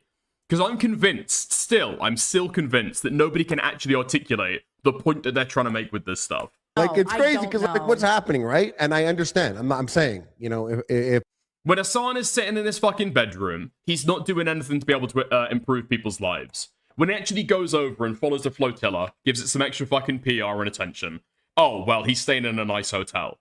If he stayed there for a long time, or if he goes there at all, he's milking the poverty of the Cuban people for content.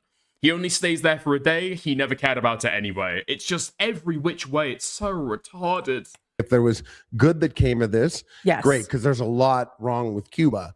And it's not all America's fault. There's never some black and white. I know, and they want there to be that. Yeah, they want there to be that. But what he was doing, like, what is he doing there? I leading up to it, there was so much. Yeah, like I thought he was like the Greta of this. That's aid he's mission. like, I'm going on the flotilla. I mean, I really thought it was going to be a ship going to Cuba the way that the ship went to Gaza, which he also didn't do, even though he said he was considering going to Gaza, as we all remember. And he was paid for this? The Cuban government had reached out to his team, apparently? I have no idea. I know that there's a clip of him saying that the Cuban government reached out to him like 11 months ago. I don't know if it's about this, but there was a press conference run by the Cuban Foreign Affairs Department ministry. Did he attend that? So there's definitely, and there's like these tours that some of the people. Wait, did Hasan attend that? No, Kneecap attended that. Jeremy Corbett attended that. Hasan did not attend that, so far as I'm aware. But dude, this is the fucking issue. He does go on the flotilla, in the example of Cuba. There's like infinite content criticizing him for that. He doesn't go on the flotilla, in the example of Gaza, and there's endless criticism going on over that. Like, how the fuck do people watch this shit unironically? Like, what is the buy-in? What am I missing over this stuff? Went on where they're like, wow, everything's so wonderful here, and, you know. He was making good money and getting good press. For real, how are people still buying this shit? As if Hasan isn't an opportunist that just goes wherever the money is for him. So brave. He's always considering. Same nobody. He's wanted to meet his favorite bands. Oh, the healthcare is amazing. It's like, how is that possible? How is that possible if the country's also falling apart? You know? So. Well, because the Cuban healthcare is disproportionately good. What the fuck? The Cuban healthcare is disproportionately good for how their poverty works. That is actually just true. That is just true. The Cuban government spent a lot of money on their healthcare outfit. That is just true. What do you mean, how does that work? Maybe look into it, you fucking fat bitch. Where would I Show Speed have fit in this if Hasan, because Hasan, I remember he wanted to bring him. So would they do fly there and then do like a hotel room stream together? Probably. I mean, I honestly don't even know if Hasan was at this concert. Like, I didn't see his content because I don't follow him. I follow. Is Guam really coming out here and saying that she's against socialized medicine in the United States? She wouldn't want even a Cuba approach to medicine in the United States. Really? I think on a toss-up, Cuban healthcare might be better. I'd have to double check that. Some of the other people that I think Cuban healthcare might be better than US healthcare. went, and I don't know if he was even there. Like, I didn't So see then him even post less. about Like, it. what happened? What was the thing? What was all this noise about? I It's to just know. stream from the hotel room. Like, Well, and also, and you know what? Yeah. I've always said it to people because some people clown the way he dresses. He has a particular taste, and I'm not fully against it, but it's very expensive. It is. And there's this very interesting prison that he's created for himself because I've met creators that are big on flexing. They love clothes, cars, things like that. I've seen it for lot of over them a are, yeah. decade. And I just know he's one of those guys. And it's almost comical that he has to flex. Does he? I mean, Hasan wears like expensive clothes, sure, but like flexing? When I'm thinking about YouTube content creators that people hate for their flexing, I'm thinking of like Rice Gum, the guy who's always bragging about how fucking expensive his shit is. I'm thinking about Jake Paul, again, always bragging about how expensive his shit is. That's like a core part of Hasan's criticism. I don't think he brags about it. People have got to go and find this shit online. Flex no matter what. Like he's there and he's got, you know, he's got his outfits. Did a stylist come? Did you bring your stylist to Cuba on the aid mission? But yeah, but you're right. There is like, he's created this very narrow lane for himself where he's also like the best socialist, right?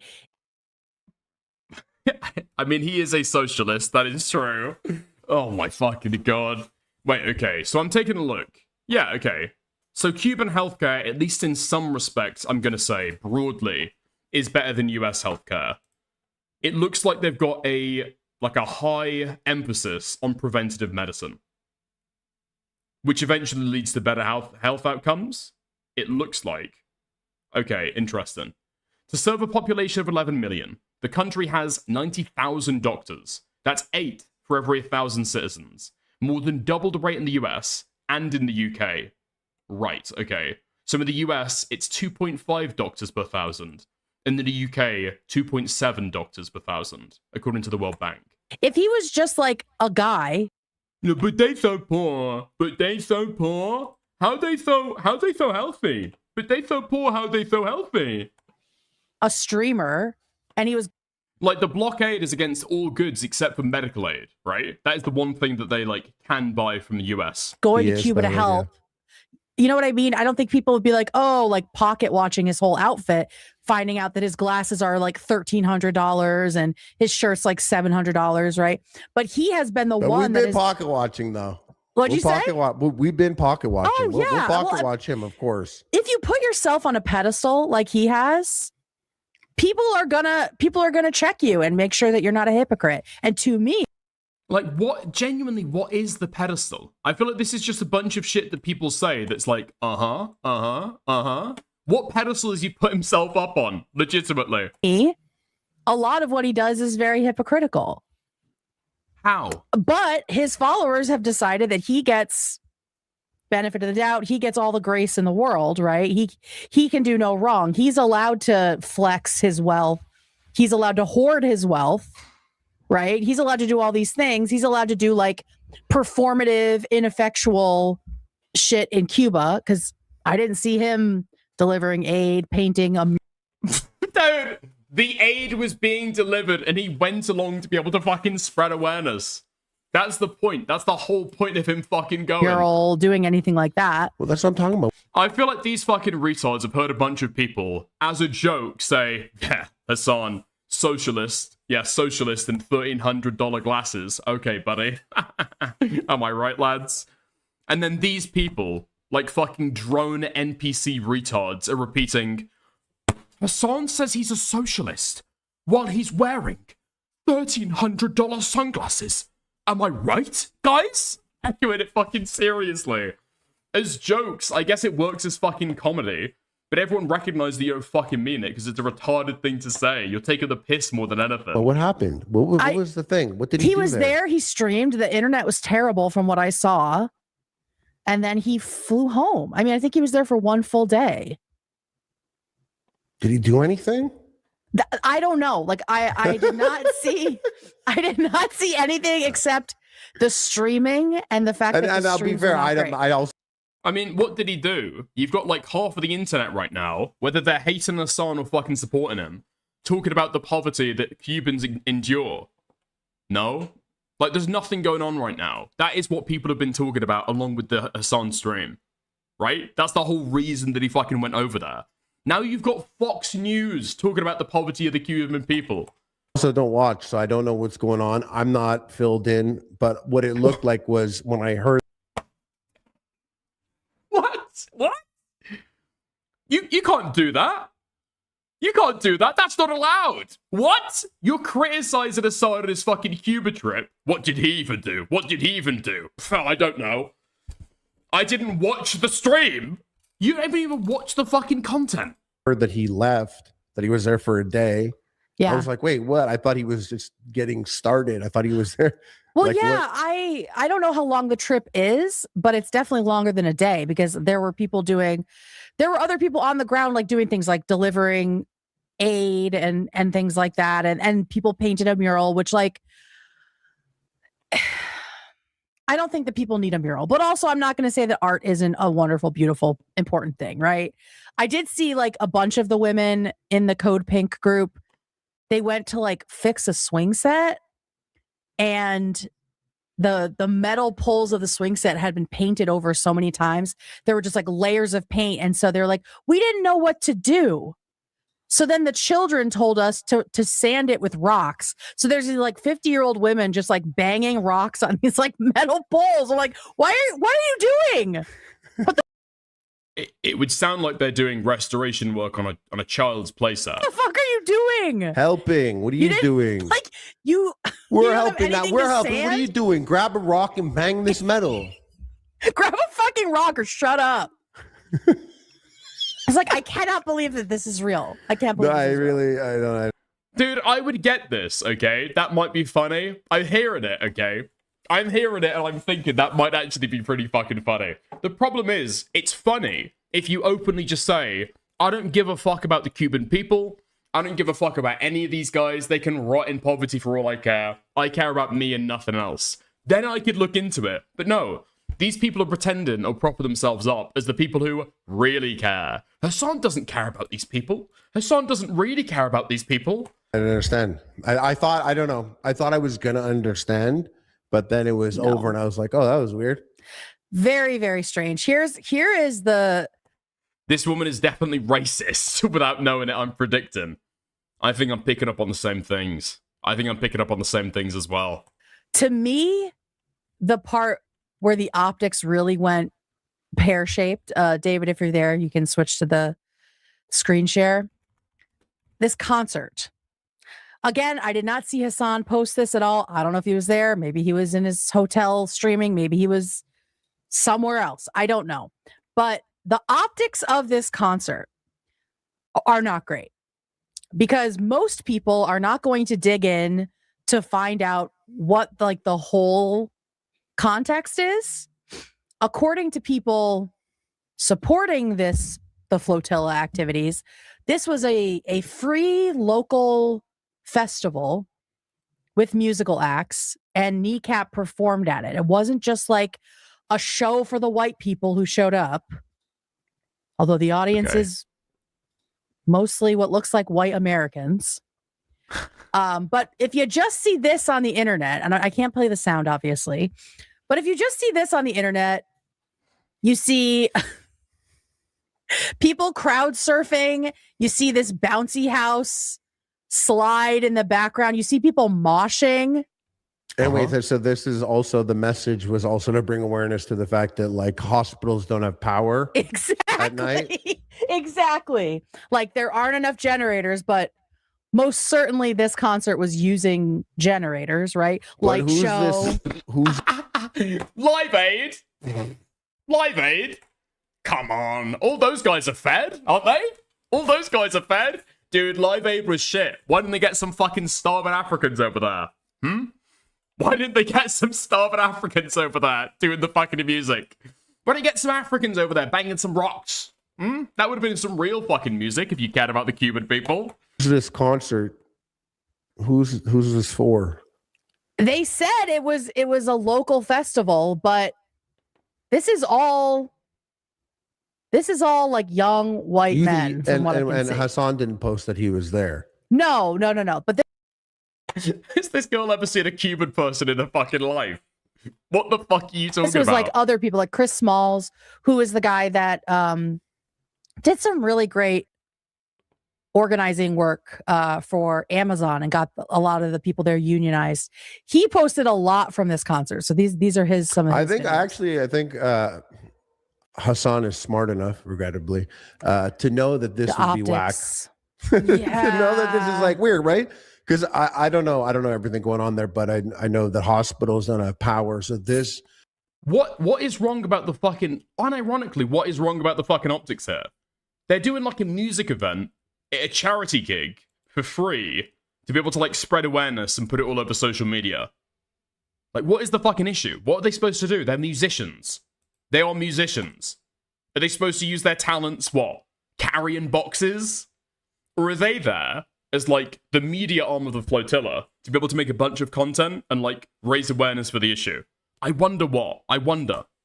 Is very bizarre. He said Very, he was very busy weird. interviewing people at this time. He was interviewing people. Yeah, like interviewing people that lived there, talking to them about the conditions and things. Ah, okay. That's what Dolly is maybe- saying. Okay, maybe. Okay. So instead of attending the music festival that we hate so much, Hasan was talking to Cubans about their horrible living conditions. Okay.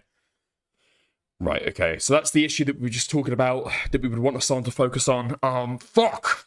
Okay, how do we snark? 1 second. Maybe there's going to be like a long form thing he puts out or something like that. Yeah, like a live stream, possibly. Maybe a live stream. But yeah, there were just like some weird things. So there was this thing, and then like a lot of the volunteers kept like taking pictures with kids in the street, which felt very like Safari white type Christian shit, missionaries weird going ass. to Africa. Oh my god. Africa kind of treating thing. it like a safari thing. Yeah. Dude, taking photos while you're doing charity work is illegal now. You're not allowed to do that. That's racist, actually. That's actually racist. Taking pictures as you're doing charity work. How dare they? Yeah, I saw people saying like poverty They should be wearing fucking burqas, actually. How dare they even show their face while they're doing charity work? safari and stuff like that.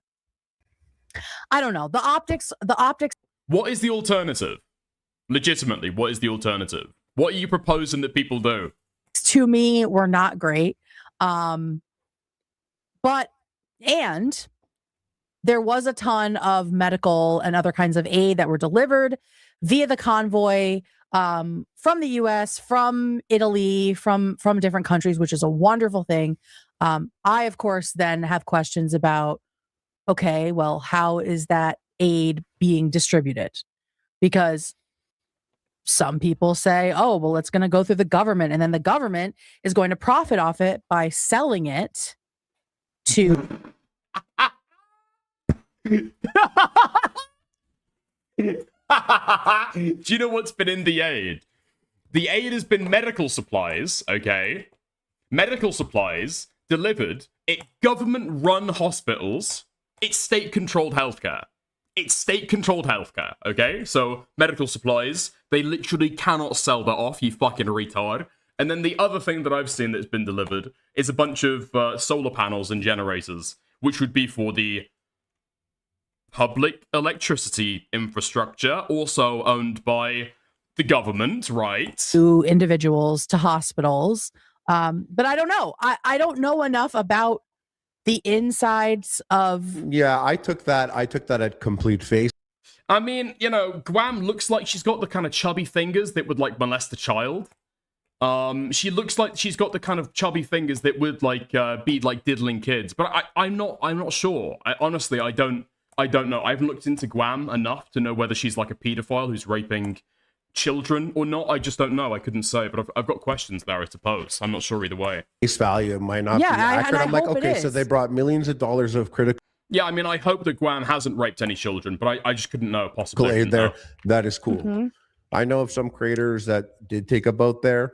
I'm aware Yes, of that. If there that was a is small boat. If there is something positive that can happen about that, yeah, that's cool. I'm just sick of Hasan's shit. Yeah, me too. On this day or any day. He made a big. Oh man, Harley even knows. I feel like Harley knows that there's actually nothing here that's like actually criticizable. There's nothing of substance here at all that you can really fucking talk about. But his job right now is to work for Ethan Klein, doing a podcast, and shit talk Hasan wherever they can. Ethan's offloaded the effort.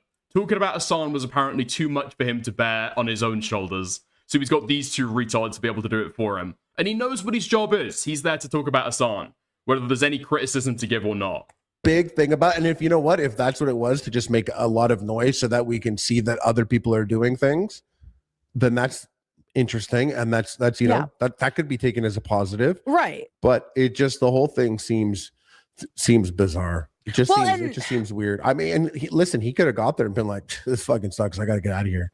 He may have done that. We'll never know. But I will say, like, like you're saying, if this brings attention to the issue and it makes Trump change his mind about the blockade, he won't. Like, then that's a great thing. But like, Republicans, especially Trump, they're not known to back down to individual like people pressure. That's Democrats who back down. True. I actually love this a lot, actually. Let's just do, like, no political activism at all. Yeah? Protesting against ICE? Pfft, come on. Fucking waste of time. Dude, come on. Total waste of time. Republicans don't bow to public pressure. Only Democrats do that. What? Down. So, in my opinion... Protested about the Epstein files? Pfft, nothing's gonna happen. Nothing's gonna happen. Come on, man. It's not that you're gonna persuade Republicans to do, you know, kind of like bipartisan, across the aisle legislation together. They're not going to change their minds. Just why even try, dude? Just like lay down and get raped and, you know, don't cry for others and, you know, do nothing for the next 3 years. Opinion, if we had this blockade under a Democrat and things like this were happening and people's audiences were pressuring the government, like I hope they are right now, they aren't just watching this, then maybe it would stop. Sorry. What were you going to say? Dude, I love this clip. I love this clip so much. We are now so deep into the Hasan hate complex that to grab onto anything possible to be able to snark Hasan over, we're unironically saying political activism is actually worthless. You shouldn't do it. Nobody should do it. There's no fucking point possible, okay? The only reason to do any political activism is just to be able to get clout. By the way, Hasan doesn't do anything real. Hasan doesn't spend the time into actually like helping the causes that he pretends to care about. But it also actually, even if he did, nothing would actually change because Republicans don't listen to outside pressure. Yeah, so we should do nothing and everything as well. Yeah, I was saying just to say he doesn't think that though. That, you know, if it was in domestic, he's stated before that, you know, he had no sway in Trump getting voted. He is, you know, one guy can't sway like that. So, you know, now that I think about it, that wasn't it. This seems a little ego driven. It seems Hasan has admitted that he can't sway a national presidential election. So why is he even trying to like bring a little bit of attention to different issues? It's worthless, dude. It's totally fucking worthless. If you can't sway national presidential elections, then why even bother? What's the point? Like it's content. It seems like it's performative. Yeah, obviously. You know, I don't want to be cliche in saying it, but it's really what it comes down to. Just seeing what all of that was at the end of the day. I can't think of it. Dude, I wonder why a totally morbidly obese heifer lump, totally like to the point where she can never actually go back now. She's beyond the point of no return. People mock her for her weight. She knows she's got no chance. She's never going to put in the effort to actually losing weight ever. So she's right. I can understand why she would say, never try. What's the point in trying?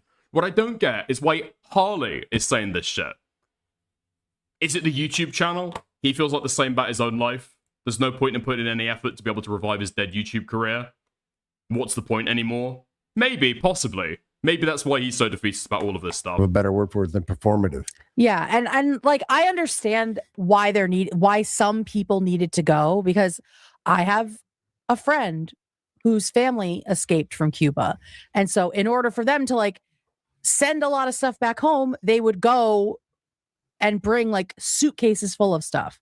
Suitcases full of like Tylenol and other medicines. They would wear like 5 pairs of clothes on the plane to give to people when they got there. So I understand that there had to be like a chaperoned convoy, but like you put on this concert, bad optics, or you join this concert, but to the rest of us, it just looks like you're throwing a concert on an island that is suffering specifically from power outages. You're staying at a hotel while the rest. Yeah, I'm sure all those Cubans that attended that would like, Oh, hombre, senor kneecap, please, musica, no más, no más. What is the fucking point here? What is the actual rest of issue? the island is blacked out. Terrible optics. Awful, terrible optics. And the hotel is using the generators, while hospitals have no generators and people are dying because their ventilators go out. Like, the optics of it are not great. The optics of it aren't great. Why do they have to go to those hotels? Do they fucking talk about this shit? Ignore the 5-star shit. Someone was totally fucking retarded for that. Try and find a hotel in Cuba which you are allowed to go to, right? Which is designed, prepared there, ready to accept US tourists that would not have these generators to be able to prop it up. Cuba has a tourist economy. That is what they're there for. That's where they get like primary source of their fucking revenue, right? That is what their entire economy is designed towards. Being appealing to tourists who want to come in. The hotels have got generators and they were allowed to like buy oil to be able to like supply them. So they're fine even during blackouts. There is a core problem there where the rest of the country can't. And that's what this entire thing is designed to do, to bring awareness to. No point in raising people's spirits. No. Music, murals. What's the point, dude? What's the point? They're bringing aid as well, but let's forget about that. Was he, I'm trying to remember if I'm misremembering this, was he like, all the bad Cubans are in Miami. All Cubans in Miami are bad.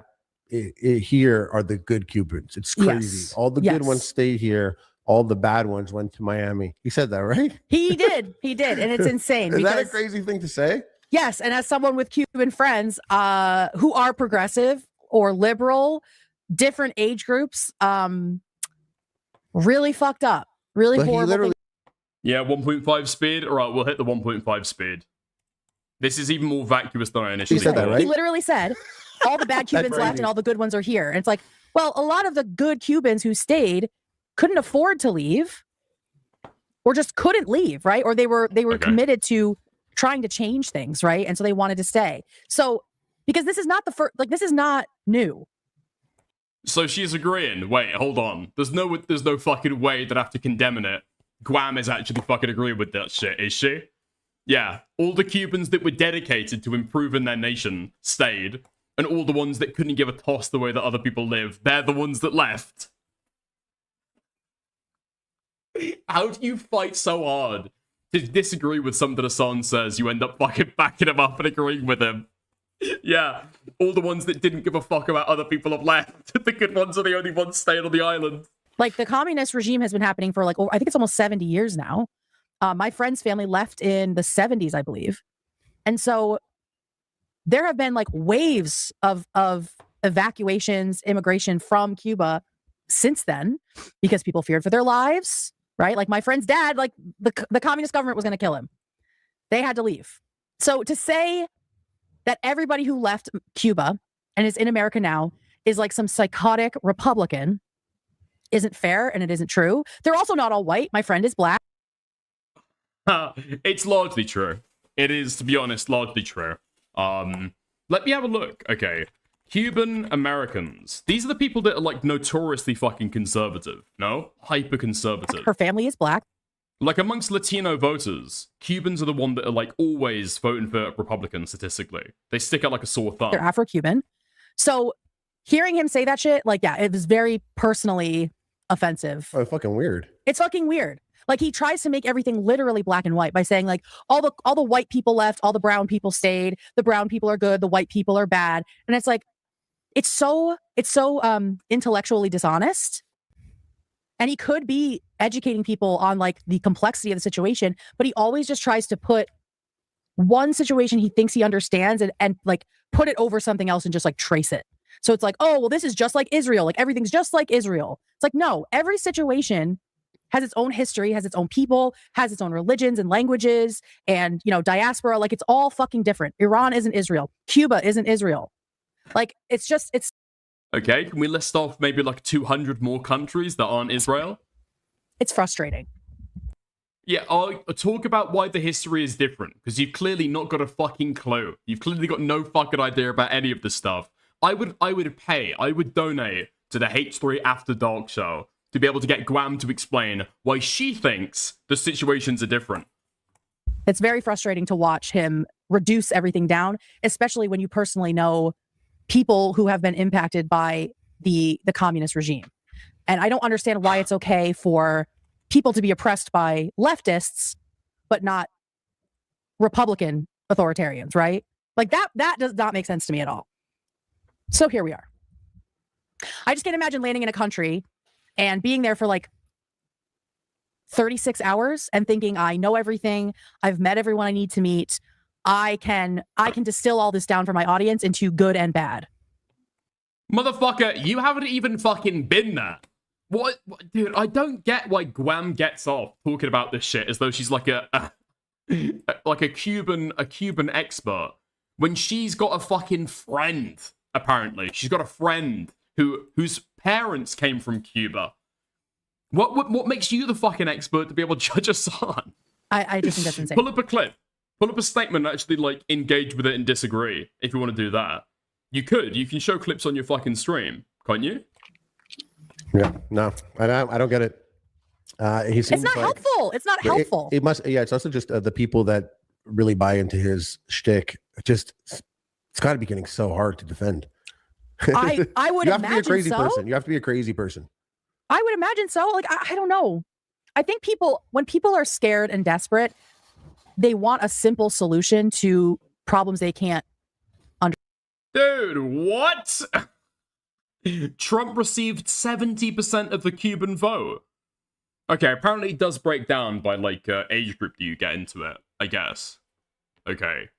It does break up. It does break up according to the age group of the people. So, like, whether they originally came from Cuba or, like, the second generation or first generation or whatever the fuck. That is insane, though. Yeah, Cuban Americans are, like, a total fucking standout in terms of the way that they vote. Like, even amongst Latinos. That's crazy. Wait, what page is this? 58. Hold on. Understand. Like, they want the simple solution to a complex problem. Like, if you look at the manosphere stuff, these young boys don't know how to talk to girls. Okay, totally irrelevant side point where Guam actually thinks that she knows what she's talking about. Not interested. Page 58. Bro, what? That's crazy. That is fucking insane. No? Hispanic vote in Florida by ancestry or country of origin, according to 2024. Fuck me, man. Jesus Christ. Compared to all the other Latinos, Cubans are fucking retarded. Okay. Damn, that's crazy. To be fair, it probably is a selection pressure, given the types of people who left the Cuban regime, right? More right-leaning people are just gonna, like, leave Cuba more often, because they've got, like, a political ideology difference. It's because of fleeing communism, dickers. I mean, unironically, okay, the Cuban people are living under communism. It's despotic and it's fucking bad. But it does still have a significant cultural impact on immigrants, right? They don't know how to become millionaires, and that's all they see on the internet. And what they want, they don't want the hard truth of like, well, you know, women have been oppressed for a long. No, they want to hear women are the enemy, and this is 100% how you can make $1 million off them. right? They want that simple answer because that makes them feel safe. The left. No, I'm serious. No, but I'm serious as well. I'm serious as well. I know it's quote unquote fleeing communism, but they are actually like fleeing communism, right? The left is the same. The left is not above that. And that's what Hasan offers. He offers very black and white thinking about all this shit. Of they're good, they're bad. I'm going to tell you who Israel is in every situation, and you believe me, and then you don't have to think. The thinking is done for you. So I think a lot of people are still drawn to that because they're young and they feel desperate, and they just want someone to tell them how to feel so they can stop feeling uncomfortable. So fuck that. This stuff is uncomfortable. That's deep. That's deep. You know, this is all very. Who the fuck is in the background playing the fucking clapping emoji? Wait, hold on. Wait, these guys have production staff playing Discord emotes. Very uncomfortable. And if you actually know people in these situations, it gets even more comfortable because I actually know Persians, I know Israelis, I know Cubans. Like I know people in all these situations. So it's hard to see things as all these people are bad, all these people are good.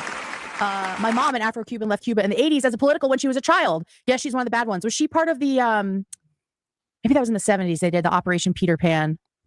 That's what my friend and her family were. And they had to leave and her dad was stayed behind and they didn't know if they'd ever see him again. And even the other thing that, sorry, I'm just like so mad about this, I'm realizing. Even when Hasan was like, all these Cubans that left Cuba fucking hate Cuba. Dickers, do you know Israelis? I don't know Israelis, okay? I don't know Israelis. I do know Jews, though, who would have birthright citizenship in Israel. Cuba. And no, because if you actually know Cubans in America, every New Year's Eve, what do they say? Does anybody in the chat know? Every single New Year's Eve, when they eat their grapes, if you know, you know, they say, next year in Cuba. Every fucking year. Shut the fuck up! Shut the fuck up! Shut the fuck up! Shut the fuck up. What, they've got their own fucking Passover where they eat grapes and say next year in Cuba. Shut the fuck up. That's not true. These people want to go home. They want to go home. What the fuck? The Cuban Americans are cribbing all their fucking culture from Israelis, from Jews. Shut the fuck up. They've got Passover where they eat grapes. Okay? Anyway, that's it. Yeah. No. Fuck this shit. Yeah. It just was very whack, the entire thing, from the perspective of what he was doing. I'm typing in, okay? I'm typing in Cuban Americans, grapes, New Year's. Wait, the grapes thing is real. Las 12 uvas de la suerta. There. And also, once again, it involves making a wish with each grape, which are consumed quickly as the new year begins. Everything you said, none of it takes away from that. If, you know, they brought critical aid there, that's yes. Great. If it gets utilized and everything, that's a positive. That's great. Mm-hmm. Just, what the fuck is he doing? What the fuck is he saying? What is the Every point? Cuban in Miami is bad. It's crazy. That's what he said. He was like, it's crazy. All the good ones are here. All the bad ones are there. Something honestly almost exactly like that, right? No, yes. It was almost exactly like that. The crazy ones are all in Miami. The good ones all stayed behind, as if a lot of them had a choice. Like, it's just, it's so ignorant. It's and so then he was fucking like crazy, ignorant. dripped out, sipping on a little espresso cup. Oh, the little espresso cup with his like $800 shirt. Yeah. And I remember a clip that I saw where he's like, yeah, the power's out, but everyone's just in the streets partying and chilling. Like, yes.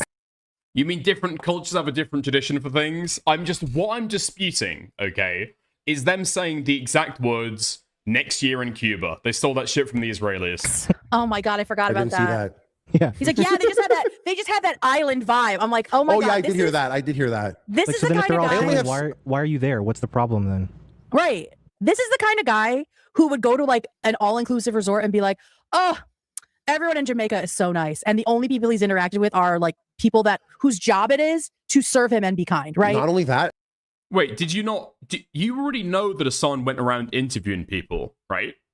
That's what you said when you stopped playing this clip. That Hasan was going around interviewing people.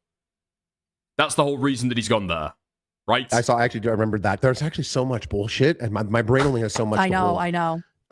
You had mentioned that he had said that, yeah, man, everyone here is so nice to me, and you were like, yeah, it's their job. Not only that, he's actually talent. He said that the government reached out to him. He did say that. So now imagine, not only like it's your job, like this person was brought here apparently, allegedly, potentially, because he was the one that said they reached out to his team. So it is a possibility.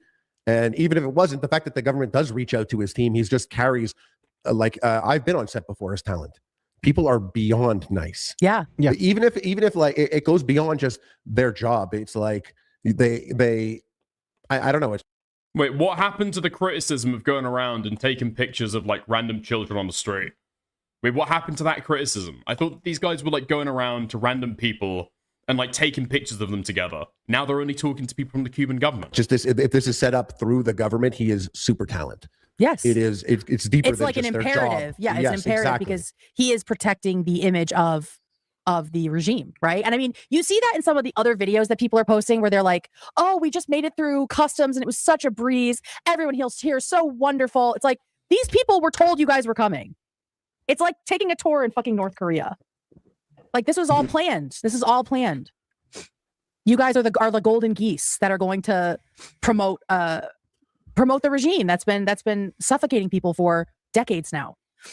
All that being said, the blockade is also stupid and terrible and should be lifted. Like, okay, so the core argument that Hasan has done the entire fucking trip for, you actually agree, you fucking retarded pig.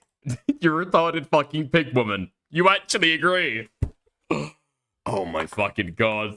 we can hold more than one thought, because if we actually care about the people, then what is your investment? Oh my god, and they're the ones that really care about the people. Oh my, what did I fucking say earlier? What did I say earlier? What did I say earlier? Oh my god, they're like mocking Hasan as he's going through. They're mocking the efforts to be able to like fix children's swings so that they actually have like a play place to be able to, I don't know, hang out at. They're like fixing community areas for children to be able to play at a park together. They're mocking that. They're mocking them as they're doing that. As if that's gonna like, as if that's retarded and a total waste of time. And now they're claiming that they're the ones that actually care about the Cuban people. These people are so fucking gross. It's so fucking gross. Like, as performative as Hasan Piker is, turned up to like 10, and that's Guam. That's Harley Morenstein. and not communist theory, we can care about the people involved in every situation, right? We can't. I must admit, maybe there's a clip that I just haven't seen, actually. Sorry. I mean, I'll just admit ignorance on it. Maybe there's a clip that I haven't seen where Hasan is walking around, talking about the blockade, talking about the humanitarian crisis there, and then also reading out of Das Kapital. Possibly I missed that. just be like, yeah, these specific brown people should suffer so communism can be a real thing somewhere. What? These people are subhuman. It's crazy that people like this walk amongst us on Earth, like side by side with us. We pass them by the street every day, and they think that they deserve to live. They think that they deserve like the same level of human rights as everybody else around them. It's crazy. Like, that doesn't... Cubans, who gives a fuck? Why even go and fix the children's play areas? That's retarded. Bad optics to do a fucking song for them. Why even bother playing music to these people? They're probably too ignorant to be able to appreciate it anyway. Do they even know English? Why are you singing in Irish? Also, we care about the Cuban people. It's so frustrating. By the way, my friend still has family there, and she said, well, last I talked to her, which was this weekend, she said they still had power, but that was before like the big blackouts in Havana. But they're outside of Havana, so the blackouts might have hit them even sooner. So yeah, it's scary. It's also a rapidly aging population, like a lot of old people there, and so. Wait, hold on. It's a rapidly aging population. Wait, I thought we were skeptical about the health claims. What do you mean? It's an intensely poor country. Everybody has got a really substandard level of living. The healthcare is in question. We're not sure whether that's true or not. And yet it's got an aging population. How curious, how strange, how weird. Something needs to be done. I don't think what Hasan did is going to impact anything. Well, it gave his cloud stock a boost. Well, of course. And again, as soon as we actually acknowledge there's a real problem, as soon as we acknowledge that the flotilla is actually delivering like essential fucking goods, then we're straight back into it. Doesn't matter. What's the point? Of course, it's all about the fucking clout. I just wish people could see it. I wish more people could see like if you wanted clout, why the fuck would you spend several days going to Cuba where you can't stream on the flight? You can't stream on the flight back, and then the entire time you're there, they're experiencing blackouts, and for a lot of it, you can't stream. You're doing, like, offline content that you might, like, post later and get, like, I don't know, like 1% of the fucking ad revenue. The influencer angle of all of this stuff. It's just none of it feels like even the mural that they painted, it didn't look like they actually engaged any local artists to help. They could have engaged and paid Cuban artists to do this mural, and it didn't look like they did. And people were asking Code Pink, and Code Pink was apparently deleting the comments. So, like, really, I don't know. It feels a lot like, and I said this on my Instagram. It feels a lot like. Maybe because, like, this is a charity effort, and they don't want to pay, like, random fucking artists in Cuba to be able to do the mural for them. They're activists that they can probably, like, do it themselves to be able to, like, commemorate the event. Maybe. Possibly. Like, the women's marches in 2016 when Trump won. Why don't you just, like, ignore it entirely, okay? Just, like, leave all of the goods in Spain and the UK and in France and the rest of Europe, and then, like, you pay Cuban people to be able to, like, take it there. Huh? Why even go yourself? Why even do anything? Or I guess it'd be 2017. Maybe because it's cheaper. Maybe because it makes the aid more effective. I thought your argument that the mural was useless. It was a lot of well-meaning white women who wanted to help, but because we are sort of in our own bubble and only see our own perspective, a lot of these people that were organizing these marches just assumed that there were no other organizations already existing who could have helped. And so they created these big marches, didn't engage with people on the ground, specifically organizations that were led by Black women mostly. What? Now the flotilla wasn't black enough. Just did their own thing, stepped on all these people's toes. If you had to take a look, okay? Just being honest, just like, give me a fucking little crumb of honesty, okay? At the charitable time that people will give up out of their day, out of their life, take a look at it section by race. What do you think the overwhelming race is going to be? The people with the disposable income to be able to afford it. The people who are just have jobs where they can take the fucking time off. Maybe they're retired and can do these expensive trips. What do we think? And pissed off the organizers who already knew what they were doing and were doing it well. And that's what this feels like to me. It feels like a bunch of white people were like, yeah, this is what Cuba needs, and just decided to do this. And now it's like a PR nightmare. What is this concert? What is this? Wait, there's no fucking way. No, Nate, you can't be fucking... That's not true. There's no way you're fucking correct. She's talking about the Women's March in 2016, Dickers. You're missing it. She's even dumber.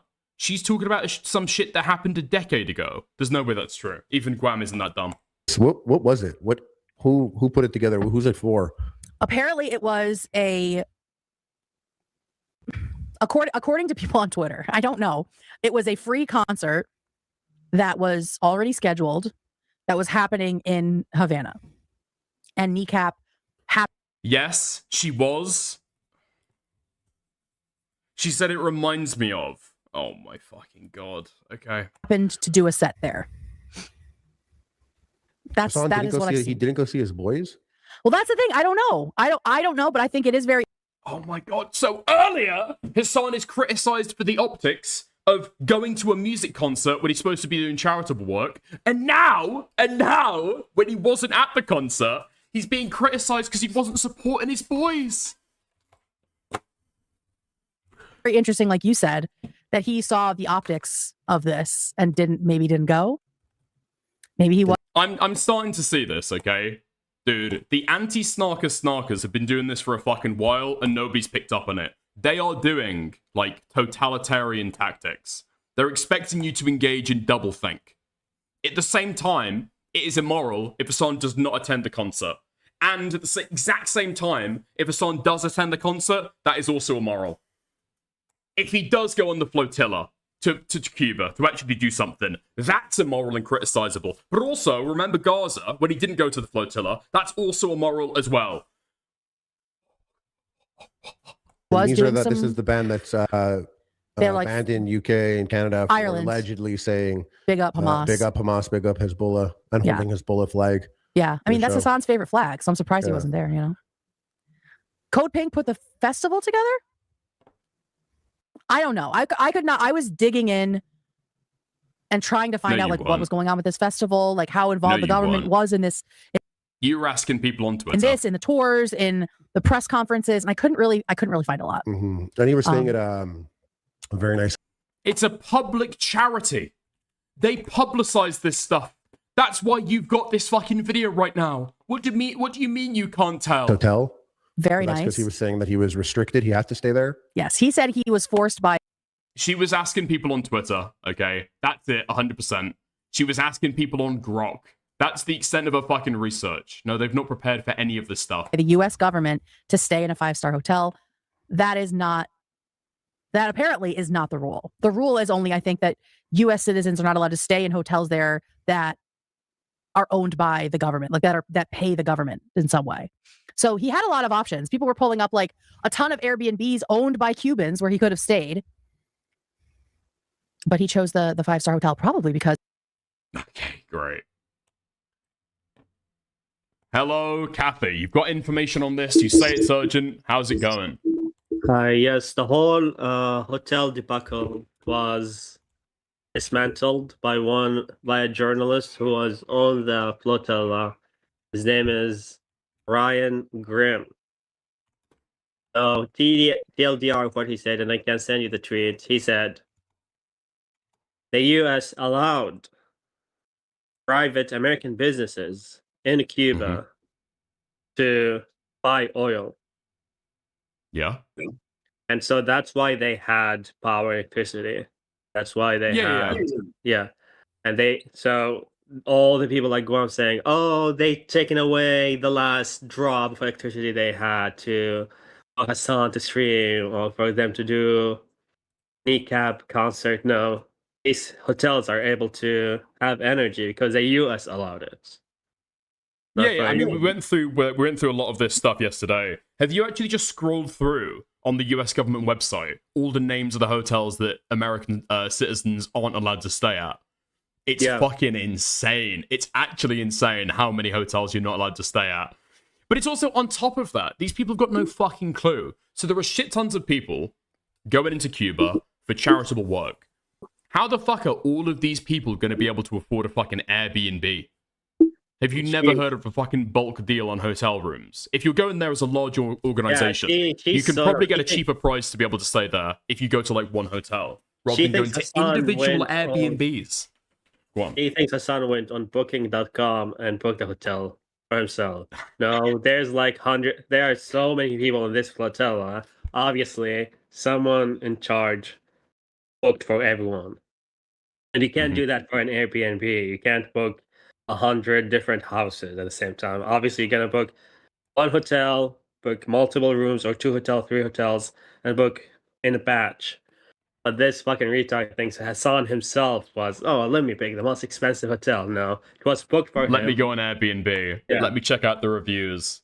Hold on. Let me have a look at Yelp. Let me check this shit real quick. It's so fucking retarded. And she doesn't even know anything that happened. She's like, I don't watch Hasan. I just see the clips on Twitter. And all the clips you see are from like Yeet and all the DGGers and everyone as involved. She doesn't even know what happened there. And evident from like she was asking on Twitter, I need to know where did the money go exactly to who? Like, who the fuck are you? Did you see that tweet? It's so fucking funny. I did see that, and she said it on the fucking podcast as well. Like, oh my fucking god! Exactly like who the the money is idea going that the to. Cuban government is going to be selling off medical supplies to who? To Private the- healthcare providers in own Cuba. hospitals. They own the hotels. They Yeah. they own the hospitals. They own the fucking healthcare there. It's all state based. They're a fucking communist regime. It's so fucking retarded. And then people are bringing like solar panels and shit, as if the government doesn't also fucking own the infrastructure, like the electrical grid. Who? Did you Selling see- it to who? She had a fight with Chronic Sonic. Yeah. Did you see that tweet? I'll read through the thread if you want. I sent it to you. Okay. I'll take a look at this. All right. I'll end the call. I'll chat to you later. Okay, Is there anything see you. else? No, Have a bye. good one. Bye. Dude. What the fuck? Will Guam retract and apologize? Okay, so Chronic Sonic is here. Chronic Sonic is here. Okay, playing this clip. I understand that there had to be like a chaperoned convoy, but like you put on this concert, bad optics, or you join this concert, but to the rest of us, it just looks like you're throwing a concert on an island that is suffering specifically from power outages. You're staying at a hotel while the rest of the island is blacked out, and the hotel is using the generators, while hospitals have no generators and people are dying because their ventilators go out. Like, so I understand. Okay. Yeah, I remember seeing this. Yeah. So the Free Press is aware of the fact and rightly thinks it is wrong to deprive the hospital of fuel, which is what the American government is doing. So American-owned hotels can buy, like, imported oil to be able to fuel their generators. However, nothing owned by the Cuban government can, including, apparently, yeah, well, it would make sense, hospitals, because they're having to go without power for, like, several hours of the day. Right. Okay. Nice. So, Chronic Sonic goes on Twitter and asks Guam, will you retract and apologize? Posts like this kind of undercut your demands on me, bud. Listen, I hope these influencers in Cuba do some good somehow, says Guam. I'm not exactly sure what that will look like, but it really feels like more of a clout grab than anything meaningful. This bitch just wants to eat all the food for herself.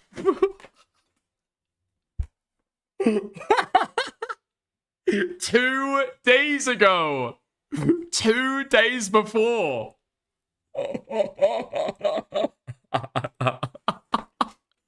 2 days before. Oh my fucking god. I can't believe she's like dug back in Chronic Sonic's fucking back catalog to go and find him calling her a fucking obese whale. How many tweets are on this account? How many tweets is Kathy putting out a day? Hold on.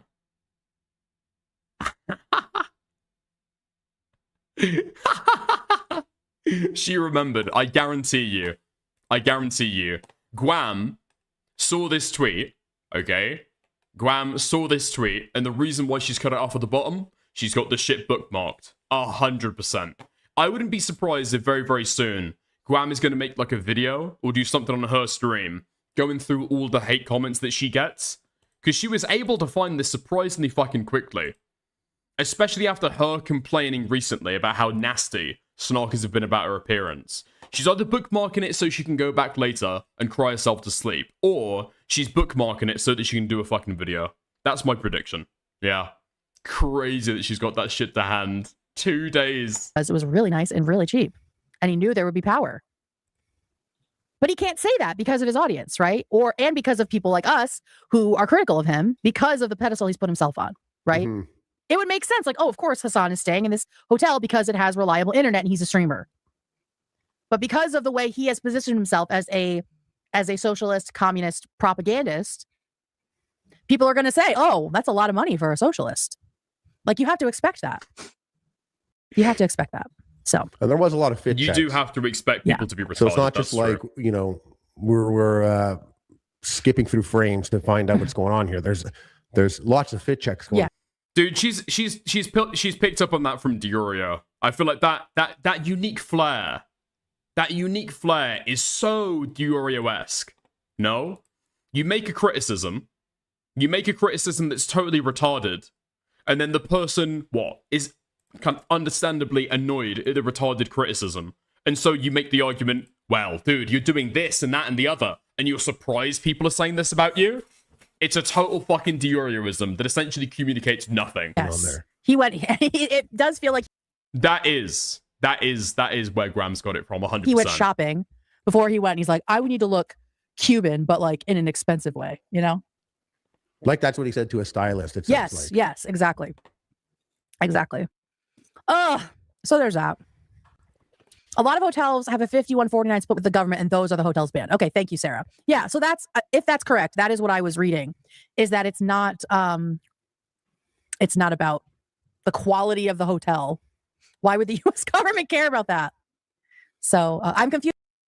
Hello, Someone Lizzie. needed to help. You and me both. That's honestly, there's a lot of aspects to this that I'm not familiar with that I can't speak on. I had heard that about the hotels, for example, but I didn't say that because I heard it from one source online. Mm-hmm. But for me, just a person who was watching it all, and there was a big lead up to it, and then I just see he's literally in his hotel room sipping a little espresso, flew dressed first to the class there. nines, dressed to the nines, and oh my god, Harley has seen like the one clip that has gone around where he's talking about the hotels. It's the one clip where he's got an espresso. wasn't even there with the escorting the convoy of aid, which I've said if that went there and there was critical aid, that's great. But would it, and just posted up Starlink? What do you fucking mean if? Dude, this is actually fucking shameful coverage. If you want to snark us on, go for it. I don't give a fuck. At least read into the fucking issue, though. No? What do you mean if there was aid given? Go and look at some fucking press reporting, mainstream media. Go and read up on it and read about all the things they took over. There was humanitarian aid that was taken over. Well, someone said, Hotel I don't room? know if this is true, but someone in chat said he watched Scarface while he was there. I hope that's not true. That's literally I like hope that they're this is memeing. all like a Johnny Bravo episode. Yeah, right? What the fuck? Wait, someone had a good point. For anyone visiting Cuba and wanting to help bring the resources yourself and give them directly to resort workers, bring things like Advil, baby medicine, and supplies, toothpaste, water filters. Yes. I went to Jamaica for my sister's wedding, and we brought, like Hasan did, like a ton of cash. Jamaica? What the fuck are you talking about? Jamaica? What the fuck? Why are we talking about Jamaica?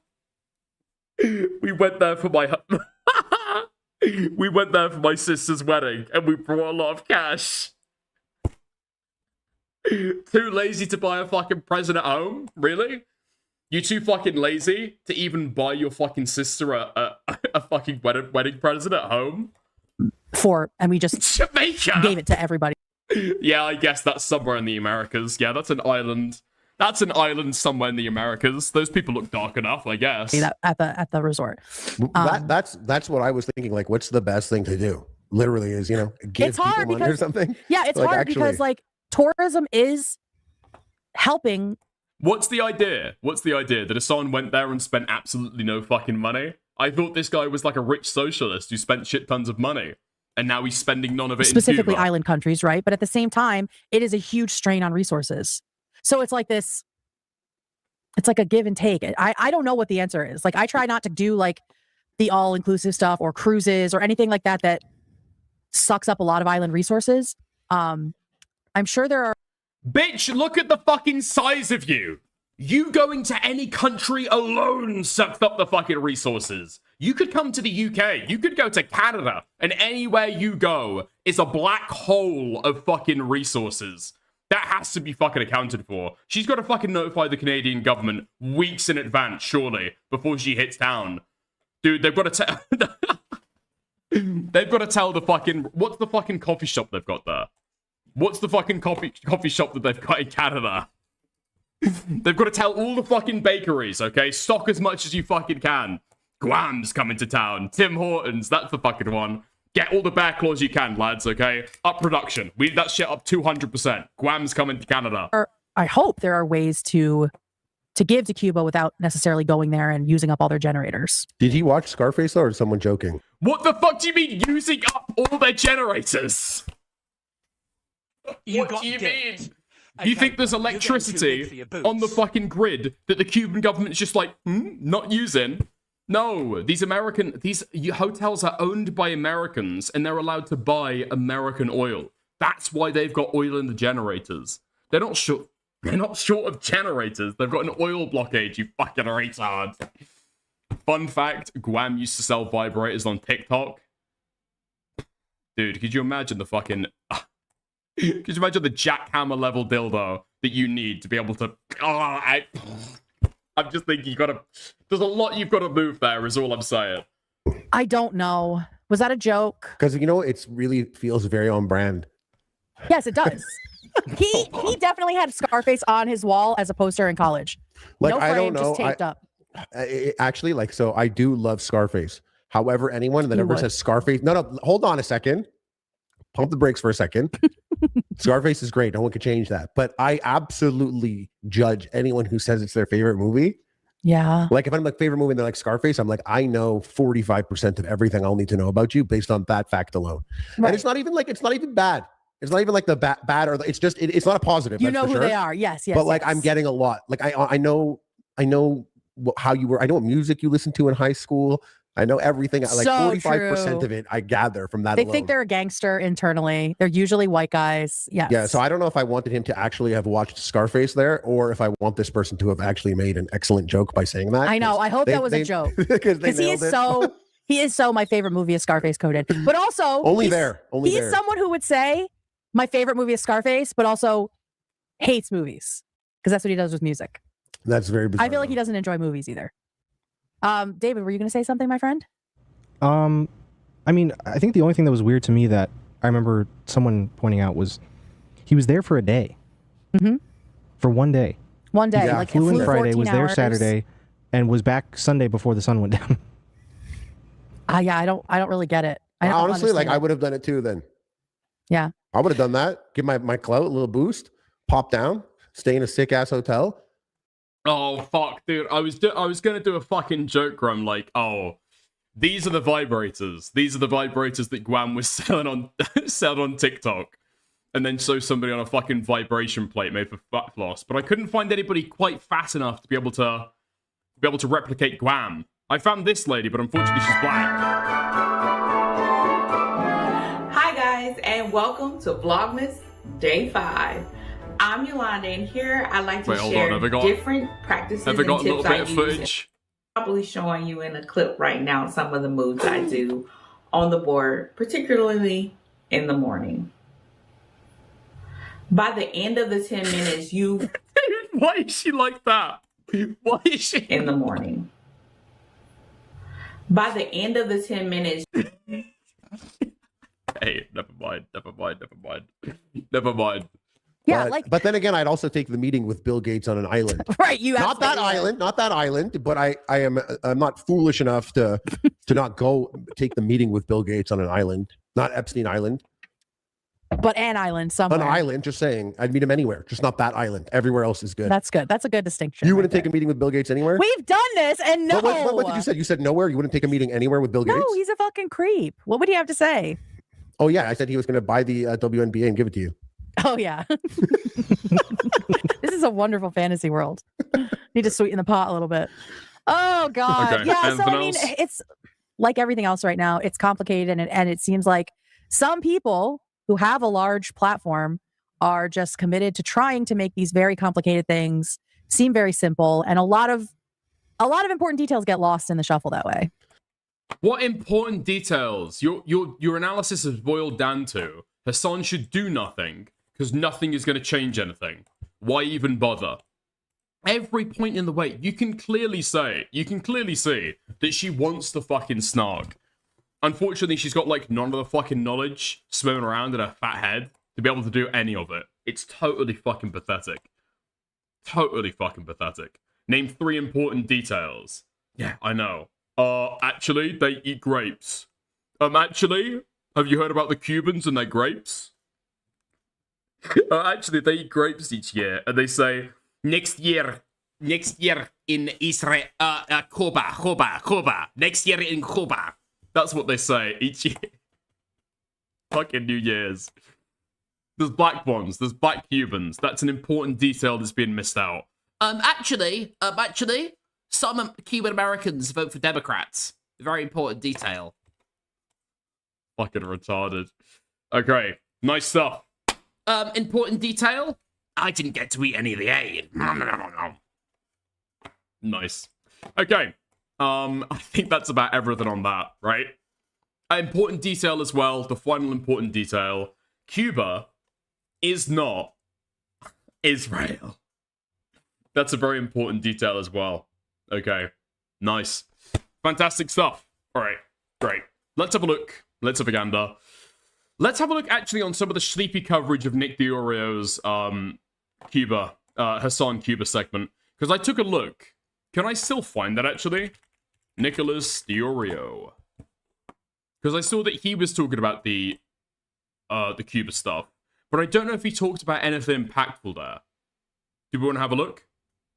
We can have a look at the Sleepy segment, or we can have a look at the Diorio segment from his live stream. We can have a look at either or. Okay, last video added. No, really? You can't find it anywhere? Okay. Yes, there was 2 streams. If there's anything, is it worth going through? Or should I just go through the fucking, the Sleepy stuff? Which is worth it, Kathy? You tell me. You tell me. I have the archive. Wait, has it been taken down now? Okay. Just watch Sleepy? Fair enough. Okay. Nice. Let's have a gander. Let's have a look. Let's just go watch fucking Sleepy. It's probably better. He'll cut out all the fucking dono spam. Nice. Let's see what Diorio said about Cuba. Yesterday, we covered one of the most brain-dead content creators on the face of the platform who has been obsessed with farming Hasan Piker content. Now, at the time that I had made this video, of his last 9 videos that he'd uploaded, 8 of them were on Hasan Piker. I'd like to update you that today he's made it 9 out of 10. Somebody pointed this out, but I have no idea how somebody can finally be over and then finally done and then finally done 3 times in a week. I like to think that when I add captions to my titles that they're relatively, accurate. They're not too sensationalist. Like, I think Asmongold is a loser creep weirdo. I think Anissa can be a little insane. I think Pyro needed to respond now, okay? I think it is so over. I think the dating scene is black-pilled. Honestly, I don't care too much about the thumbnails. I do think it's funny that this guy popped off on his Mr. Beast video and decided to make every other thumbnail for the rest of his life this, like, gray background, red text. He's done. Finally over. It's done. He's over. The end. Finally done. Like, okay. Like, I understand why the fucking creators are making hay while the sun shines, I understand why they're trying to squeeze every fucking drop of juice out of the drama. Like, what I don't get is why people watch this. I actually don't understand. Yeah, bro, we get it. Ladies, would you say he's mogging? But today we go from discussing this guy who wears his watch far too high up his wrist to another Hasan cock watcher who can hardly wrap a watch around his wrist. That's right, we're watching our favorite obese 5'6" Italian, Nicholas Diorio. Take it away. Saying he's required by law to stay in a 5-star hotel in Cuba while wearing... Oh! Queeman detected. Opinion rejected. What was this? Fairly expensive sunglasses. We've seen them before. I was saying. Fairly expensive sunglasses. Where have I heard a story about expensive sunglasses before? Now, obviously... I did see this clip, actually. I know exactly where Sleepy's going with it. Dude, what was it? What was Diorio saying? Oh, expensive sunglasses? I'd never wear expensive sunglasses. Dude. For like $800, you can get like a fucking VR headset. Why would you get expensive sunglasses? As you guys know, I already talked about Hasan staying in the 5-star resort, and we found out that, it costs about $100 to $500. There's no tourism in the area right now. This fixation on the 5-star hotel point really doesn't matter to me. But to these guys, it's everything. You have to think about it, right? There's not too much you can, on the surface, criticize Hasan for. These types, these like low IQ, hypocrisy searching people, the thing that they thrive on, the thing that a Nick Diorio, a Pegasus... Yeah, Dickers, didn't he talk about somebody taking off his expensive sunglasses? Specifically, I distinctively remember, because he said it several times. Every time that he told this story, he had to really emphasize $600 sunglasses. He said it several times. Well, I guess maybe actually it's not a hypocrisy point, because Diorio doesn't have $600 worth of sunglasses. He used to have $600 worth of sunglasses. The thing that they thrive on is hypocrisy. What was his defense of his Anissa take, right? When he thought that Anissa's impression was offensive, he decided to leave a Reddit post and say, oh, it's hypocritical because she's a leftist. And it's exactly the strategy with Hasan.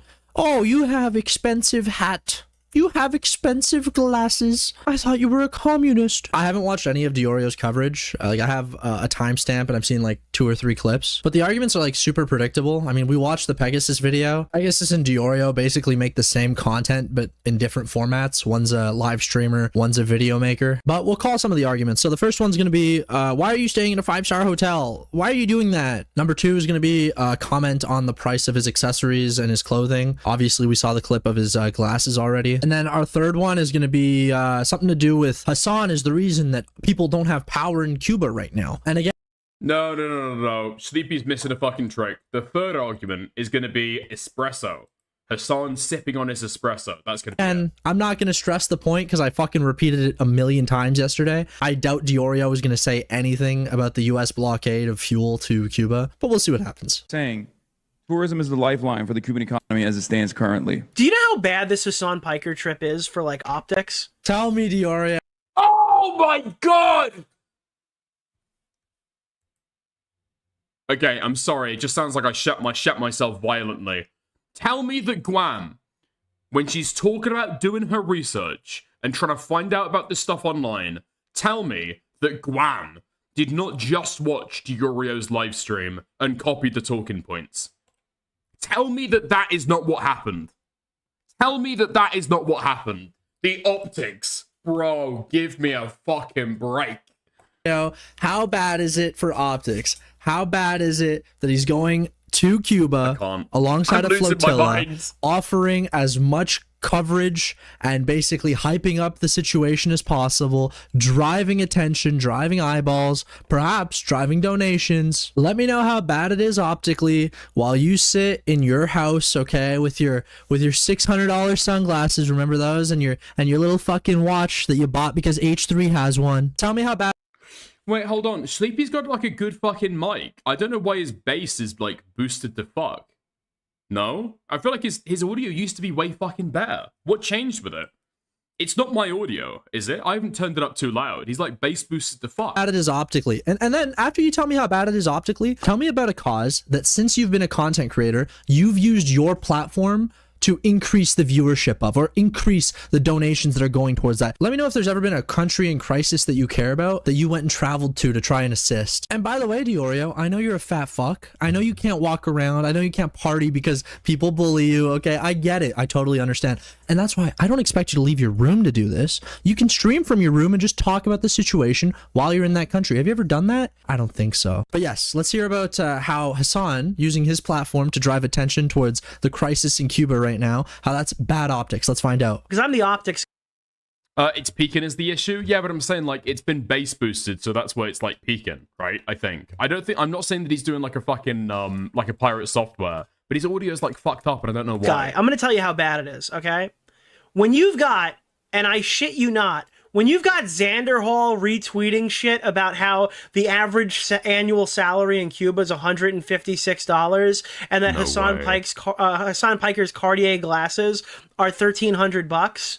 Phenomenal. You're a communist? Dude, Xander Hall is just fucking mad because he doesn't even have like $600 to his name. That's the reason why he's fucking mad about that. Is Xander Hall trying to get, what do you mean even Xander Hall? I thought that Xander Hall was trying to, like, grift towards Destiny, right? I'm pretty sure that's why. Is that not the reason? I thought Xander Hall was, like, totally on the fucking Destiny train. He'd, like, cut himself off from the rest of the leftists. No? Who's Xander Hall? Okay, so Xander Hall is a particularly pathetic, like, bread tuber who got raped into being a Nazi by people on 2B2T, okay? The infamous Nazi Minecraft server. He got mind raped into becoming a Nazi off there.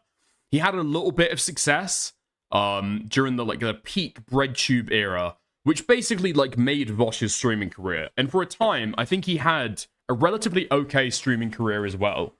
Unfortunately, the PV money dried up. Yeah, the progressive victory bucks, the woo bucks, they weren't coming in anymore.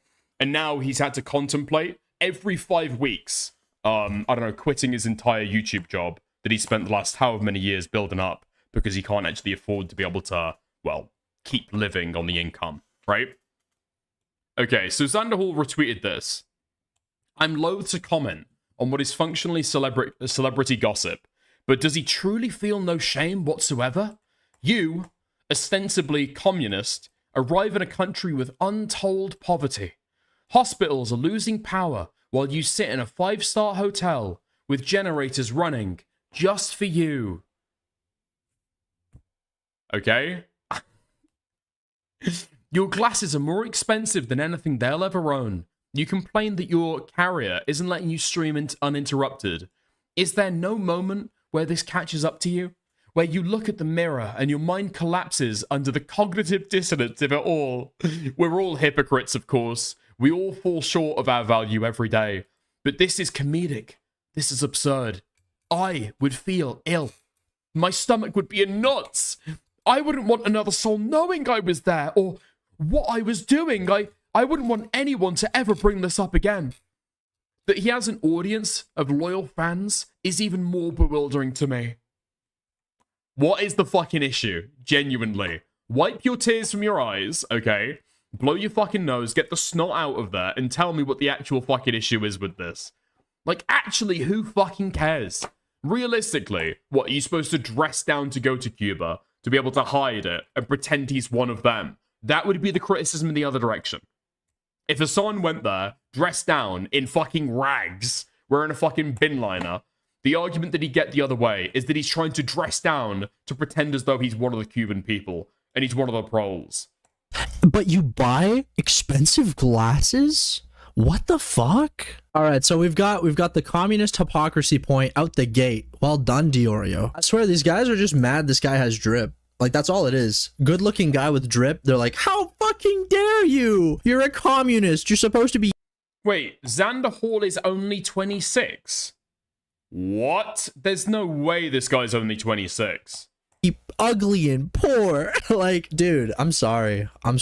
If the guy was ugly and poor, they'd make fun of him for being ugly and poor. But because he's a rich Chad that fucking dresses well, they're like, this communist, he's going against his principles. Wait, has Xander Hall stopped making content? Or does he just have, like, really, really long gaps now? Huh? Does he stream, like, every couple months? What is going on with this guy's upload schedule now?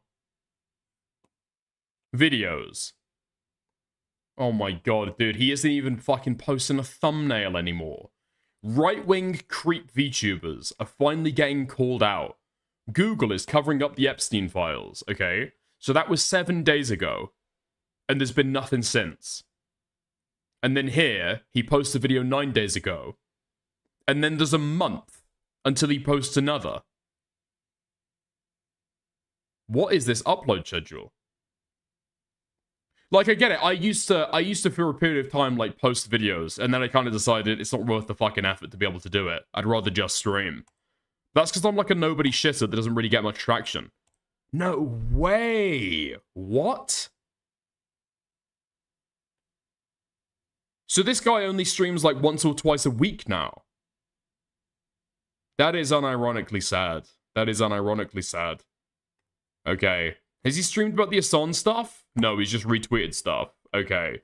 How the fuck do you fumble this bad? He's on the B side of the A/B test? Oh, that's the fucking Xander cope, innit? Yeah. Dude. How I escaped the anti-woke pipeline. 1 million views. Their friends and family hate them now. 250,000. JonTron reveals he's still a Nazi after Trump's loss. And he's got 113,000 subscribers. How do you squander an online career this fucking bad? Jesus Christ, dude. At least I've got the excuse that I'm a shitter. I'm going to stay a shitter, you know?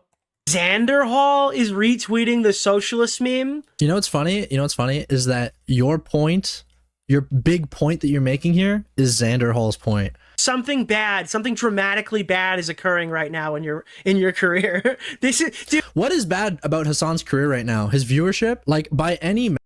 What's insane is I'm thinking, yeah, Diorio is making the exact same point that Xander Hall is. Why doesn't Xander Hall get in on the fucking Hasan grift? There are people literally printing money right now by doing anti-Hasan grift content, and he can't even join in. What is the fucking point? Metric that Nick Diorio would care about for himself. Hasan is succeeding. He's making money. He's getting bitches. He's like, well, he's getting viewership. I don't know. The guy's fucking traveling around, taking a hit to the content, probably taking a hit on viewership to go do a little passion project out in Cuba. You can have some respect for that. What is the idea that like Hasan is losing here? Dude, these guys have been fighting the Hasan Piker house allegations for like 5 fucking years. All right. I don't think anyone cares. I think the only people that care are like Diorio and H3 viewers. Like, they expect him to give up all his worldly possessions. Like, I don't know what to tell you, bro. That's not realistic. Hasan No. Like the Hasan stuff that we see currently has been like a, I don't know, like a present issue, or a present I don't know, like it's been an eternal loop that Destiny has done every now and again on his stream. And now you've got like, I don't know, like 100 channels given the same talking points every single day as their main source of content. It's just getting like dry and fucking played out. When Destiny was doing it against Hasan, sometimes with like good criticism, right? Because Destiny,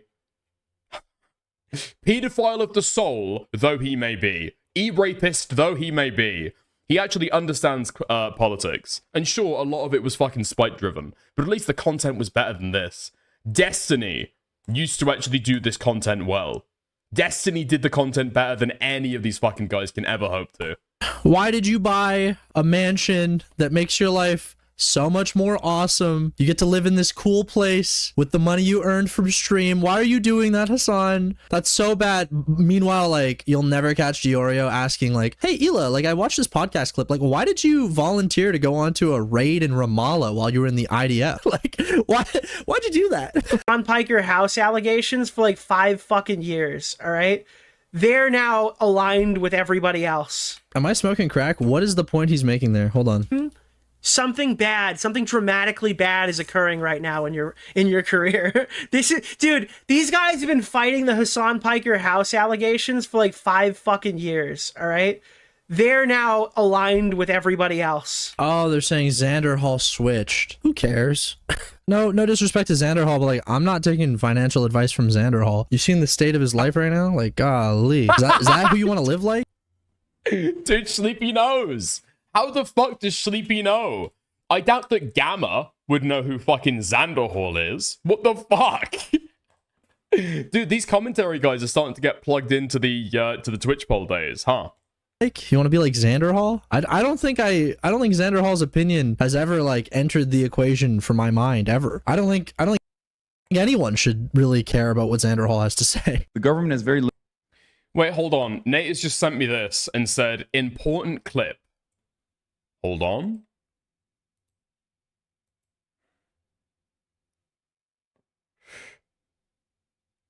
Okay. Sorry, guys, okay. I know I'm already doing a live stream, but unfortunately, this is an important clip, and it would be disrespectful to Nate to not sit through and watch all of this. Dude, get a fucking timestamp, yeah? How about you get a fucking timestamp? Limited resources, and the... Oh, by the way, people are saying they're not even nice. Dude, if I'm spending near $1,000 on glasses, they better have speakers in them. I could not imagine buying... Are we serious? Are we fucking serious? Designer sunglasses that are literally just fucking sunglasses. Maybe I'm Bro, you spent 600. How are you just, what is going on with Diorio? Is this guy developing like Alzheimer's? Like, what do you mean you wouldn't spend a lot of money on fucking sunglasses? Are you joking? You, not only would you spend a lot of money on sunglasses, you'd let some fucking guy take them off your face and walk away. What is this? You're like, listen to this shit. Bro, I'm not gonna shake. And he comes back over and he goes, okay, Sleepy's got the fucking clip. Nice. Oh, they're prescription. You can have them back. I'm like, yeah, thanks for my $600 glasses, asshole. Yeah, but if you what the fuck? Like, you added that detail unnecessarily to the podcast so that you sounded more cool. Like, you clearly think materialism is cool. You clearly think that spending more money on products is cool. That's why you said $600 glasses. You're emphasizing that the expense of the glasses is cool. So I really don't get this take where you're like, I can't believe Hasan spent $1,000 on glasses. Like, bro, you're almost there. Dude, it's like so fucking shameful to make this joke as though anybody actually cares about what? Like expensive fucking sunglasses. Like, is this really a point? Yeah, people hate expensive sunglasses. Americans hate consumerism. Yeah, okay, good one. What's even fucking worse is you can't even make the fucking joke because you're a fucking hypocrite while you're doing it. You are the person who buys the expensive sunglasses. You're almost there. He probably has better taste. And you know, the difference with Hasan is that Hasan can argue that this is a business expense. He bought these glasses as, you know, something for the stream, okay? You can't even do that. That's straight out of pocket because your bitch ass is too pussy to put a camera on your streams. But yeah, let's... Wait, what?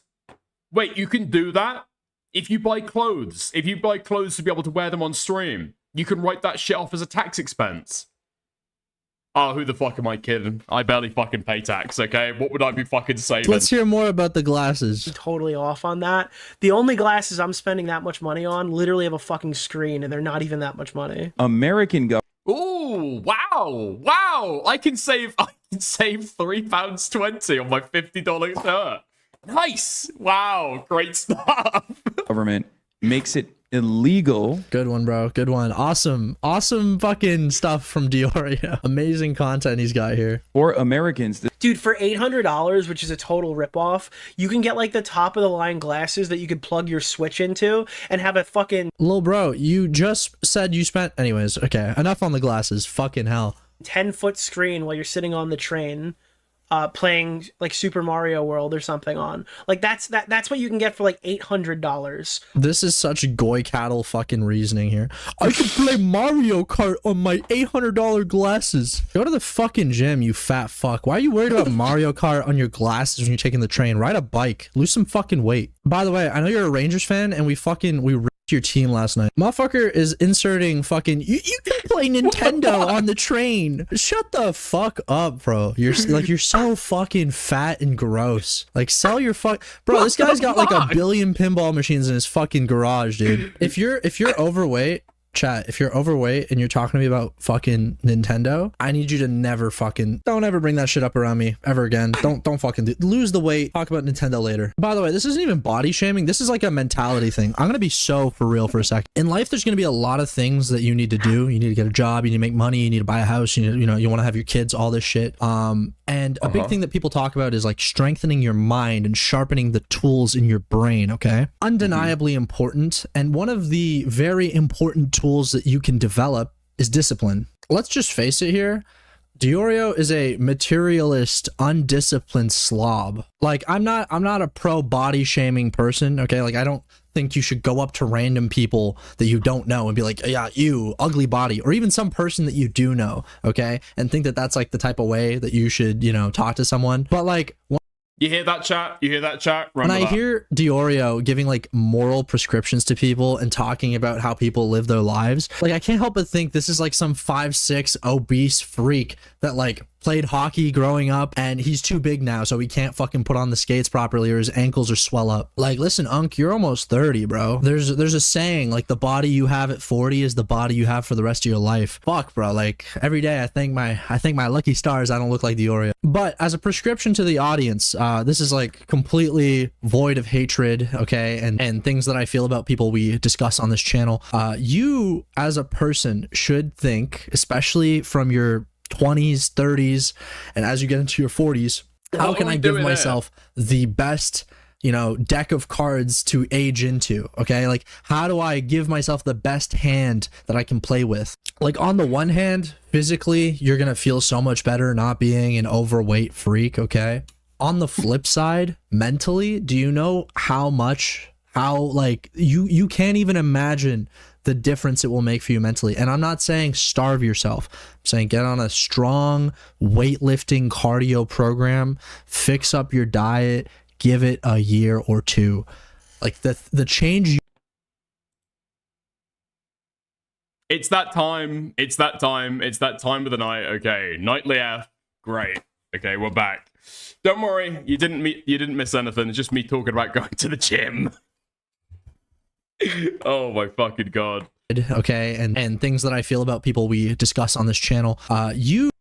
Unfortunately, Sleepy's given that entire spiel and he's like definitively fucking lost because he's recording a video essay and referring to his audience as chat. Unfortunately, he lost. As a person should think, especially from your 20s, 30s, and as you get into your 40s, how can I give myself the best, deck of cards? Well, I'm not fucking listening to that again. Hold up. Is unfucking believable. Anyways, I have more to say on that topic, but tangent over. As it relates to Diorio, I just think he's like everything he says and the way he thinks about things and the way that like he's become this like. Oh, thank God we don't care about you going to the gym. Like, fuck you. Okay, fuck you. H3 orbiter specifically for money. Like, it all reeks of a lack of discipline and self-belief. Like, I need this big planet to orbit so that I can, you know, get some shekels here and there. Like, Diorio had already reached 100k subs on his main channel. Like, he had been successful in spurts. And the funniest thing, what is something that Diorio had spoken about so much in 2024 is that streaming was a part-time gig because he had a full-time job. So the guy already had money doing his job. He had the money coming in from his channel, you know, doing the Mamamax stuff and all the stuff he had done video essays in the past. And still, despite having a successful channel, making money outside of YouTube, he still decided to sell out. It's embarrassing. Again, as I said just a second ago, it's a clear lack of discipline, a clear lack of self-belief. Like, it lacks principles. And now he's stuck in this position where this is his bread and butter and there's no way out. There's no way that you can like reverse course on all of these beliefs because you tank your audience, and any new audience that you would even seek to get doesn't trust you. They know what kind of fucking liar you are. They know that you're not loyal to the truth or loyal to your opinions, you're loyal to the dollar. And at the end of the day, I guess he can just flex on me and say, yeah, I made $300,000 last year. I mean, hey man, if that's it, if that's the dollar sign to sell yourself out for, you know, be my guest. I don't know, dude. I don't get. Well, I guess what would the thing be? No, I think that Nick got botted, right? I think Nick got botted to 100k, but it was by somebody else. I think he's told that story before, hasn't he? Yeah, I'm pretty sure it was botted, but it wasn't by him. Designer sunglasses. This day. Sorry. I feel like Sleepy's just like gone off on a whole fucking rant, and I've kind of got nothing to be able to add at the end. True. I mean, objectively correct. I didn't know that we were still on this. What do you mean? Anyways, wherever they want when they're in Cuba, they have to stay in what they've declared as 5-star hotels, right? I'm telling you all this because like even the 5-star hotels are not like. Diorio's about to explode on this fucking. He's gonna come everywhere on this 5-star hotels point. Oh my god! That's not true. That's not true, actually. You know, they're. Yeah, the 5-star hotel meme. Now, everybody and their mother on Twitter with no community notes that I've seen is saying that Hasan Piker did not have to stay at a fucking 5-star hotel. There were other options for him, and. Again, he rolled up, dude. This is another one. I'm gonna show this in a bit. He rolled up with a fucking, you know, the Cartier nail bracelet that I was joking about on stream, saying that I think it looks kind of cool. Hasan Piker has a ring of that in solid gold that he was wearing to Cuba. Don't you guys know he's a materialist? Don't you guys know that Hasan Piker, like, you know why I can call Diorio a materialist? Do you know why? Because I don't fucking care about what. I have a Garmin, okay? I have a Garmin because I run, all right? Diorio does not have a Garmin. Diorio does not run. Like, I don't understand how a guy who buys these luxury watches, who buys the $600 glasses that he lets people take off his face, okay? I don't know how you're out here criticizing Hasan for the same shit. Oh, but it's always hypocrisy hunting. It's always out here being like, oh, but he's a communist. He's a communist, don't you know? I'm not even. It's the exact same.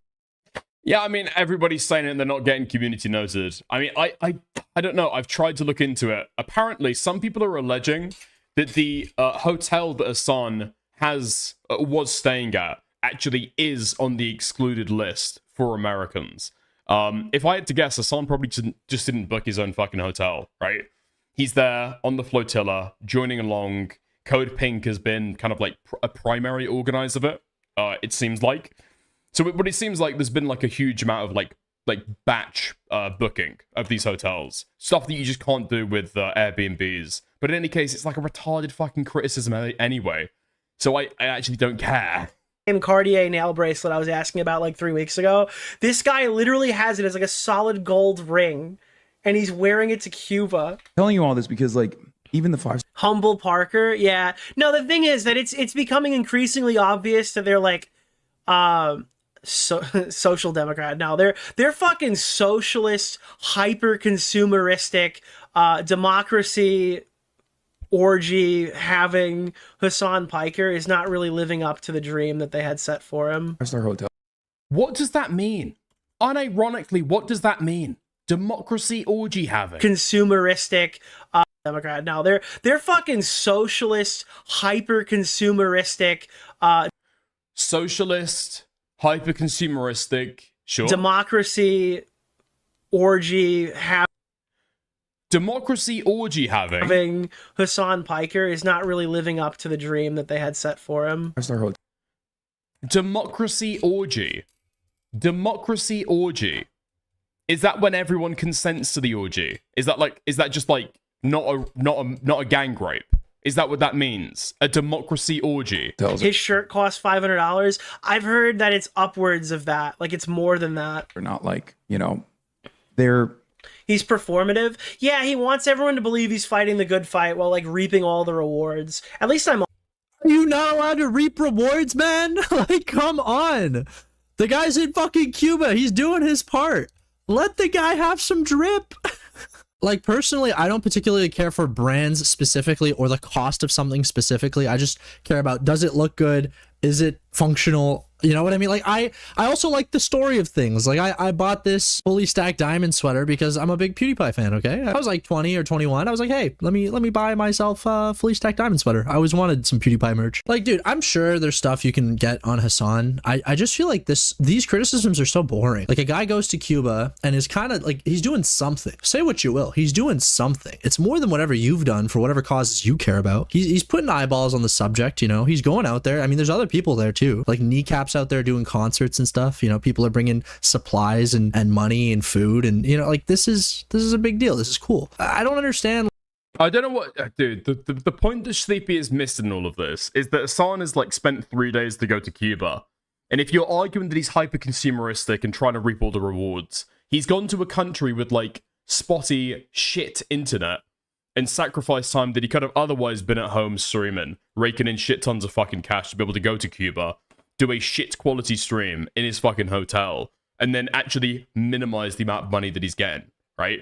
Like, read it any which way you fucking want. Maybe like the clout, or like the I don't know, the fucking, there's a huge amount of notoriety that goes along with the Cuba trip. I feel like Hasan is probably just like at peak fucking exposure. No, anybody who knows who doesn't know who Hasan Piker is not gonna know who Hasan Piker is even after the Cuban flotilla, right?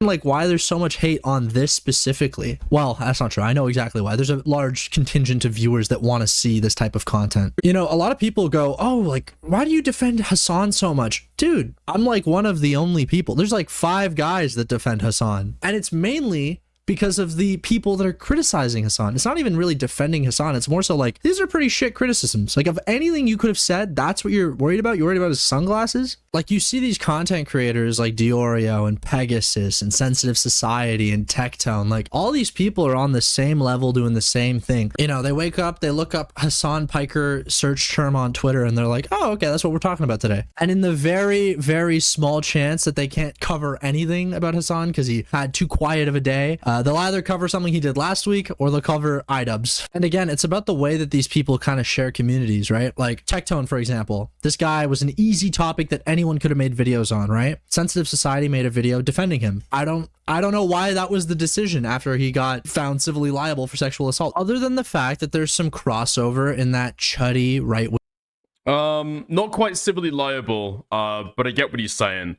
Like, the court found reasonable grounds to believe that he was like, he had done a right?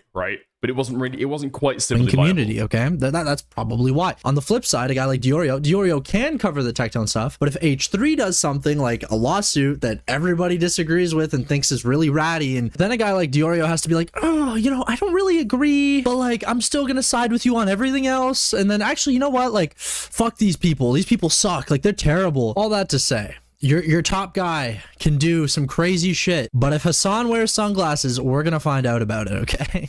Don't you know he's a communist? All right, we have another Diorio timestamp to go over. Miami first class and endured a 30-minute flight on coach, stayed one night in a 5-star hotel, made tens of thousands of dollars streaming the whole ordeal, and was back in time for March Madness.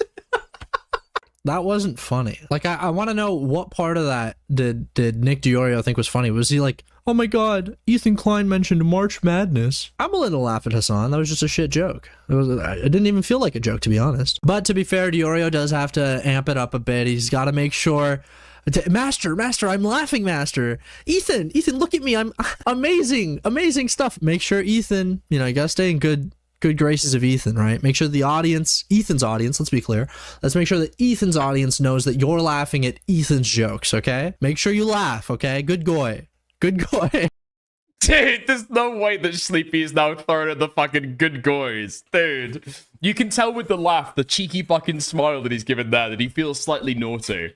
That he feels slightly bad saying it. He looks like a fucking kid who's just gotten away with, like, stealing out the cookie jar.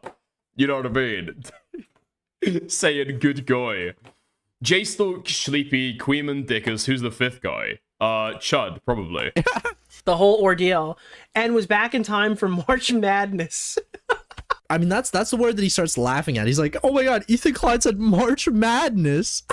This guy is awesome. I love Nicholas Diorio content. This is so great.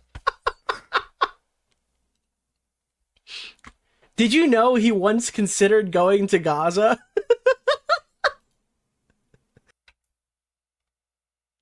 He got the whole squad laughing. This is so good. These dumb motherfuckers went to Cuba to throw a rave for themselves with the last drops of oil on the island. Oh yeah, why is there no oil over there? Anyone know? Also, a fucking concert for themselves. It was like open to the public. Like other people on the island were allowed. Bouncy castle slides for Cuba. Don't worry, everyone. They painted a mural. Okay. What's Diorio? What's Diorio? What's Ethan Klein? What have they done for Cuba? They done anything for Cuba? Yeah, I didn't see any of this shit. This is absolutely outrageous. Ethan's fucking popping off. Yo, What's your thoughts on the people at Epic Games got laid off from their jobs? I might talk about that tomorrow. Feel free to send me something. I haven't heard about that at all. economy really fucked me. Dude, Fortnite fucking prints money. What's the fucking they do the fucking game engine. What's the fucking game engine that they program? Unreal, right? They've got Fortnite and they've got Unreal. Why would they need to lay people off? Both of those print money. Me up. Sips from a tiny espresso cup. Hasan walked briskly back to his 5-star hotel, knowing that the room service stopped at 8 p.m. There was a filet mignon that he was eyeing that would go a long way towards his daily goal of 300 grams of protein. This is... Speaking of 300 grams of protein, because that's a little bit much, okay? But it is good to get your protein. I'm going to show you a good reason why you should always try to get your protein goal. Here's what happens when you use Ozempic, but you don't go to the gym, okay? You don't lift weight. You don't do anything. You don't consume your protein, okay? You develop this sort of strange alien physique. And by the way, there's nothing wrong with using Ozempic. If that's what you need, like, do your thing, you know? Some people just have bigger appetites and they need a suppressant, you know? Like, I'm not... Shut the fuck up, Sleepy. Sleepy, go double down on it. Double down on it. If you're gonna fucking mock the Ozempic, mock the fucking Ozempic. I'm not gonna hate on someone trying to lose weight. But if you're gonna bring up protein, if you're gonna talk about other people's bodies and how they eat too much protein, he needed his 300 grams of protein. You should get some. You should consider investing in protein, Ethan. How the fuck have I never seen this fucking clip before?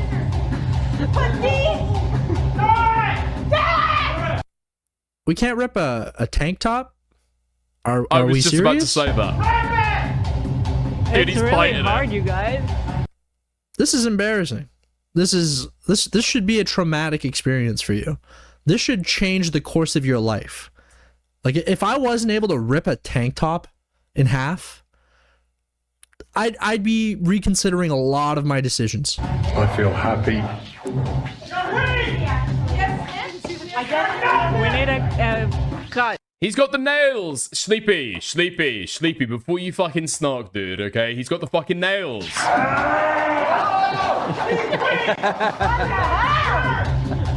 the hell? No! Rip it open! Like Hulk Hogan.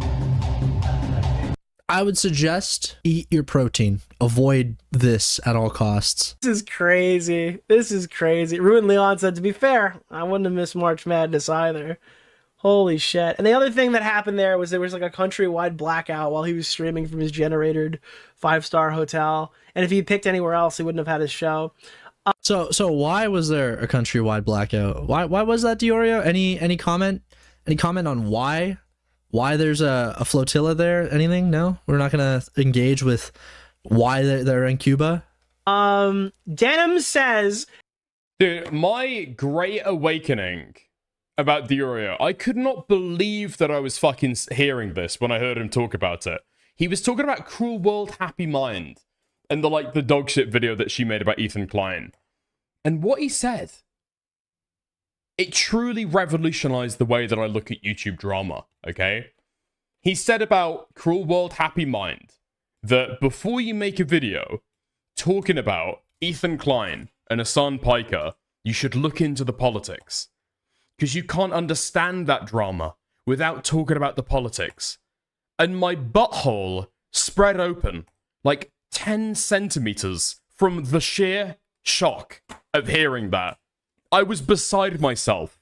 I was truly beside myself with shock, given the fact that this guy over the last 2 years has spent every stream saying, don't get your geopolitics in my drama, dude. Don't get your geopolitics in my drama. Keep your geopolitics out of my drama. Oh?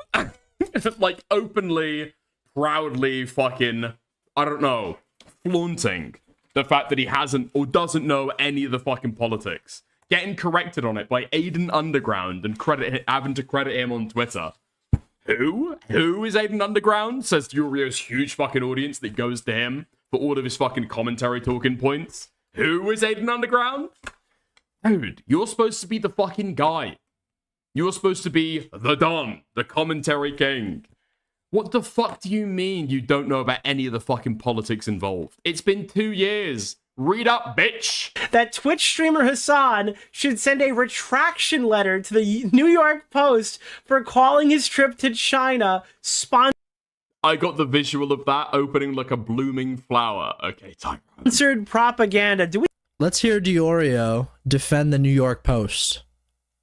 Let's hear Diorio defend Rupert Murdoch. Let's hear him defend Fox News. Let's see this. We have that? Yes, we do. Yes, we do, ladies and gentlemen. If I could get past all of the... Guys, this is why we don't look at legacy media in the year of 2026. Tone-deaf radicals flock to Havana, staying in a... There's no fucking way that Diorio is making legacy media jokes. What? A 5-star hotel while island in crisis. I should have a counter. It's fucking crazy that this guy is talking endlessly about Palestine through the guise of talking about Hasan. And he does not read legacy media. Where do you go to be able to find out anything about this stuff? I'm genuinely fucking bemused. I should have a counter for how many times 5-star comes up in this fucking 5-star hotel. 5-star hotel. People from the New York Post. You can't say you don't look at it while looking at it. I mean, that's not even what I'm fucking pointing out. But you talk about politics semi-frequently. Meanwhile, what? You're like making a joke about how like truly politically ignorant you are. Hundreds of tone-deaf lefty radicals flocked to Havana this weekend to meet. I refuse to believe that Nick Diorio watches Destiny. Meet with the Communist Party officials, staying in luxury hotels, traveling in air-conditioned buses, as the rest of the island grapples with a worsening economic crisis that's starved of electricity, food, water, and medicine. Why is that? Huh? Why is that? Are we gonna engage Diorio? Are we gonna think deeply about this? Or are we're just gonna take New York Post's word on this? Okay, we don't need to do any research. No politics here. Fucking Diorio. No politics here. Never. That guy covers drama, okay? Not politics. The Nutresta American convoy sent out socialists from America and... The what? Yeah, that's okay. Europe to Cuba. I mean, he's Italian. He should be able to figure that one out, but whatever. By air, sea, and land under the guise of handing out 20 tons of humanitarian aid to protest the United States oil blockade on Cuba. Mm-hmm. Dude, these guys get mad at Taylor Swift for flying, and they... Yo! What? Yo, you literally read it. You read it and you made a point about Taylor Swift. You read... Dude, and you noticed the exact same fucking things. Dude, I heard Jay Stalk say this the other day, and it is so fucking true. Once you pick up on some of the things that Diorio does while he's doing coverage, it becomes kind of impossible to be able to fucking listen to him. What do you mean, these guys? These guys criticize Taylor Swift. When have these guys ever criticized Taylor Swift? Have we got an official fucking stance from Code Pink? But we've got a tweet from Hasan Piker talking about no, okay, we don't have, okay, right. United States oil blockade on Cuba. Didn't look any further into that, and then you're like, these guys get mad at Taylor Swift. And they literally sent a squad of fucking socialists, probably without any deodorant, to a without deodorant, bro. Again, dude, what is the fucking issue? Even if they do criticize Taylor Swift for taking private jets everywhere, what is the fucking point? Oh, they brought fucking humanitarian aid. They had like parties and events, and like they're trying to raise the spirit of the fucking. Listen, I'm not gonna act like I fucking know what I would do in that scenario when I'm going to Cuba, you know, a place that's being blockaded, no fucking oil in or out of the country. Like, I don't know. These people are trying to do something nice, and Diorio is out here reading the fucking New York Post like it's gospel. Like, can you guys believe it? New York Post is killing these guys. To a foreign country to have a party. Yeah. The convoy includes Wait, sorry. To have a party? Did we just like completely blow past the fucking tons, literally tons of aid? These guys are bringing so much fucking aid over, you can measure it in weights of fucking elephants, bro. Mayor Zoran Madami's ally and influential streamer Hasan Piker. Like, that should immediately disqualify everything else. Last year during the NYC election, okay, the mayor election, Diorio was laughing at Hasan for not getting invited to the parties, for not having any discussions with Zoran, because Zoran was trying to distance himself from Hasan. So Diorio was able to laugh at this last year. He's aware that there was some distance put between Zoran and Hasan. Let's see what he says now. Piker, who recently went on Beijing-sponsored propaganda trip, that's the thing that Denims is mad about, to Havana, from where he broadcasted to 1.6 million Instagram followers. Dude, you've got 12.4 grams of aid. Is this the way that we're measuring it now? This is the way that we're measuring it. 20 tons of humanitarian aid got sent over, equivalent to 12.4 grams of aid. Equivalent to 9.6 Diorios of aid. Dude.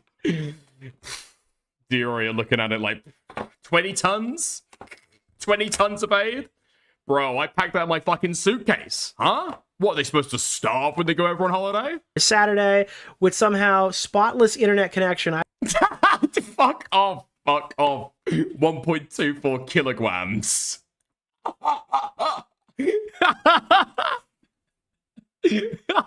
Shut the fuck up. I think this is a lie. That's slander. The internet connection was not spotless and promised to film content. Like, bro, you literally covered Hasan not getting invited to Zoran's inauguration. Dickers, Aiko is snarking you right now. Oh no! Oh no! No! Not Aiko! Not the Aiko snark! Feel free to send me a clip. Party or whatever the fuck, election party. And now you're just gonna skim over that shit? That doesn't influence your perspective of the media you're reading? Let's say Diorio has no idea who Rupert Murdoch is or what the New York Post is and what kind of content that they cover. I mean, you've got to know that the New York Post is, like, biased, right? It's got, like, a huge right-leaning bias. Okay? That should immediately disqualify New York Post in your mind as, like, a reasonable source for information. Zoran Mamdani's ally. What are you talking about? Like, Zoran had an interview with Hasan a year ago, and maybe he'd want to involve a guy like Hasan, but he hasn't. He condemned Hasan saying America deserved 9/11. And as I said earlier, he didn't allow him into his VIP event. And Diorio knows that, but he's got his blinders on because he's doing the Hasan hate content. As much as I'm sure Hasan would like to be allies with Mamdani, Hasan is a brand risk. And at least as of right now, it seems like... I understand the disagreement. Hold on, what is this? What's she saying? Hold on, we'll go in for like 2 seconds of this and then we'll head back. See? I understand the disagreement. Does Dickers believe in Marisol rape?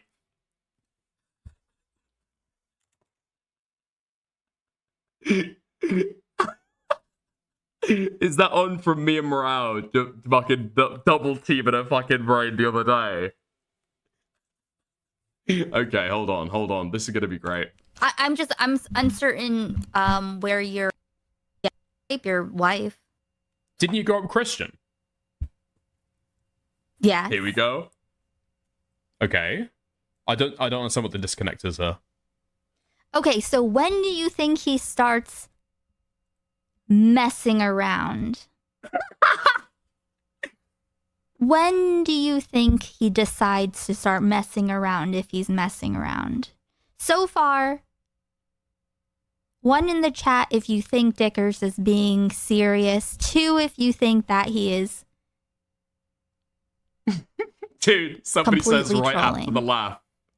I think this is the This exact, is the outcome Dickers wanted. wanted. Rape is the thing. Because here's the thing, right?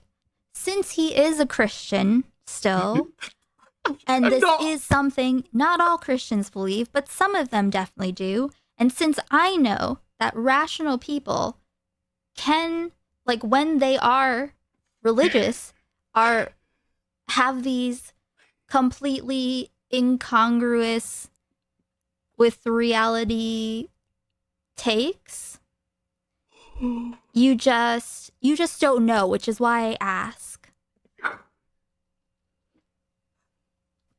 Basically to make it that it was so that, like to try to definitionally tell they can never yourself, rape you again. like, is he messing with me here?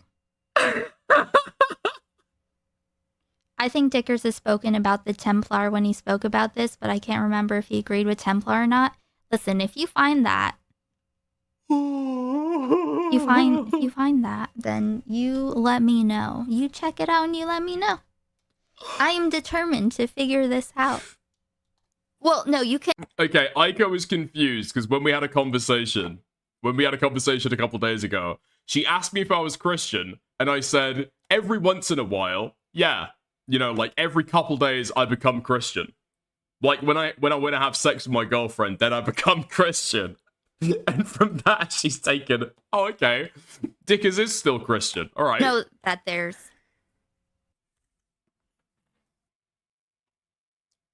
Hold on. No, come which is on. why I ask. Basically, to make it sing with me.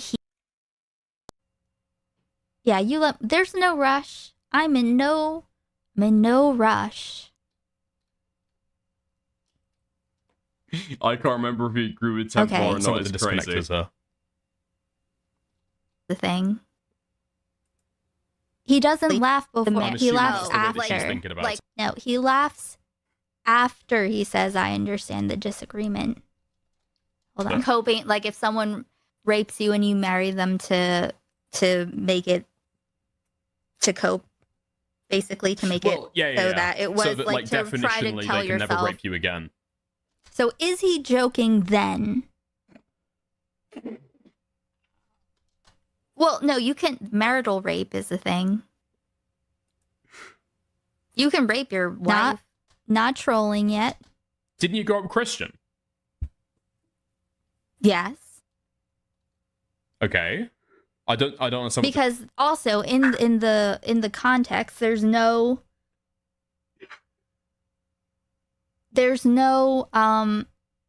relation to the, you know, it has nothing to do with the people that we're talking about, right?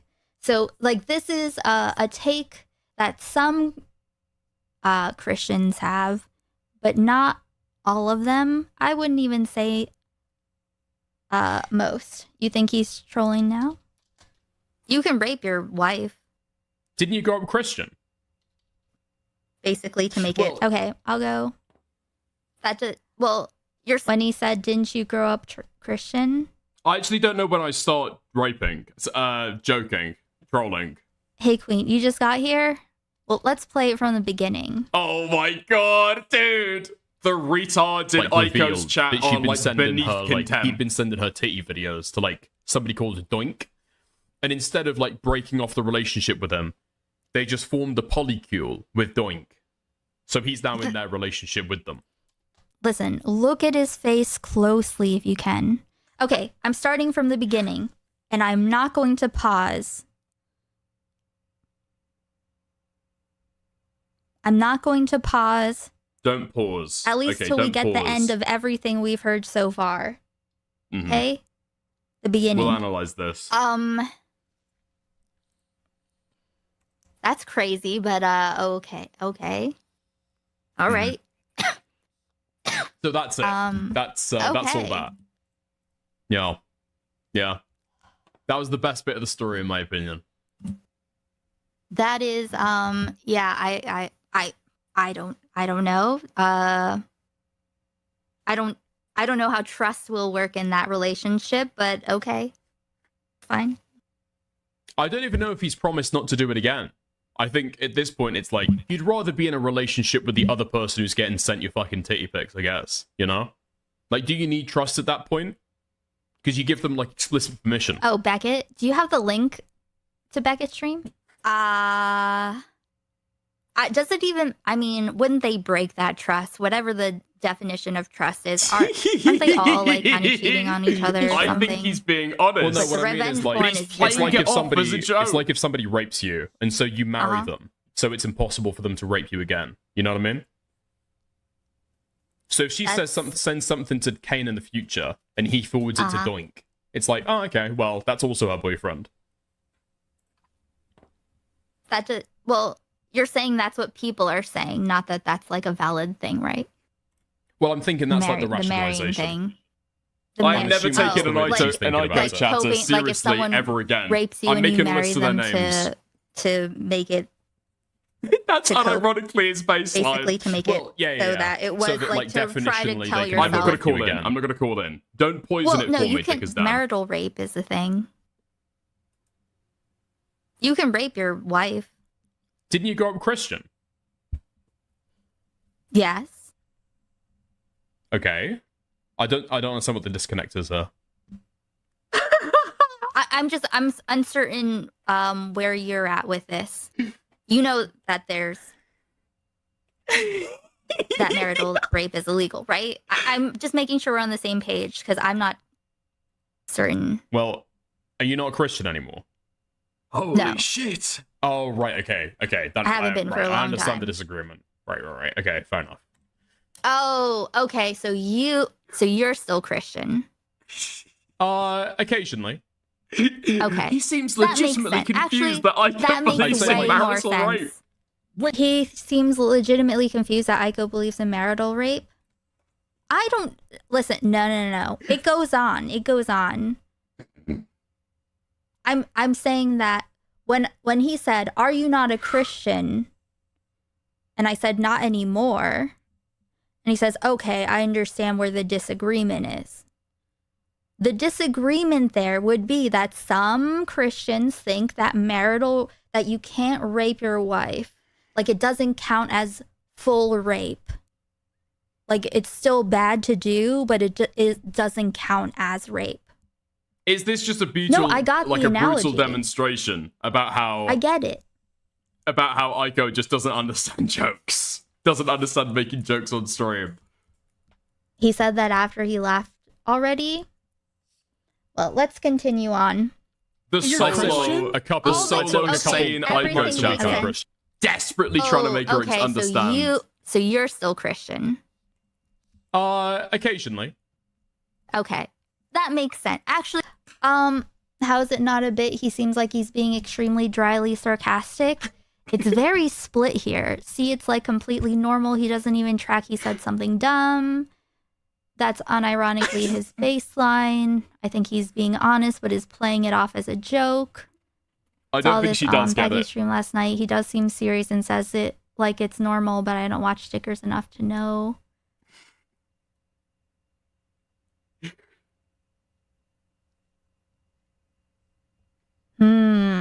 I have a feeling that this won't be concluded today. Okay, fair enough. Oh, she's gonna okay. watch. She's gonna watch I'm something just with making me sure to we're on the test same my page reaction. because I'm not. Because again, the question isn't could this be the case? It's is it the case? Because it totally could be. I mean, He's backing away from the bomb. Ideal thing would be it's a bit. Oh my god, And we'll Aiko get chatters are into the it worst more people on in- Earth. They are worse than and I'll be Diorio able to see chatters. his face. Hey, They are Commodore. worse than Diorio chatters every time.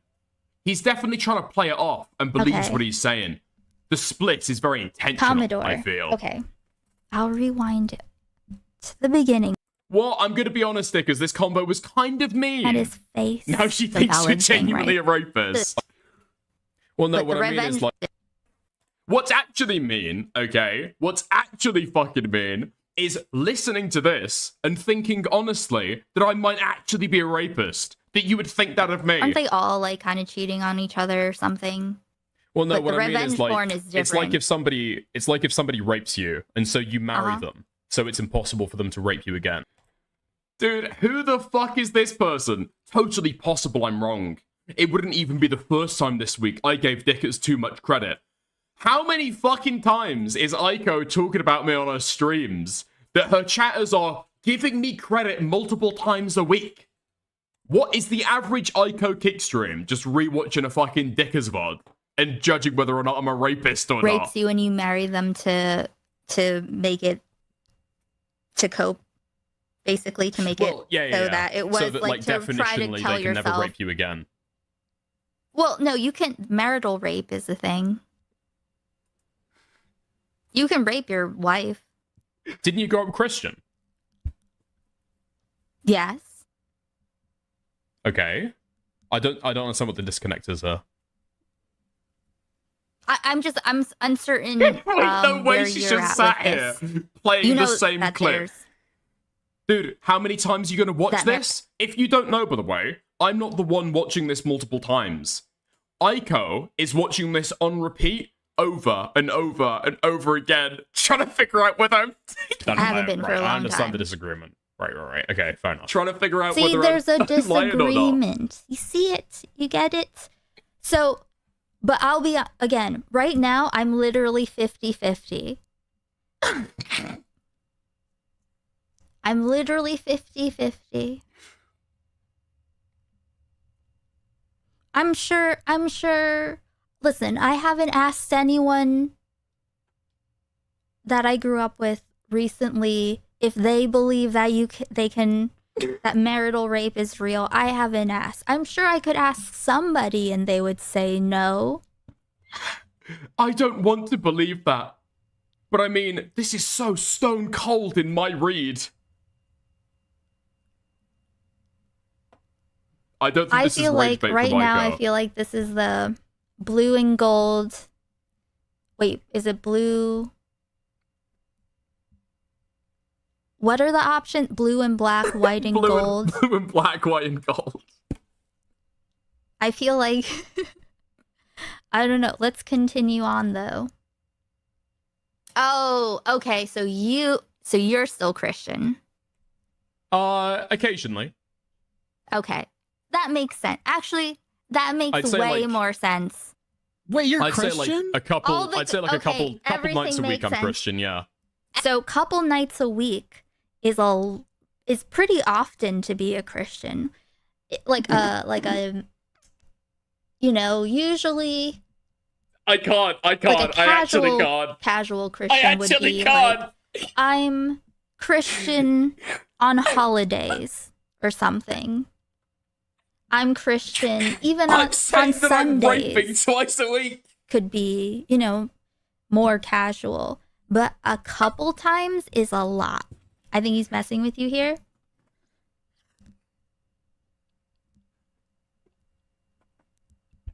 Let's see.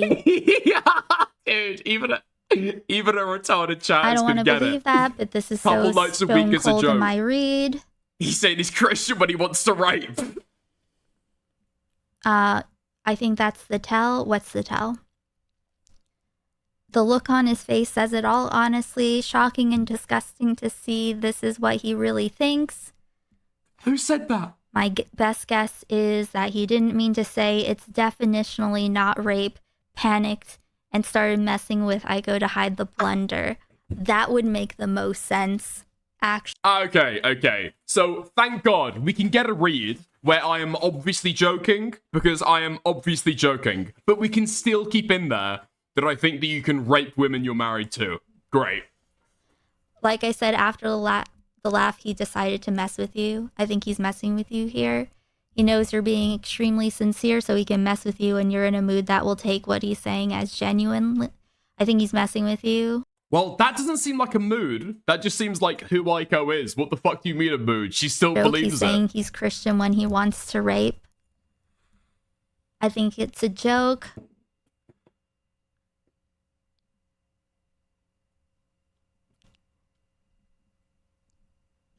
Yeah.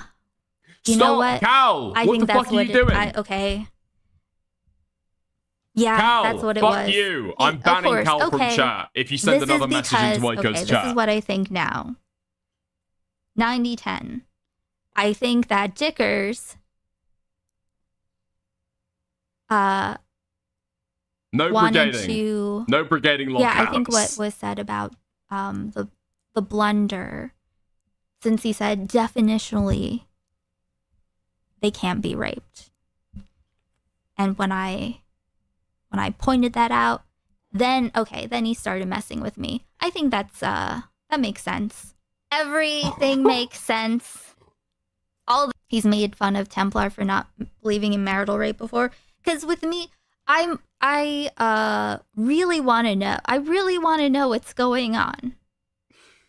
Mm-hmm. And I knew something happened. I wasn't sure what happened. I didn't know why he was obfuscating the rest of it. Like, there was something there. 90 So, yeah, in favor I of guess- what? I think they're okay, saying 90 in favor I'm of a glad joke. that I think now. I knew there was something, and I'm glad that it's not that he doesn't believe in marital rape. This is Dude, insulting somebody to gets Dickers, it. to be honest. Listen, the takes make sense. The Jordan. Oh, actually, I Somebody wonder. gets it. Would you want to watch the Mr. Girls? He Dude, did that. he during did that the par during for the the par for course the course thing. thing He never too. wants to admit a misstep and tries to meme out of it. Well, like again, I'm so used to like Dude, Dickers. Ico chatters are beneath fucking contempt. Did I not take the L on that in the exact same stream? Beneath contempt. Totally beneath fucking contempt. The exact same stream later on. Oh my god, these people don't fucking watch me. Why are they fucking talking about me? Like there was something there. Diorio chatters have a higher IQ, that's facts. No, you didn't? I explicitly did. So yeah, I guess okay. I'm glad that I think now doesn't believe in marital rape. This is instance the Jordan. Oh, You were still claiming that in Discord after? Wait, what? Wait, what? No. Okay. So on the Turkey Tom stuff, I changed my opinion about whether that should be expected or not, based on the fact that they later revealed that they were being held down by Tom, and he was going in completely dry, completely raw, and just like essentially raping them. Right? No, later on I fucking, later on I changed my opinion, explicitly.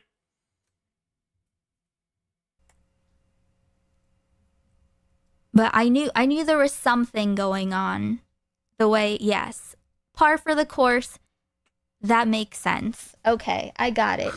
It's one of those times where Dickers makes a little misstep. What? And then he has to ride it out for until This is for actually as long fucked as up. he can, I guess. This is actually fucked up. Wait, I thought me and Ico were fucking friends. But yeah. No? Girls I thought me and shouldn't Ico wear would fight makeup. together. Oh yeah, also because he has like the weird makeup stuff. Oh my fucking Weird makeup god, takes. bro. We spoke about this on Everything stream. makes sense. All the takes make sense. The Jordan. Oh, actually, I wonder. Would you want to watch the Mr. Girls? Girls shouldn't wear makeup. Video. Oh, yes, that's something that we're going to do. Mr. Girl has that. I think she's right. No, me and Ico actually had like, okay, I'm gonna fucking take off the fucking stream bravado now, and I'm actually gonna level with you and give a real fucking take for like a second, okay? And then she doesn't believe me after the fact. Dude. Yeah. Yeah, it's like I Because think did it's you like watch 8 the minutes Sharon long or Bucket something. One big misstep to give away his true nature. It's like 8 minutes that. long. Oh yeah, we could do that at some point, yeah. But we do it now if Yeah. you'd like.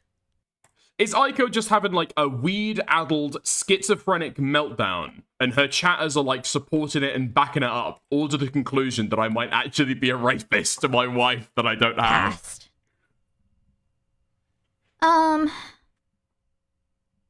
I mean, ultimately, does it matter? What matters is Sticker's face. But yeah, oh, it makes so much sense. Okay, I got it now. Well, like I said, I'm got like it. Christian like once or twice a week, and then the rest No, of the time I I'm like an understand. atheist. I understand. Yeah, I I'm understand. trying to get her to understand more that it's like a joke. what your perspective, hey Supergirl, is like the starting point of your perspective. If that makes sense. Yeah. Well, I okay. feel like I'm starting to understand your perspective a little bit more as well. Kind of, you know, heathen, godless. Listen. I bet you're spiritual. I bet you're like spiritual. I bet you're one of the people who describe themselves as spiritual. You realize when you do this, he's like a shark that can smell blood in the water. He'll lean into the joke more than be serious because it's easier and more fun for him. Yes, it is easier and it is more fun. I think it's horrible how he tried to gaslight after the fact with the fake trying to be serious and explain himself. Well, I mean, I can't. I mean, I want to dig Disgusting into behavior. that. I want to throw I didn't realize that spear Aiko's chat was this through bad. The fluff through the you know, the fun and the performance. I just want to know. Oh, sorry. You know what? I will put on my voice again. All right, I'm putting my voice on again.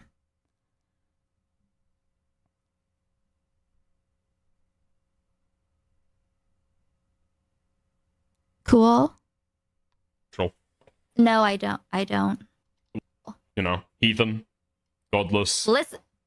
I bet you're spiritual. I bet you're like spiritual. I bet you're one of the people who describe themselves as spiritual. No, I don't. I don't. I live in a state of existential horror. That sounds rough. Yeah. Yeah. But so wait, so you don't believe that marital rape is real? Like you don't think that you can rape your wife? I think when I'm conflicted with that like question, I become Christian, is what I'm saying. That means that he's holding in expressions, right? I don't know what you mean. I'm definitely serious. And he knows you do want to actually get serious answers, and he's Look at a those stone cold 23-year-old who eyes. can't resist the memeing. Yeah. Look at those stone cold eyes and tell Poor me that I'm Aiko joking just wanted right to now. have a sincere conversation. I try. And you know what? It used to work, but we're not in that. We're not in that. God. That era anymore. Dude, I feel like I've got a case study. I'm like an anthropologist right now with an uncontacted, Don't believe that, retarded Matt. tribe in Africa. That Well, you you can definitely rape have to your cut wife? ties with this guy. I think when he I'm shouldn't be when I'm respected by conflicted anybody with else that, in this question, community. I become Christian, is what I'm saying. That means that The you laugh is an don't act. believe Such a that fake laugh. marital rape is real, though. Well, no, I don't think that it's real. But I'm saying, like, when I have to pose that question to myself, like whether I'm doing something wrong, that's when I'm Christian. I become Christian. See, okay, this rationalization, is it too... it's hard for me to tell if it's too... Shut the fuck up! You think I'm admitting to cut? rape Does live anyone on else stream? understand this? Because what that means is, from a Christian perspective, that means that you wouldn't, when you're Christian, that means you wouldn't do it. No. From a Christian perspective, it means that I would do it. Like, listen to that. Is what I'm saying. When I'm conflicted with that like question, I become Christian, is what I'm saying. She's totally missed the point. It's the That opposite means way that around. you don't believe that marital rape is real, though. Well, no. I don't think that it's real. But I'm saying, like, when I have to pose that question to myself, like whether I'm doing something wrong, that's when I'm Christian. I become This is Christian. the best content that I've produced all Aiko, month. he's doing hands a rape down. joke. I don't know. I can't tell. Because the rape joke goes in the opposite way. The joke in that,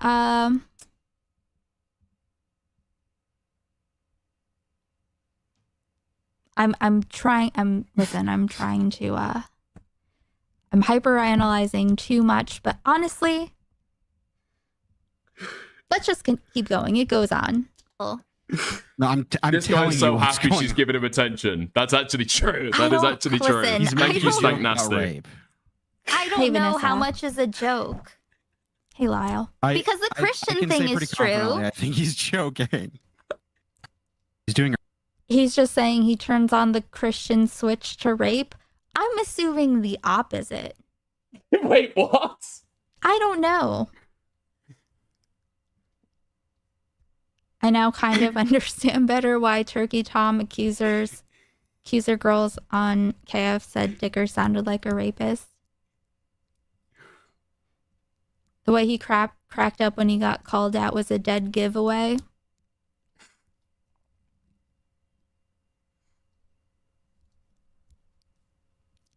Oh. It's weird though. Ico was giving him a chance to clarify himself I don't think and make it clear he isn't pro. But I'm saying, like, when I have to pose that question to... Ico is giving himself the chance to clarify. To make it clear that he isn't pro-rape. And he's so resistant to being against rape that it is what it is. I don't listen. He's making a joke about rape. I don't know how much is a joke. Because the Christian I can thing say pretty is true. confidently, I think he's joking. Dude. Listen. Okay, so say otherwise then. Disavow marital rape just in case. I know it's ridiculous. Just for I will never. the sake of me, who a lot of times people aren't joking. Shut the fuck up! Say otherwise what? What do you mean? Okay. Can a husband rape their wife? A husband could. Dickers? That's a different question. No. They cannot. Okay, a husband cannot. This is not a joke. I'm not joking. Just so we're on the same. He's clearly messing with you because he fucked up so bad and ran away from it into a dumb argument he didn't actually intend. What? But doesn't think about because marriage is not on his mind. Same page. It's not even just so funny. we're on the page. Same. It's so we just turned it immature. into a It's big just joke. immature. Page. So no joking. A husband cannot rape their wife.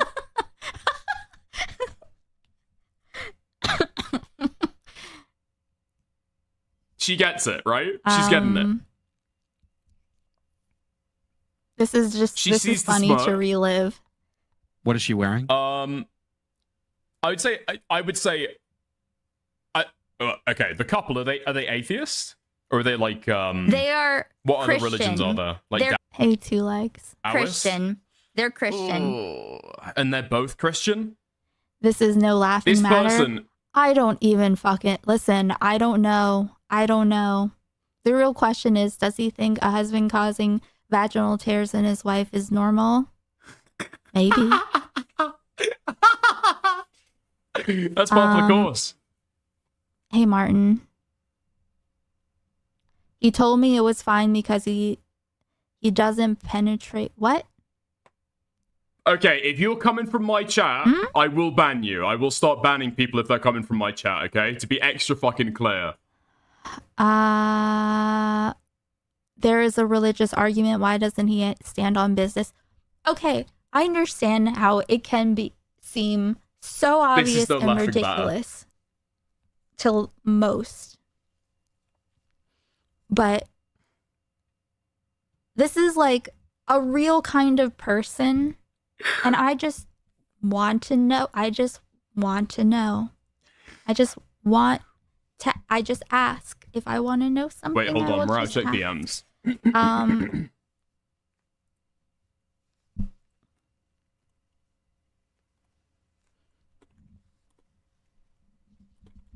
So I don't know.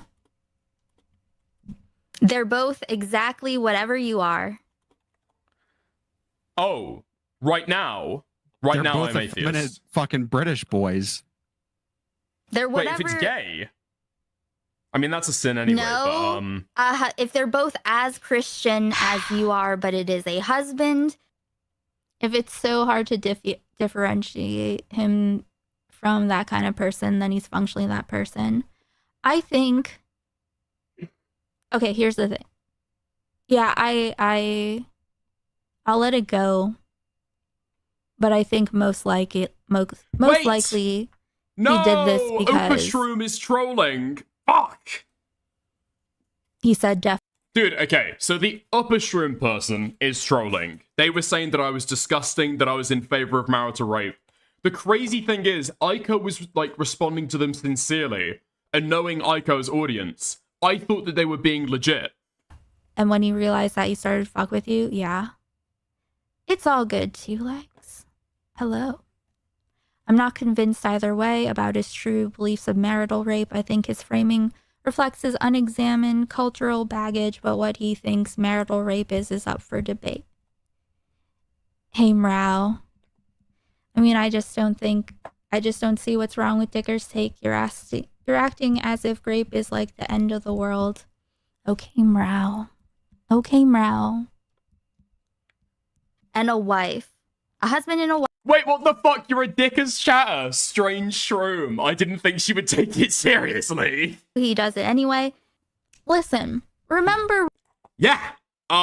Ditto, mate. Ditto. I didn't think she'd take it seriously either. We're different and thought different things. You know what I mean? Mm-hmm. Is that rape? Well, right now I'm atheist because my wife isn't here, so that's rape, yeah. What? Yes, okay. What is all this extra stuff? Marital rape is... I would think love this to is see, just actually. Kind of like the bleeding during sex is par for the course thing. He said something dumb and tried to dig himself out by making it into a joke. Yeah. Uh-huh. I think that's what it is. Do you disagree with that, Mrau? I think that he realized he said definitionally, and instead of being like, oh, I meant something else, he went with that. And since he went with that, I didn't know if he just actually meant it. And if maybe he is that guy. You can't say he's functionally this way because you're fooled by him. Oh, you're talking to someone else. Real. Marital rape is... Oh, okay. Listen, I don't do you ever worry that, like, you smoke all this weed and then you can't, like, roll with it, you know? No, listen. I feel like if you're high, you should be, like, the best person to be able to... No, what I think now, Mrau, is Mrau's having to go in and sweep for you. I think, okay, my standards will be, I would ban a chatter from chat from going in there. Unfortunately, Mrau is like another creator. He's his own man. He was part of the conversation at the time. I'll let him do what he wants to do. But he didn't want anybody else I will ban, concede though. to that, so he just went on a whole other thing. I would love to go back and take a look at Aiko's coverage of the Path of the Course discourse. I would love to see her coverage of that. Because her chat has seemed primed in a very weird way. Is Scally arguing with me from Kick? What did even get said?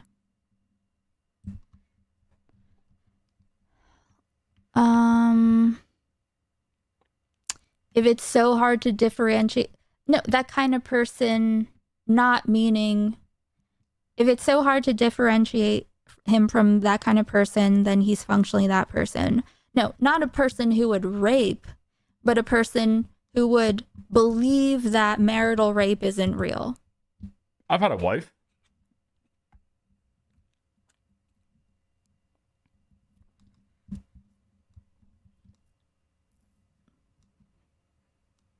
Roll with it. All you women forced do me is to smoke fucking drop weed the and bit charge they every rose. time.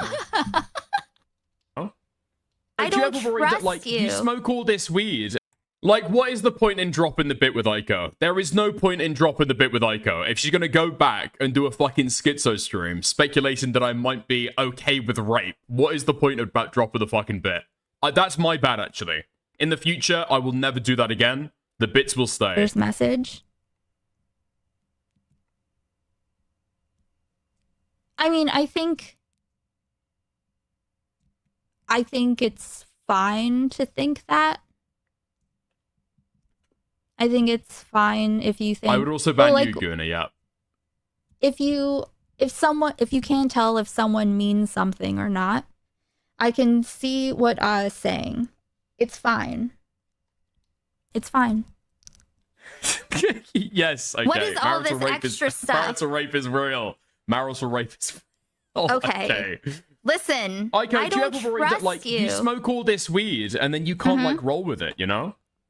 No, listen. I feel like if you're you high, said you some should be, like, the crazy best person stuff. to be able to roll with it. All You women forced do me is to smoke. Like the chat, like Oz comment isn't saying that Dickers would rape. The Wouldn't I? The alternate is not if he would rape, it's if he would defend marital rape as not being like regular rape. You know what I mean? You can drop the bit every time. No, listen. I feel like if you're you high, said you some should be like the crazy best stuff. person to be able to roll with it. All You women forced do me is to smoke fucking drop weed the and bit charge they every roast. time. Dude, how many people are watching this shit right now? All You women forced do me is to fucking smoke drop weed the and bit charge they every roast. time. Yeah, okay, that's not surprising. That is not surprising in the Listen. least. It's listen. I'm getting my period. Leave me alone. This is actually ableist. What? Yes. This is ableist of you. I'm gonna start tracking your. Dude.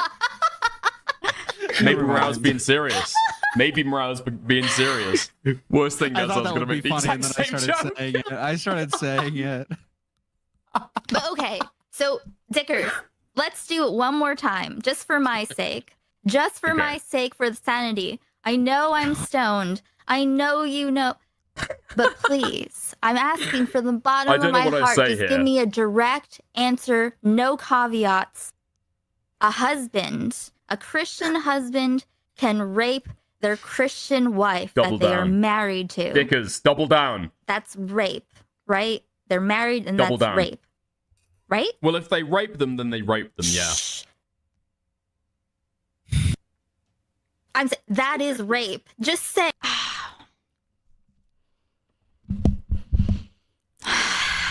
Hey, that is described as You're rape. gonna- Don't say rape is rape. Say the situation I described.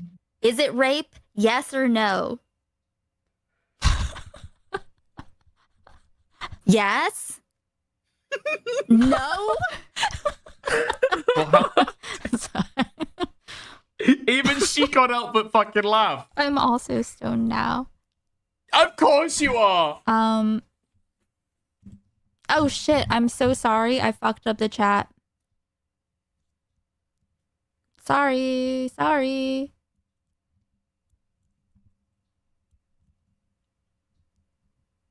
Hey, Harry.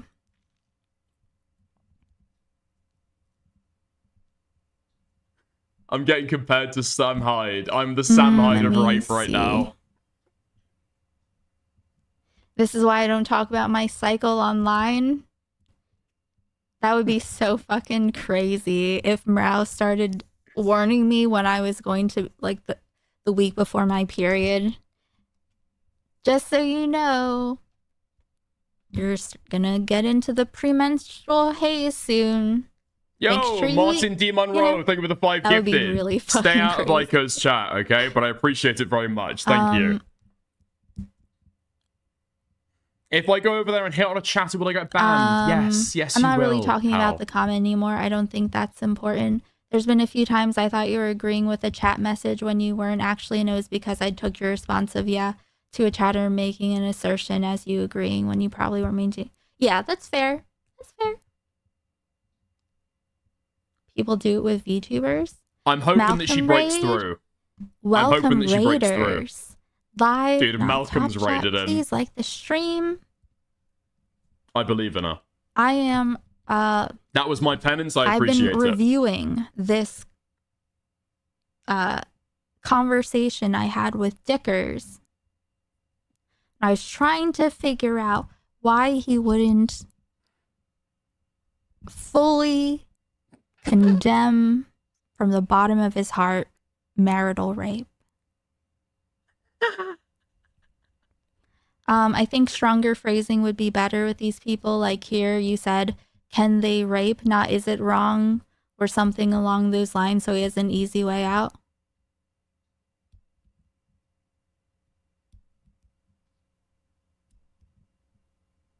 Well, he said definitionally. That's why I'm going down this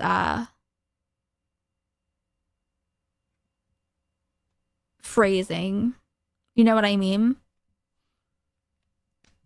And so now she gets a raid. Like, I know he's going to say it's wrong. I don't think Dickers is a rapist. All his viewers going over there. And now I don't they're think invited Dickers to a is a discussion rapist. about whether or not I did actually What I'm saying confess is to that loving there rape. are people. That's great. That's great Off stuff. me That's great friends growing to up have. With born again Christians, there are people who can be perfectly reasonable, non-rapists, but have just like these, you know, like the official church lore mythology includes a take Bible like definition or it's legal not the definition. same That as is if you Dickens' raped issue. someone you weren't married to. Bible definition or legal definition, that's Sticker's issue. That is my you issue. can say yes, they can. Indeed, he doesn't have to give an opinion. I think that Dickers thinks rape Dickens, is for wrong. what it's worth, I'm from Malcolm's stream, and I don't think you're pro-rape. Smile. I wasn't ever Thank questioning you, Barbarian. if he thinks rape I appreciate is wrong. that. Thank you. I wanted to know what he meant when he said definitionally you cannot rape your spouse. You know? I just want to know about underlying influences potentially. Like I didn't know where he was going with any of it, and I didn't know why he was like Wait, is Zyko crying? seemed to obfuscate. He meant the church doesn't call it rape. Did he mean that?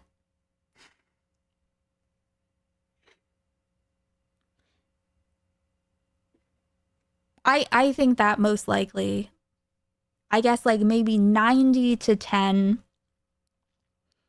90%. Well, the call goes on. 90%. Also, the church would call it rape, I think. He to be just clear. started messing with me after he fucked up his sentence. Ooh, that sounds like a joke in poor taste. Ooh, joking about rape. That's what I Ooh. think after he said definitionally. Very bad. Very naughty. And I was like, what? Instead of Can we him grow the correcting fuck up? himself, he just, started messing with me. I just needed to know. I just needed to know why he did this. You know what I mean? Because if someone has those, since he is a Christian, she still believes I'm a Christian.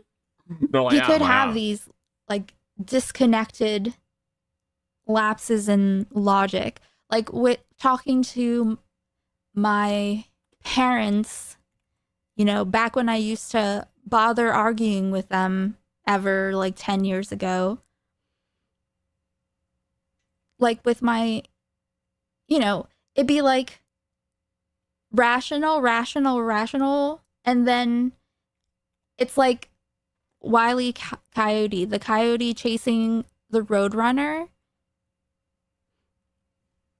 where he doesn't fall down until he looks down and realizes he's been running on nothing off a cliff. He's just running on air. There are a lot of Christians that run on air. Okay, so it looks like the Catholic Church does actually acknowledge that marital rape does exist. Yeah? It seems like, yeah, okay. So by Catholic teaching, you can actually rape your wife. It seems like. Well, apparently, AI overview, the Catholic Church teaches that any sexual act imposed on a partner without regard for their well-being is a violation of the moral order and is not a true act of love. directly condemning sexual violence within marriage. While historically, theological thought often presumed consent, modern church teaching emphasizes that sex must be free, consensual, and loving, rendering forced sex sinful. Preacher, Okay? pastor, whatever. You can still have like me when I was. It took me a long time. I was still like working on it when I was 20. Like I ran from it for so long. And just because you leave the church or stop believing or, you know, or whatever, doesn't mean that you still don't have these like leftover ideas that you haven't parsed through yet. Uh-huh. Dickers is an atheist. He's just a Christian when it comes to marital rape. Also, Church of England is really secular. That's what he was studying to be clergy in. Okay. Was I? That's crazy. All right. I didn't realize that. Listen.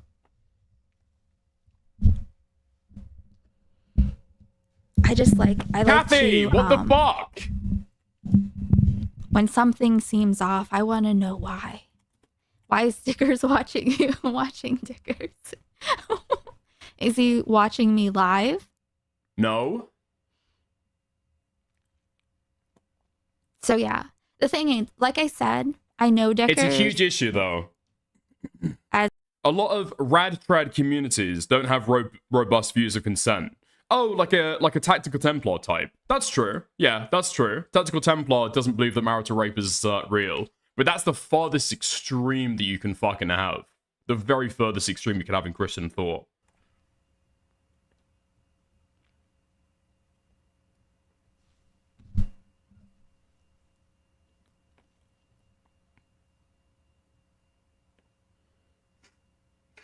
Okay. So Kathy yeah. fucking ruined it. Pull up Dickers. Kathy fucking ruined it. Okay. Okay, let's see. I'm letting him know right now. We're not done with this, You ruined the stream. though. Should we keep going?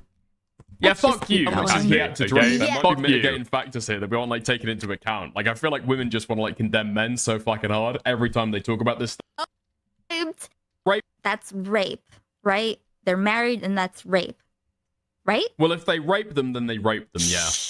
It seems like Kathy actually didn't know, okay? I can't ban That him. is rape. Just say that that is described as You're rape. gonna- Don't say rape is rape. Say the situation I described.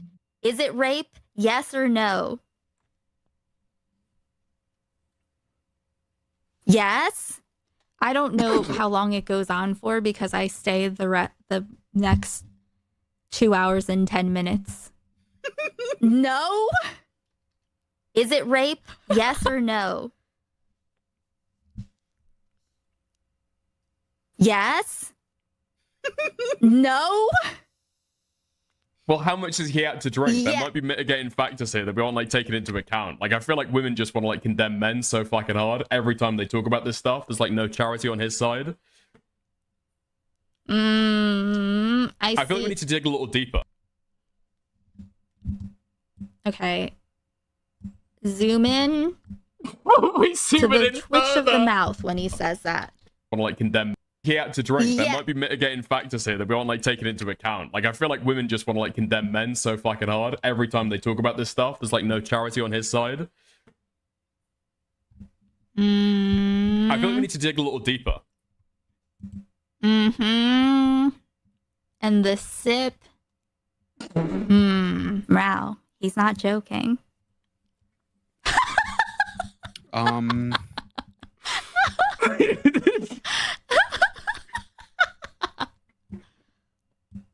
What are we finding funny?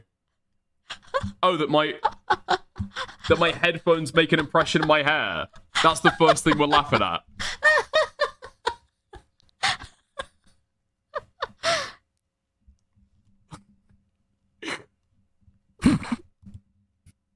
I mean, there was a girl a while back named Samantha who DM'd me an allegation about Dickers raping her and how she was...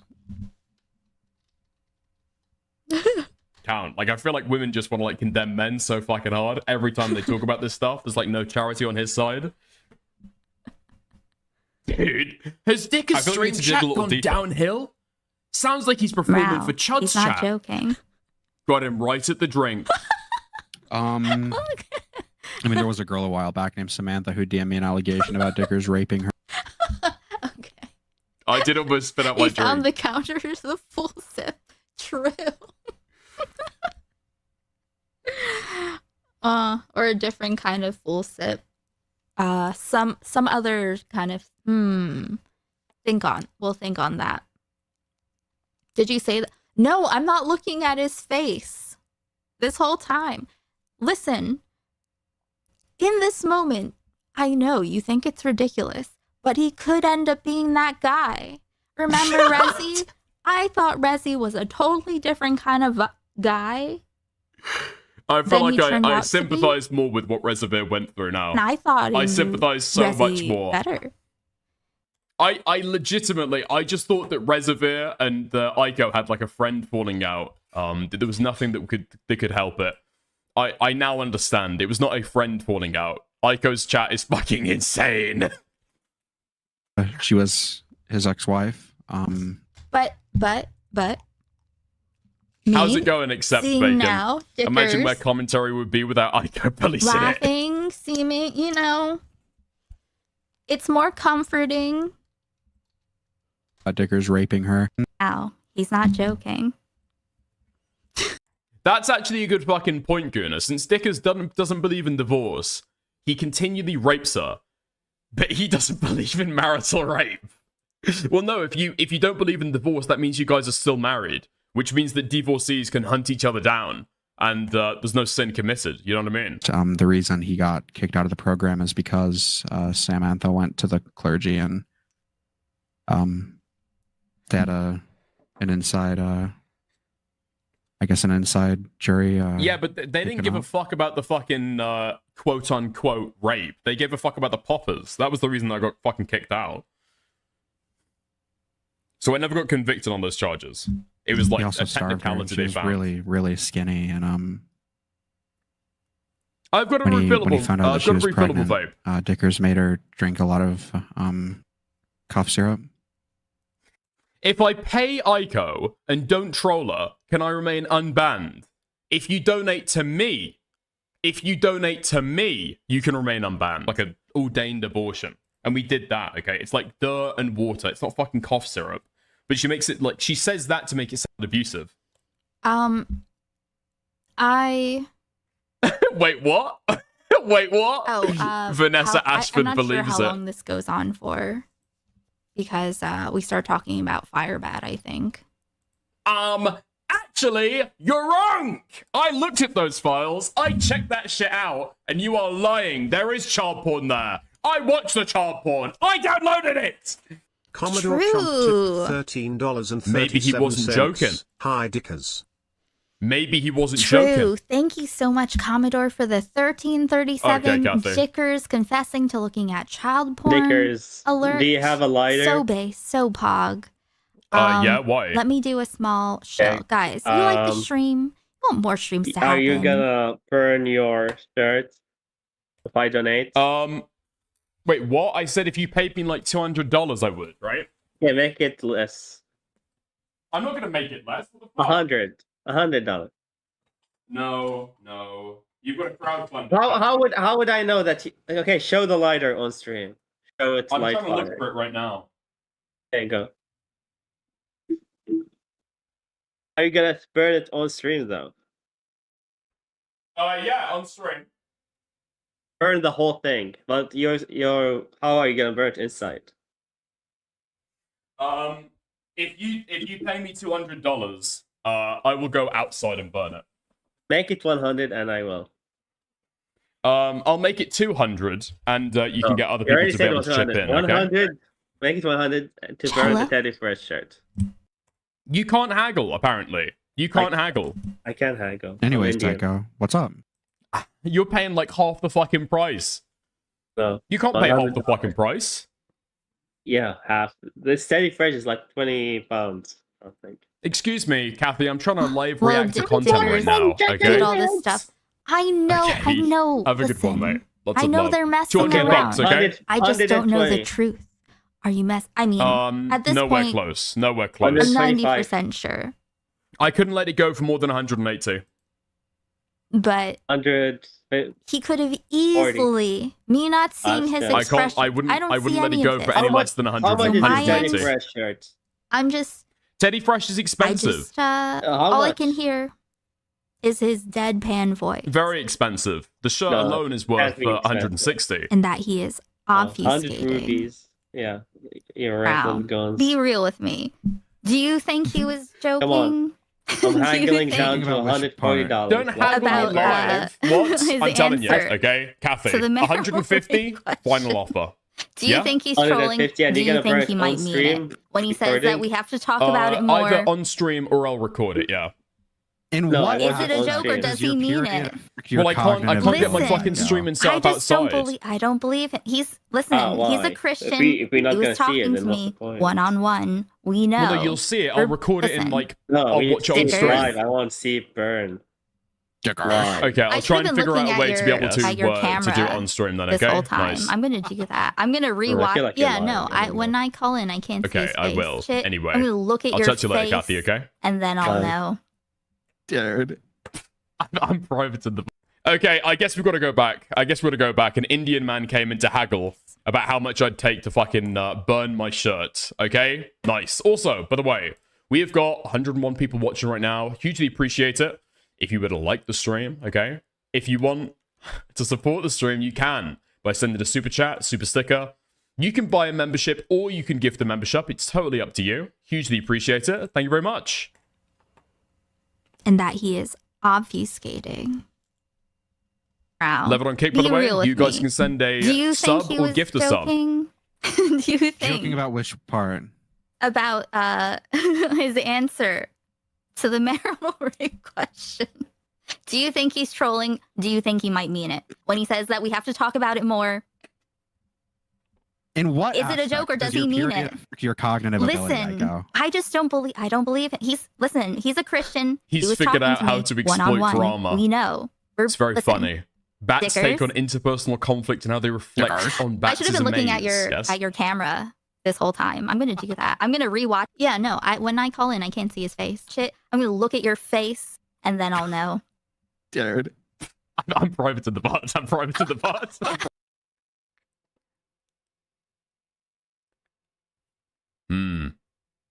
Wait, what? What was I that have suspense? Not. Oh. Now he started. Come on. You. Come on. I know he was messing with me. I didn't know though if he meant if there was a kernel of truth there. Often do you smoke weed, I think Aiko? this is. Okay. Every day. Oh, is it a lot? Do you every have a day? real job? This is what I do. And I Are you on disability? no.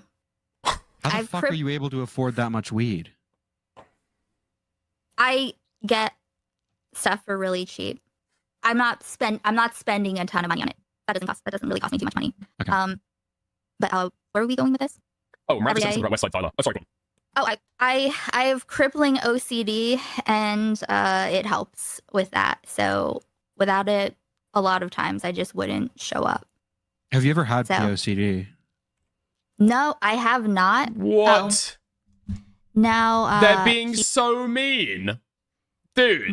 They're being so mean. Okay. So Aiko calling in to be able to, like, I don't know, derail and try to, like, not understand the joke, not fucking jiving with it, total fucking derail. That's fine. And then going live a couple days later and speculating of whether I'm actually a fucking rapist, as if Aiko would actually think that about me. That's not mean. That's not mean. But pointing out the fact that every time that I speak to Aiko, she is high as fucking balls. Apparently that's too far. That's way too fucking mean. That's way too far. Thing. They're And the being so perception mean. that it is why Aiko cares about it. Yeah.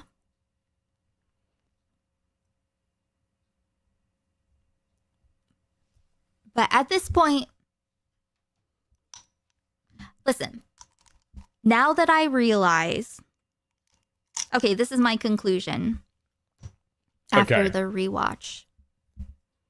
Mm-hmm. I didn't understand why he wouldn't say it directly.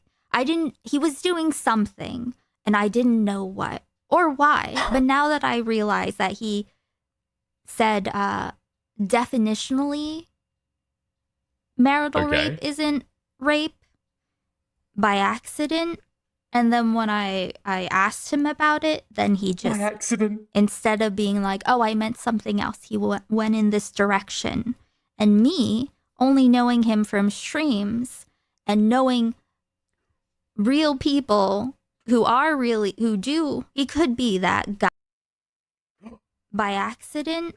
And then when I asked him about it, then he just, by accident, instead of being like, oh, I meant something else, he went in this direction. And me, hi, only Aiko. knowing him from streams and knowing Wait, I need to go real back. I need to go back to see who what she are actually really- says. Who do. It's a debate. Okay, let's go back. Let's go back. Notice again how Dicker's jokes about removing a VOD where he loses a debate. This guy needs to stop. The doesn't. Wait, okay, we need to go back. 95%. Alex Rex Pratt tips.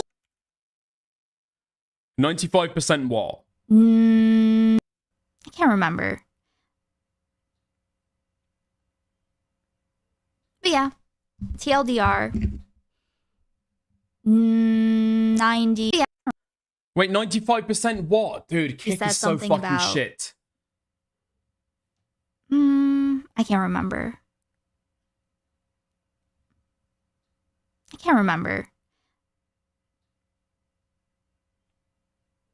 But yeah, TLDR. Okay. No thing. And the perception that it is why Aiko cares about it. Yeah. Okay. Wait, Aiko's calling me. Oh, okay. I don't. Do I want to have a fucking call in about this? I don't know if I want to have a fucking call in about this. Who told Aiko that I was reacting to the fucking stream? I want Aiko to be able to finish her fucking process. Aiko, okay, if you're watching me right now, go back. Wait, she said the N-word. I just checked. No, she didn't. Wait, Aiko says racial slurs on stream. Really? The N-word? Wait, was it hard R? Really? I mean, I don't know if that's true. I don't know if that's true. But I'm like 90-10. I'm probably 90-10 convinced that she would do something like that. I mean, in the past, Aiko has been incredibly fucking racist. Insanely fucking racist. Like, I'm pretty sure the only reason she went after that fucking Edwin guy is because he was like mixed race, you know? He's like some kind of person of color, I'm pretty sure. Man. I'm in waiting? Okay. Aiko, just want to clarify. Okay, I've muted you on stream real quick. Do not say racial slurs while you're on stream, please. Okay. I'd appreciate it. Thank you. Hey, I've come to a conclusion Okay. on this Let's see. situation.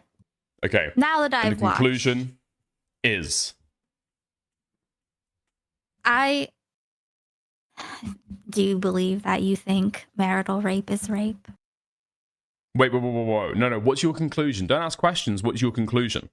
I'll No, tell I'm you not if you're right asking or a wrong. question. I said Okay. I do believe it. I do believe that you believe in marital rape being rape. Basically, okay, here's the thing. Okay. Here's what I was thinking. I was confused because you know the kind of person I'm talking about, right? The kind of people Like a from tactical the church. Templar. Like a tactical Templar figure. Yeah, something like that. But not even. Like it does you can be a totally rational regular person but have these lapses in logic where you just still have some idea that's left over from the church that you haven't really thought about. I haven't watched And which tactical church is Templar that? coverage. Which church? Or just varieties of Christianity. Oh, just the churches in general. Yeah, churches have different beliefs on that kind of thing, and you could have had residual ideas left in your head. You know what just happened with Resi? I don't think, I'm not presuming that I know people as much as I thought that I do. I just wanted to know. Any thoughts? I mean, you didn't ask a question there at all. I'm not asking you questions. Okay. Yeah. I'm saying that like I looked to see, and yeah. Yeah, like I said. Okay. Are you sure? I mean, I did say par for the course that time. You know, like I do, in my experience, I have said that women bleed during sex every single time. Are you sure? No, I think that you'll say something, like something will slip, and then you'll. Oh, sorry, don't know. 1 second. Thank you for the 420.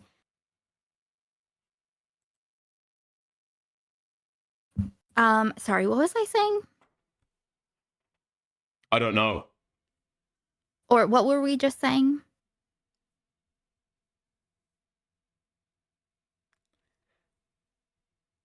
Are you okay? Yeah. No, I'm seeing if you can remember it. Hold on. Okay. We were talking about the fuck. It's slipping away. Hold on. Give me a second.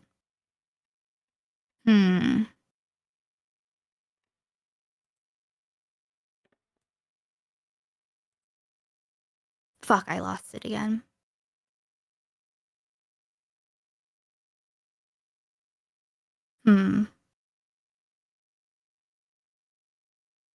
Par for the course.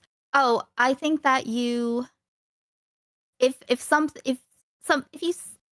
you get like a little detail wrong and you don't want to admit that you're wrong, you'll kind of take it somewhere else, like a meme, and that's what Yeah? I think that it is. Okay. Did I do that with the par for the course stuff? I think that you. Wait, are you saying that you still believe the bleeding thing? You can't. Well, no. I'm bleed asking, while did I it's do that still with the par in? for the course stuff? With the par for the you. Okay. Did I? You either. Did you watch that stream? I Misuse- thought you were in chat. Yeah, I was there with the par for the course thing. Okay, because my were- recollection is Uh-huh. that as soon as she starts describing Tom, not just having rough sex with her, but holding her down, totally dry, and just like, in his words, raping her, totally dry, no lube, no preparation before. I think I said that I took that back. I think I've consistently said that I was clip shimmed, haven't I?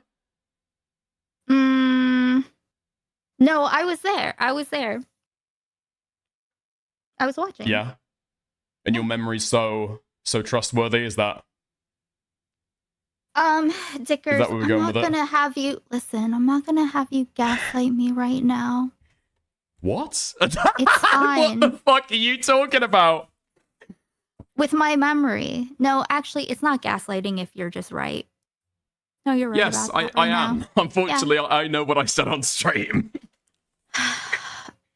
Yeah, okay. You are either wrong about the definition of par for the course, or you meant the weird take that you had said that I'm trying to recall what it was at the time. Specifically, Oh, and then it wasn't Queeman exactly sent me the that. definition for par for the course the next day, and I was like, okay, that's not the right word to use, yeah. Oh, I don't think I saw that part. Yeah, I Okay. didn't see that part. Yeah. Uh-huh. Okay, so that's good. That's good to admit that you're wrong. Okay. Yeah, sure. Yeah. Yeah. Any other takes about marital rape? No. Do you have any takes? None that I haven't given before, I guess. Okay. Okay. All right. Okay. Nice. See ya. See you later. Have a good one. Goodbye. Bye.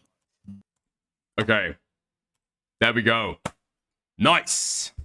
Fantastic, fantastic, fantastic stuff. Nice, nice, nice. Yeah, you're actually rationalizing rape during part of the course. I think I've ever seen that chat before. I don't have to like ban somebody preemptively. Dude, that was pretty fucking bad.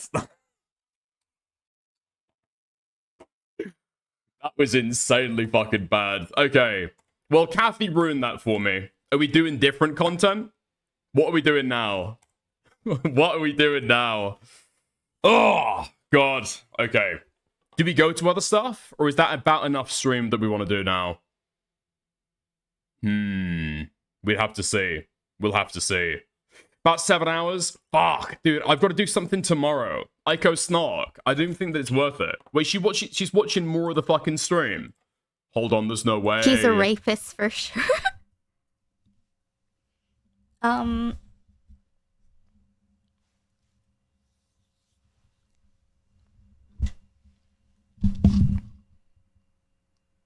Somebody in his chat snitched. What? I mean, I don't want to talk about it right now because I don't remember the details.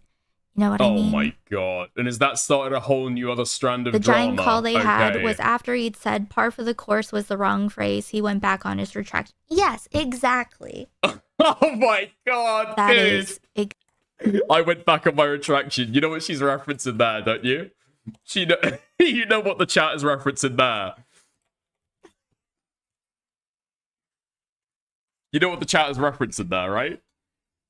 Where I said, well, actually, the golf analogy fits perfectly because there are multiple holes on a golf course. That's what they're referencing. That's what they're referencing there. Oh man, okay. Do we watch any more of the sleeping video, or are we moving on? I think we might move on. It's probably not worth it for the next 3 minutes. Nice. Oh my god, Alex, are you fucking bitching and moaning that I didn't let your fucking dono play from another chat? Dono here if you want to fucking say it. Okay. Nice. Great. Great stuff. Okay. Are we moving on? Wait, hold on. Actually, this is extremely pertinent to the Ethan Klein content that we just covered. All right, we're going back to that. We're going back to that. We're going back to that. Let's have a look. Nice. Let's go for it. Dude, I wanted to take a look at the fucking Ozempic face stuff. I got sent this a couple days ago after I covered Ethan Klein, and we were talking about Ozempic in the fucking Discord. I want to have a look. Ozempic face is destroying We talked about so you. much, including the Scientifically situation. proven. Somehow, she used to clearly say that she'd rather be dead than bedridden, unable to speak or wipe her own butt. I'm just like, I just cannot believe that story. Like, it's literally sickening. You know what I mean?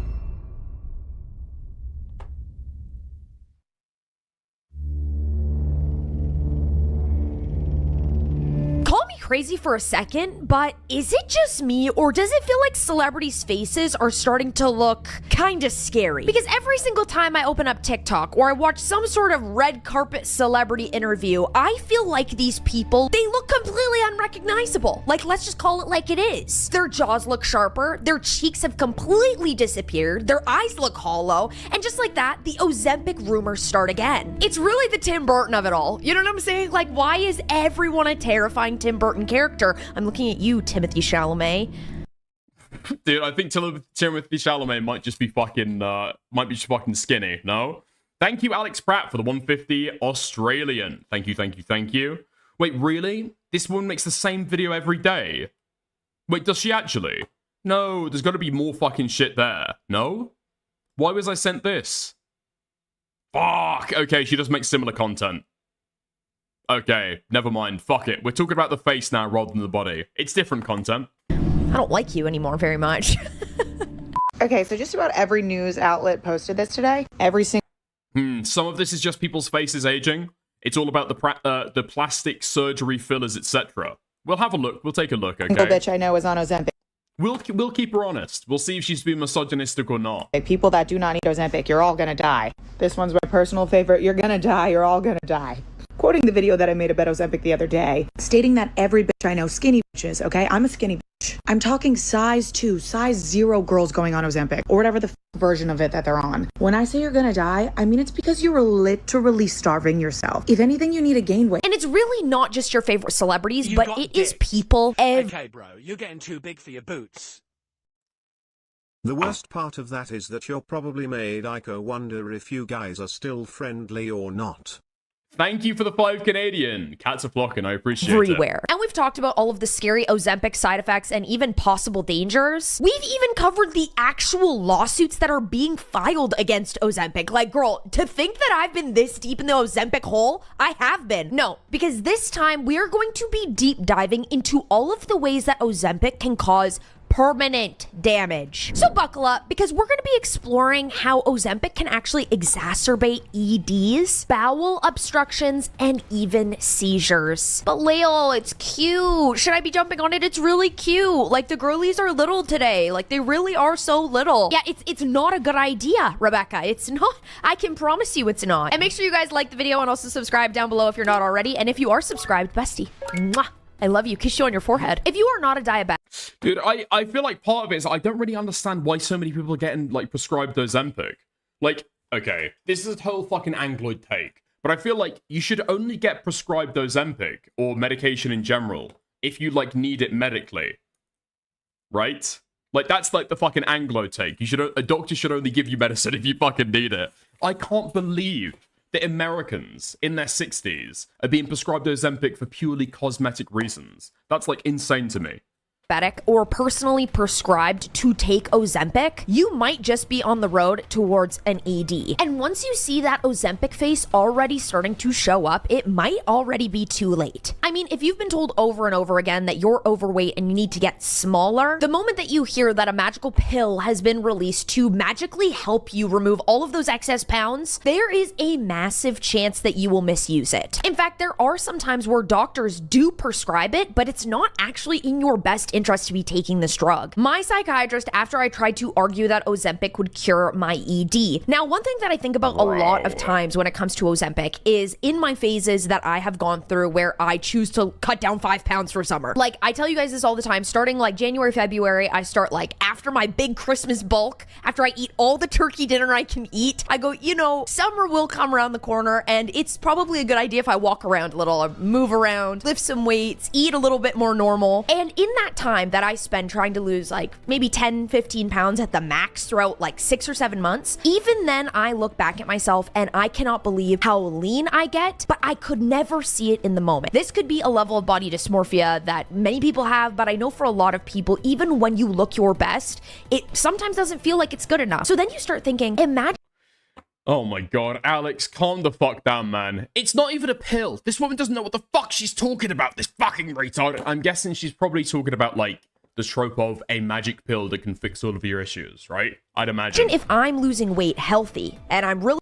Vyvanse is approved for binge eating and eating disorders. Really? Is that in the fucking US as well? Striving for the best over 6-7 months to get to summer. And then you've got people who cut down that weight in 1 single month or 2 months. How could your...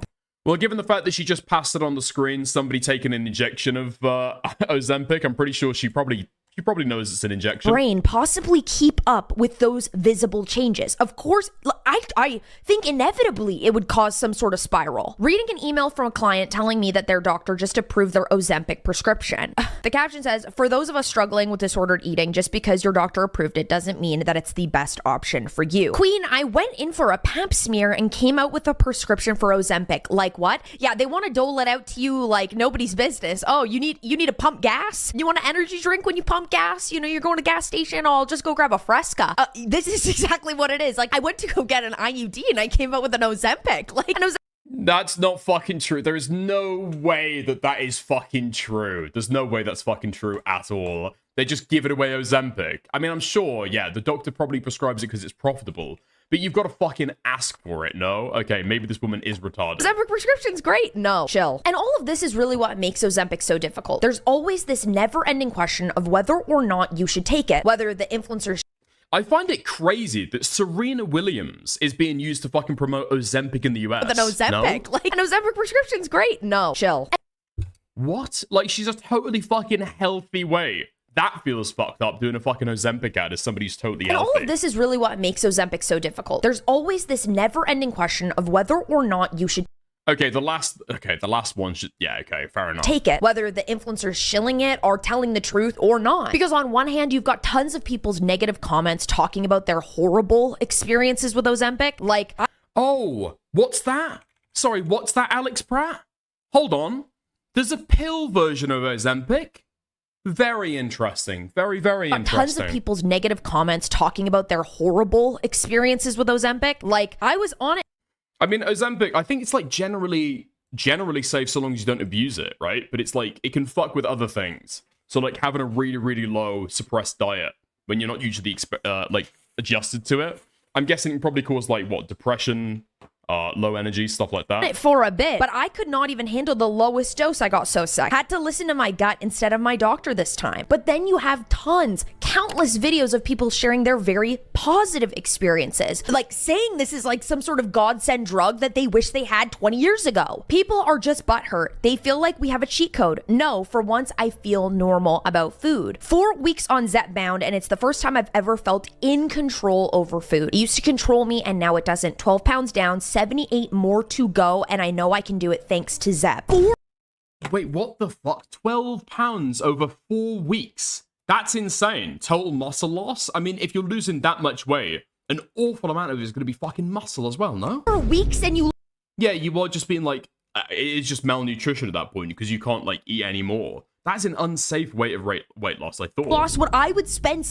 Like, it's supposed to be a pound a week at the very fucking extreme. Something like that. 6 months losing? I mean, this is all very different because people have different body compositions. I'm 5'1". You know what I mean? For me, like, to lose a couple pounds, I feel like it takes me ages. But for somebody who's really, really tall, or if somebody feels like they have more than 20 pounds to lose, I think the weight can come off pretty quickly with some really good changes to your diet, your movement patterns, everything. I just think with that amount of weight loss that quickly, how can your brain even perceive what you look like? Like, it's so easy to go overboard, and then you look back at pictures and like, holy cow, when I was on Ozempic, I look like a Skeletor. I think this is what makes Ozempic so incredibly harmful in the first place. How can they so easily prescribe a drug to people that can harm your weight and your relationship with food when these people so clearly struggle with an ED? Hi, sorry to be the bearer of bad news, but before you start taking Ozempic, maybe get assessed for an ED instead. I just feel like this is such a gateway drug for people. Do you know what I mean? Like, even I have a friend, and she's a really, really good friend of mine, and she's going to personal training. You know what I mean? She's got a personal trainer. He's great, whatever. And he recommends going and starting to count her macros. And she's like, no, I don't care. I don't care how healthy you think that is for me. I personally cannot do that. Like, I personally can't, because if you've ever struggled in that department in your life, like, there are just certain things that are off limits. You can't be doing that. People aren't going to like, I don't know. I can't talk like from personal experience because I've never had like an ED where you counted all the fucking macros. I've had like a couple girls that I was dating before that had that issue. Now they've had like things in the past where they're super hyper fucking obsessive over it and they're counting every fucking gram of flour that they put into their body.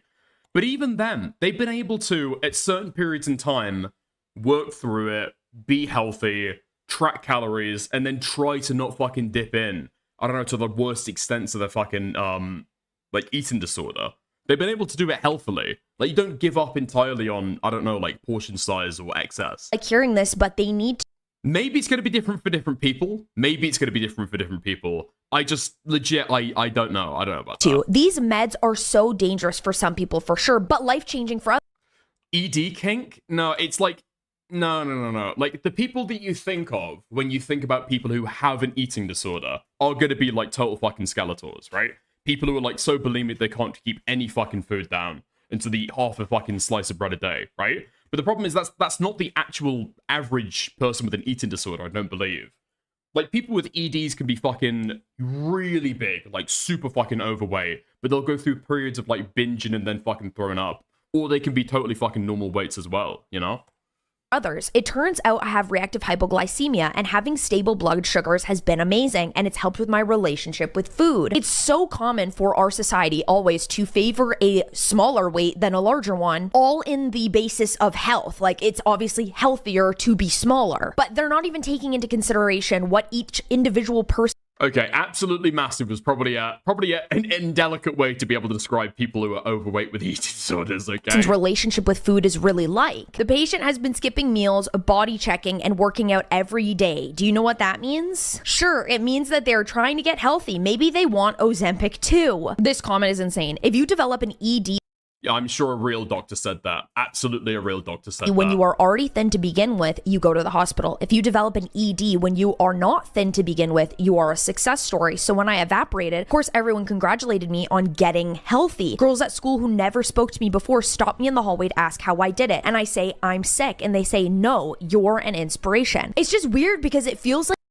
Binge eating is an eating disorder? Yeah, that's like, that's usually like a common trait of bulimia, right? it's Yeah. becoming this thing where like everybody is being prescribed or just in general offered this, and it's even easy for people to go out and get it on their own. And like where it all starts with these celebrities, when we're watching Khloe Kardashian or Kim Kardashian like literally evaporate, like maybe a year or two ago when Kim fit into her Marilyn Monroe dress, and it kind of does trickle down to us. And it kind of bothers me more and more over time because all of these things that we see on social media, and the fact that we're seeing all of these like emaciated people all over the red carpet, and just Ariana Grande, I've never been healthier in my life, I've never been so healthy in my life. How do you think that makes other people feel? Like I've had moments where I'm in the mirror and I'm like, am I huge? And it's just a natural progression when you are consuming a certain level of content that shows you a certain type of idealized image. How can you not compare yourself? How can you not want to flow and be a part of that hive mentality? So often us humans, like we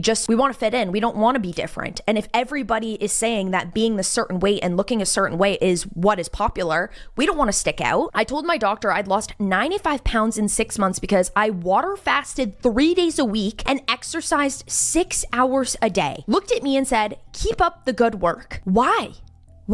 Who? That's insane. How it feels recovering from an ED for 10 years to see everyone on Ozempic and promoting lifestyles that put 15-year-old me in the hospital like it's normal. I despise the media's obsession with shrinking women's bodies. It's like at this point we gotta call it for what it is. Like the moment that you see someone's skeleton, Emma Stone, why can I see her spine? That's so... Is that not fucked up in the other direction though? Like you're talking about people that might have like eating disorders and how fucking skinny they are. And then you're publicly like speculating about whether they have like an eating disorder. Like Ariana Grande, realistically, being honest, probably has some kind of eating disorder, right? It cannot be fucking healthy for a woman to be at that kind of weight when you can actually just see her fucking ribcage. Weird. But it also feels fucked up to like speculate on that. And like you might be, I don't know, like shaming somebody publicly for having an ED. I don't know, it feels like obviously, okay, there's a difference between the kind of jokes that you might make online and like earnest stuff that you might be like speculating about somebody publicly. At the end of the day, they're a fucking celebrity, so I don't care that much. But you know what I mean? If there was somebody in your life like that. If you're a young girl and you thought about taking Ozempic, don't skip this video. I was 15 when I was 320 pounds and I thought that injections and things like this would be so good for me. I am so glad Ozempic wasn't around because if it was, I might not have vision right now. I might be blind. I might have less bone density. You could get thyroid cancer, a rare type of incurable thyroid cancer. If you want to be a mom one day, we have no idea what is going to happen to your body in the coming years. Studies haven't been done on children taking Ozempic and the effects of their future children. We just don't know. So please, if you're seeing this, comment down below. Reach out to us for support. I know a lot about Ozempic. I've interviewed tons of doctors on it. I've lost 160 pounds naturally. And this is the thing too, like you guys, Jesus Christ, over 300 pounds at 15 years old for a fucking girl. That is fucking crazy. That's fucking huge. Only going to come out with more and more information and more studies as the years go by. I always say this, like, we talk about this a lot with Botox and fillers, and it's like kind of like random, but I don't want to be one of the stats when I'm 80 years old because something about it did me dirty. This is the same kind of thing. Like, you just don't know in 20, 30, 40 years what effects these are going to have on yourself, on your future children. We just genuinely don't know. And as they continue... Fucking hell, has she got like an undershirt or something? Yeah, she's got an undershirt. So not all these lines are going to be a skeleton.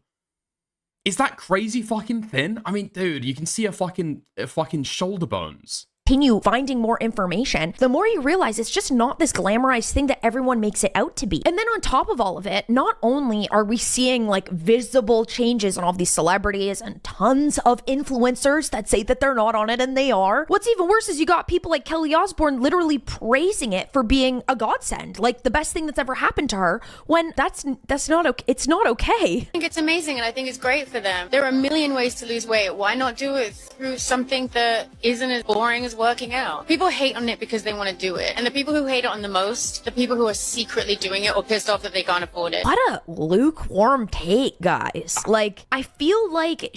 The problem is that is kind of true. The average person hating about Ozempic doesn't actually care about the eating disorder stuff. They just hate that other people are managing to, I don't know, lose weight in like the easy way. They're like cheating the way through losing weight. She's always been heavily praised for being a bit outspoken and kind of like, I'm Ozzy Osbourne's daughter and I don't give an F what you think. I just hate this so much because it's like, who are you to give advice to anybody else? Like what you choose to do, you're going to shame people for having an adverse opinion about the thing that you love and are so happy about when it made you look like this, girl. Like people can't afford it. I feel like her take... I'm not gonna lie, I'm here for a good time, not a long time. I'd go on Zempi. Zempi is cool, she's just mad. How's it going, Morale? You right, mate? Dude, you'd hop on the fucking Zempi. Really? Are always in poor taste. Let's not forget the view. I don't even want to talk about that. That was just... I think I stopped caring at that point. Everyone... I feel like, I don't know, this is like a total... This is not informed by any kind of medical science. This is not medical advice. I feel like Ozempic should probably just be like banned for people under the age of 35. You know? I feel like there's so much variability in the weight that you can lose when you're that young. And when you get older, it just becomes like more and more ingrained or like harder and harder to like lose that weight, right? I feel like you're young. You should probably be able to at least try the natural route first before they give you like pills and potions to be able to do it. Because the side effects are actually kind of fucking scary. I've seen Take Ozempic looks 10 times aged as F. Honestly, if you guys haven't watched my Ozempic side effect video, you guys would absolutely love it. And it tells you so many different pieces of information that you should probably know if you're even interested in taking Ozempic. I don't take advice from people who live in a bubble of privilege. Kelly Osbourne really said, I did it once and I'd do it again. So E! News asked her about the Ozempic craze in Hollywood. And her answer is unique. I think it's amazing and I think it's great for them. There are a million ways to lose weight. Why not do... How is working out boring? Like, I don't understand. Working out is incredible. Like, all we're finding out more and more is that, like, weight-bearing exercise is better for your longevity. Do we not want to live? Like, these people actually are, like, skinny now, die later? Okay, I'll die sooner. Dude, I just kind of hate this fucking advice that people try and fucking give. Like, working out, okay, it's fun. It's fulfilling. It's enriching. It's like a wholesome joy to work out. It is fucking boring, though. It is oftentimes fucking boring. Can we be fucking honest? Broccoli's really good for your health. Broccoli's fun. Broccoli's super cool. No, it's not. Broccoli's boring. Working out is boring. I don't care. Skinny now. Skinny now, most important. Like, it's really not about please. health. And again, I've talked about this so many times on my channel. If you're somebody that's been prescribed this drug for health reason, diabetes, obesity, these are totally different conversations. But when it's somebody who can get on a treadmill and walk a little bit, or you could just watch your food a little bit, it's like, that is a totally different thing. I would not go on Ozempic. I can go for a walk. I can go for a run. I can go and work out and put my body first. I just don't understand this. Unfortunately, right now, If I didn't have a TV in the weight room, I probably wouldn't go. Really? I mean, Dickers Down has got the fucking answer. Yeah, working out is not boring because I have Dickers. Unironically, okay, if like headphones didn't exist and I couldn't listen to music or I couldn't fucking like, I don't know, watch content while I was working out, I probably wouldn't. Her face changed. it's something that is very expensive, but Working out is boring for somebody that never gets into it, sure. Nah, dude, nah. Even when you're like 2 years into fucking like weightlifting or working out, it's still boring, okay? Running, I used to run all the fucking time doing like, 10Ks and like half marathons and stuff. Running is really fucking boring. Excruciatingly fucking boring. Like, running is fun if you also enjoy meditation, right? Because there is just nothing happening around you. You're just running. When you get the fucking runner's high, it's like mildly pleasant. But until then, it's a fucking slog. eventually... And again, if headphones didn't fucking exist, Nah, nobody would be exercising. They won't be because it actually works. Oh, that's not the switch. Running outside is actually a fucking cheat code. That is true. That is absolutely true. Running outside is way fucking better. Especially because, like, especially if there's a run that you really don't want to fucking do. I do this, like, half marathons. You run in one direction, right? For the, like, half the fucking distance. And then you just have to run back. Otherwise, you're not getting home. You know what I mean? Switch up that you see when she's like, they're either on it and they're lying, or they're just jealous because they can't afford it. And then she's like, just a bummer because it's really expensive. So let me know your thoughts on her answer. Yeah, because if you actually see the harmful effects. The really brutal thing, actually, about fucking running for a long period of time that I haven't heard anybody else talking about is the crazy fucking piss pangs that you get. I've never needed to piss more than when I've been on a long run, you know? Because you're about to get home, you're about to get back to your fucking front door, and then you've been drinking like a liter of water, 2 liters of water over the past like 2 hours that you've been running.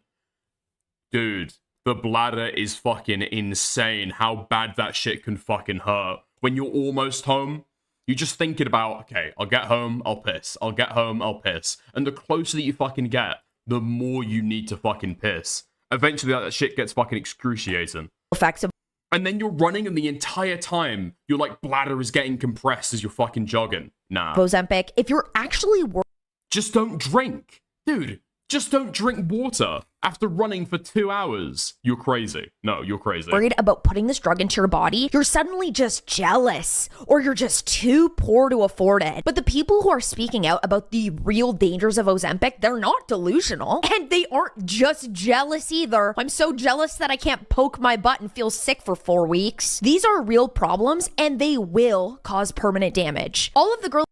Oh, wait, fucking baking soda plus salt? Really? Wait, is that like a second... Is that a second reason why you go for the fucking electrolyte drinks?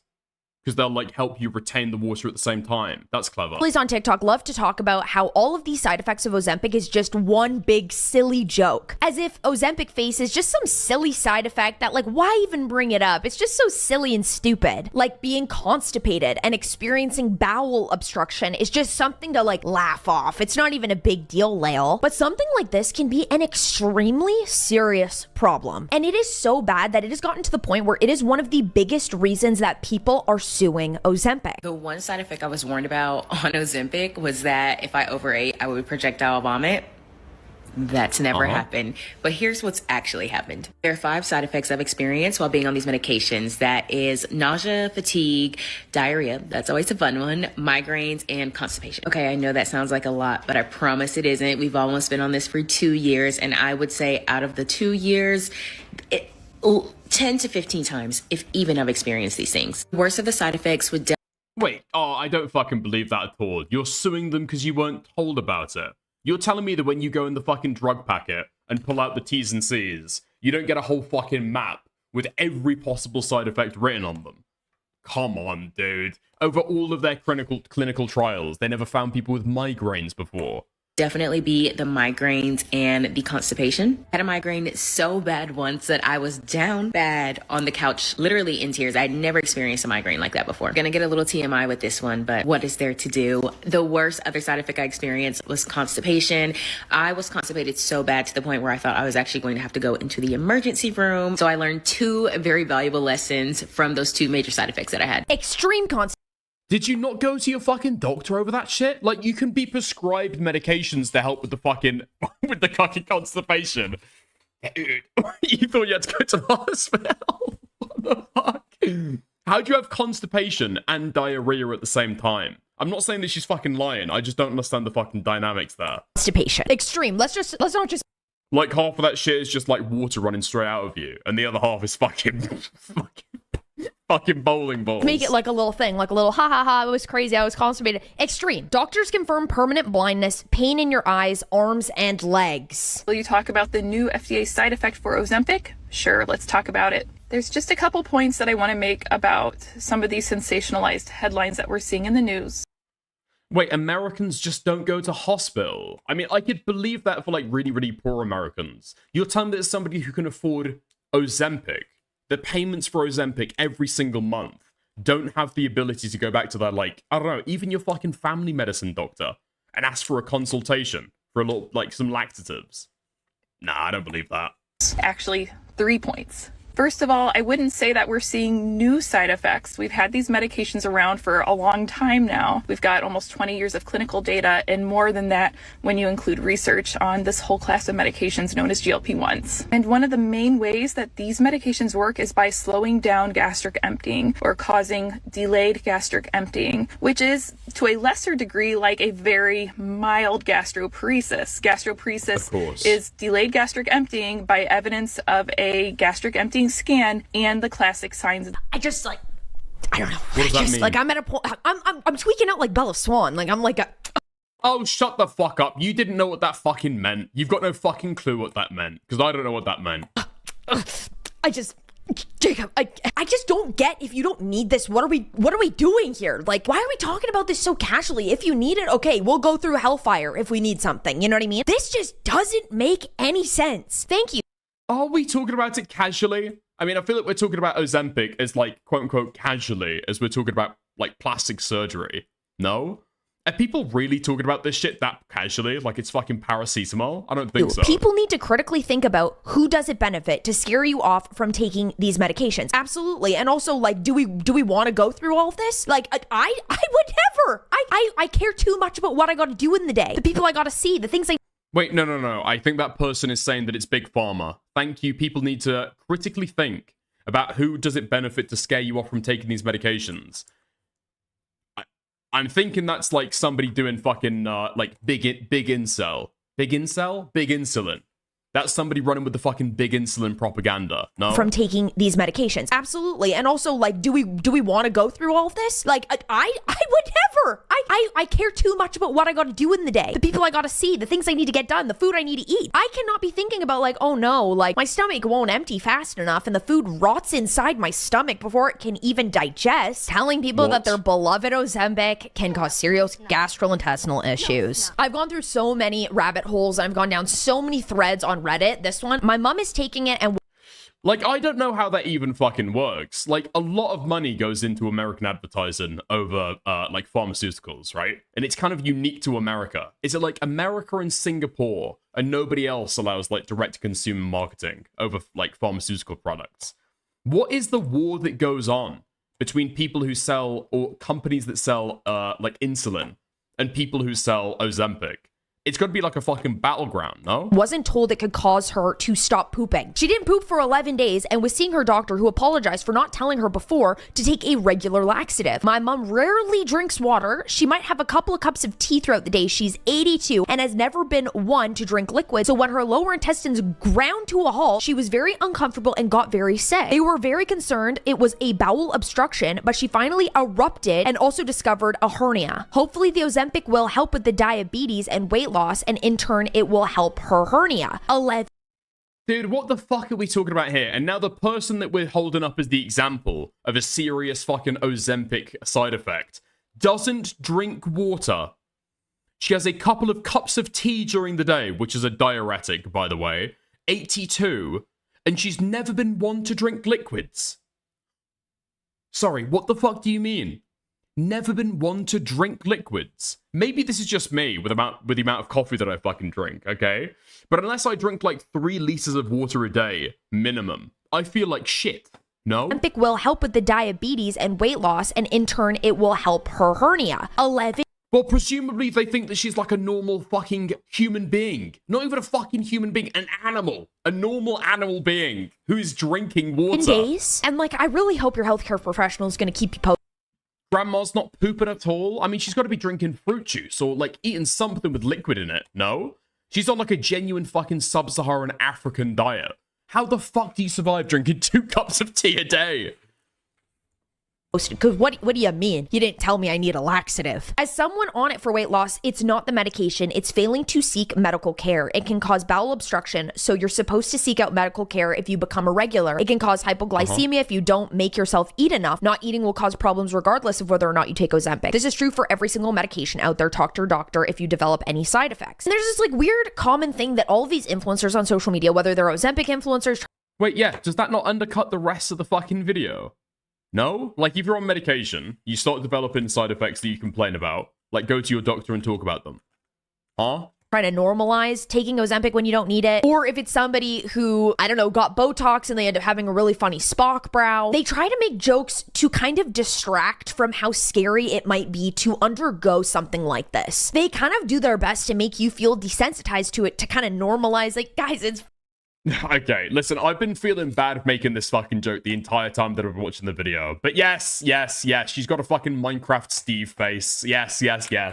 If she and Sleepy had fucking kids, they would literally come out as fucking cubes out of her vagina. Yes. Fine, like, I'm having a great time. I haven't Okay, she's finally annoyed me enough that I'm finally fine saying it, alright? pooped in 11 days, but That's what I've been thinking, watching this video the entire fucking time. I'm having a great time. Just so you can go out and get Ozempic. Maybe it makes them feel better. I don't know.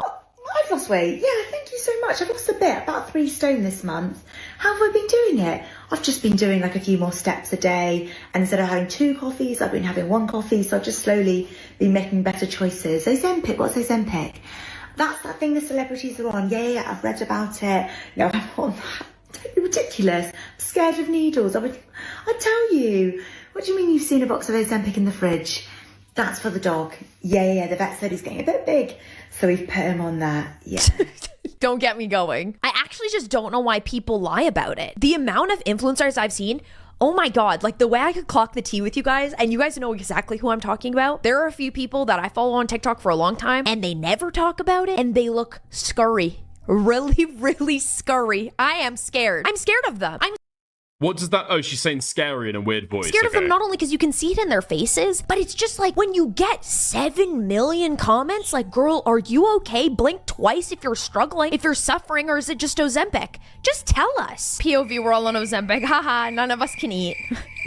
None of us can eat, but we all are perfect normal size, healthy size. None of us can eat. Meanwhile, there are people out here that are experiencing the real and true dangers, one of which being irreversible brain damage. Ozempic gave... No fucking way. And our proof for this is a Reddit comment.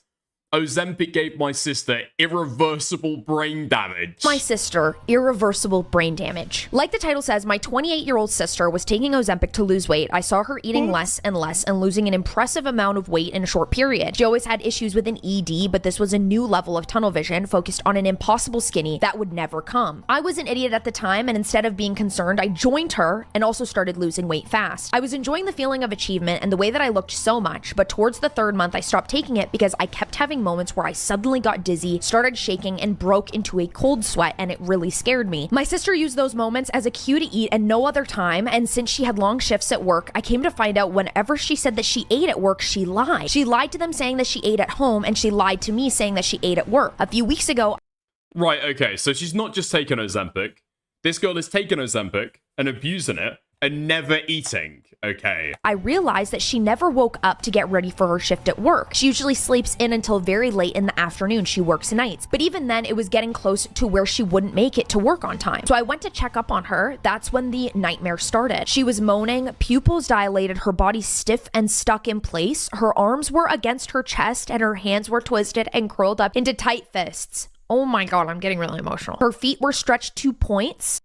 What? No, this is somebody abusing a medication and they're not actually following through with the advice and literally fucking starving herself.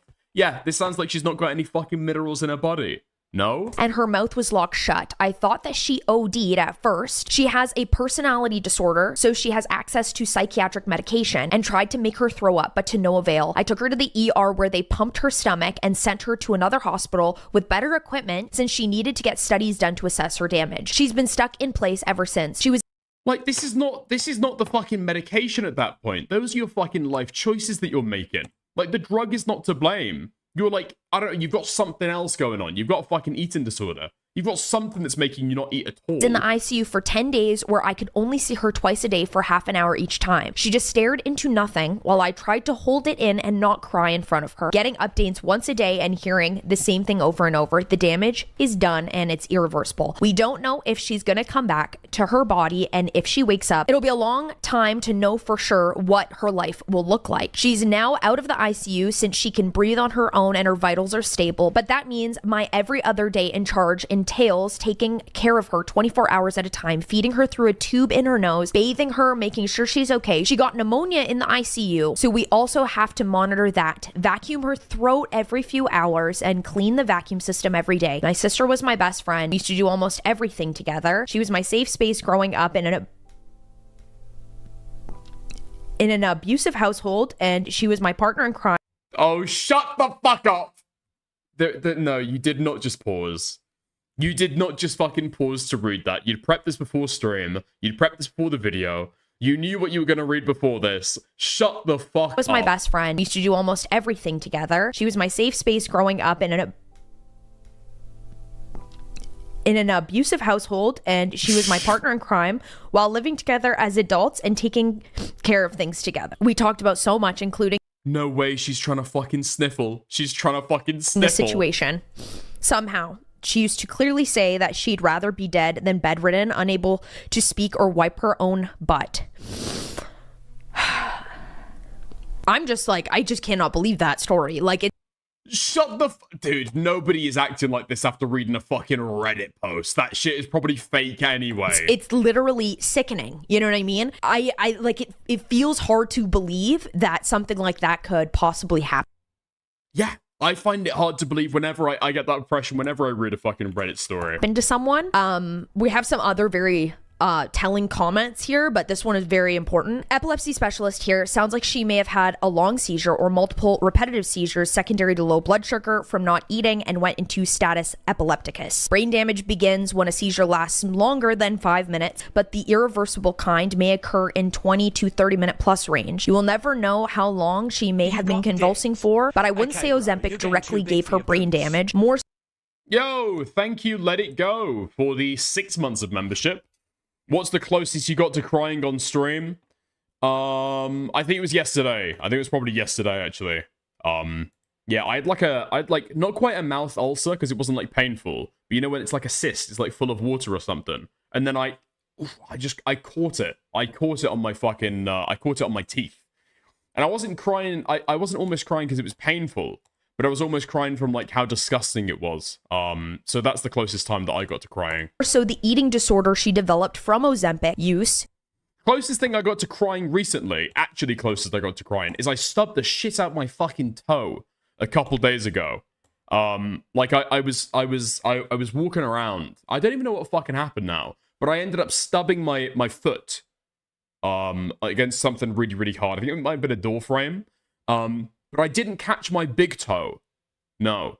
I caught my ring toe, right? The one just away from the fucking edge. I fucking stubbed my ring toe so badly that even right now as I speak to you currently, hand to God, it is purple right now. I think that I might actually have fucking broken my toe.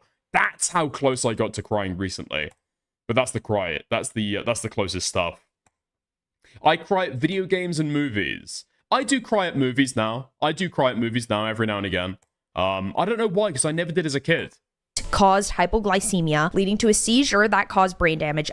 Can you still move it? Not really. No. I'm walking around on my fucking heels to avoid putting pressure as on a it. complication. I cannot believe reading a story like that. Something that just seemed so maybe benign. Like, okay, we both want to lose weight. We're both going to hop on Ozempic. But if you're already struggling in a certain situation with an ED or just having a bad relationship with food, it is just a horrible, horrible thing. And this girl ends her post by saying, don't take Ozempic. It's just not worth it. Honestly, this is something that I wanted to say to all of these influencers that like shout at the top of the rooftops for their support for Ozempic. This is like what I want the celebrities to see, because it's like, how can you blindly promote a product that could so easily harm so many people if it's prescribed incorrectly? And then you've got Kelly Osbourne saying that we're jealous or we're too poor and that's why we're not taking it. Because no, at the end of the day, all of us and the girlies that watch this channel and myself, we know the truth, and the truth is Ozempic is totally.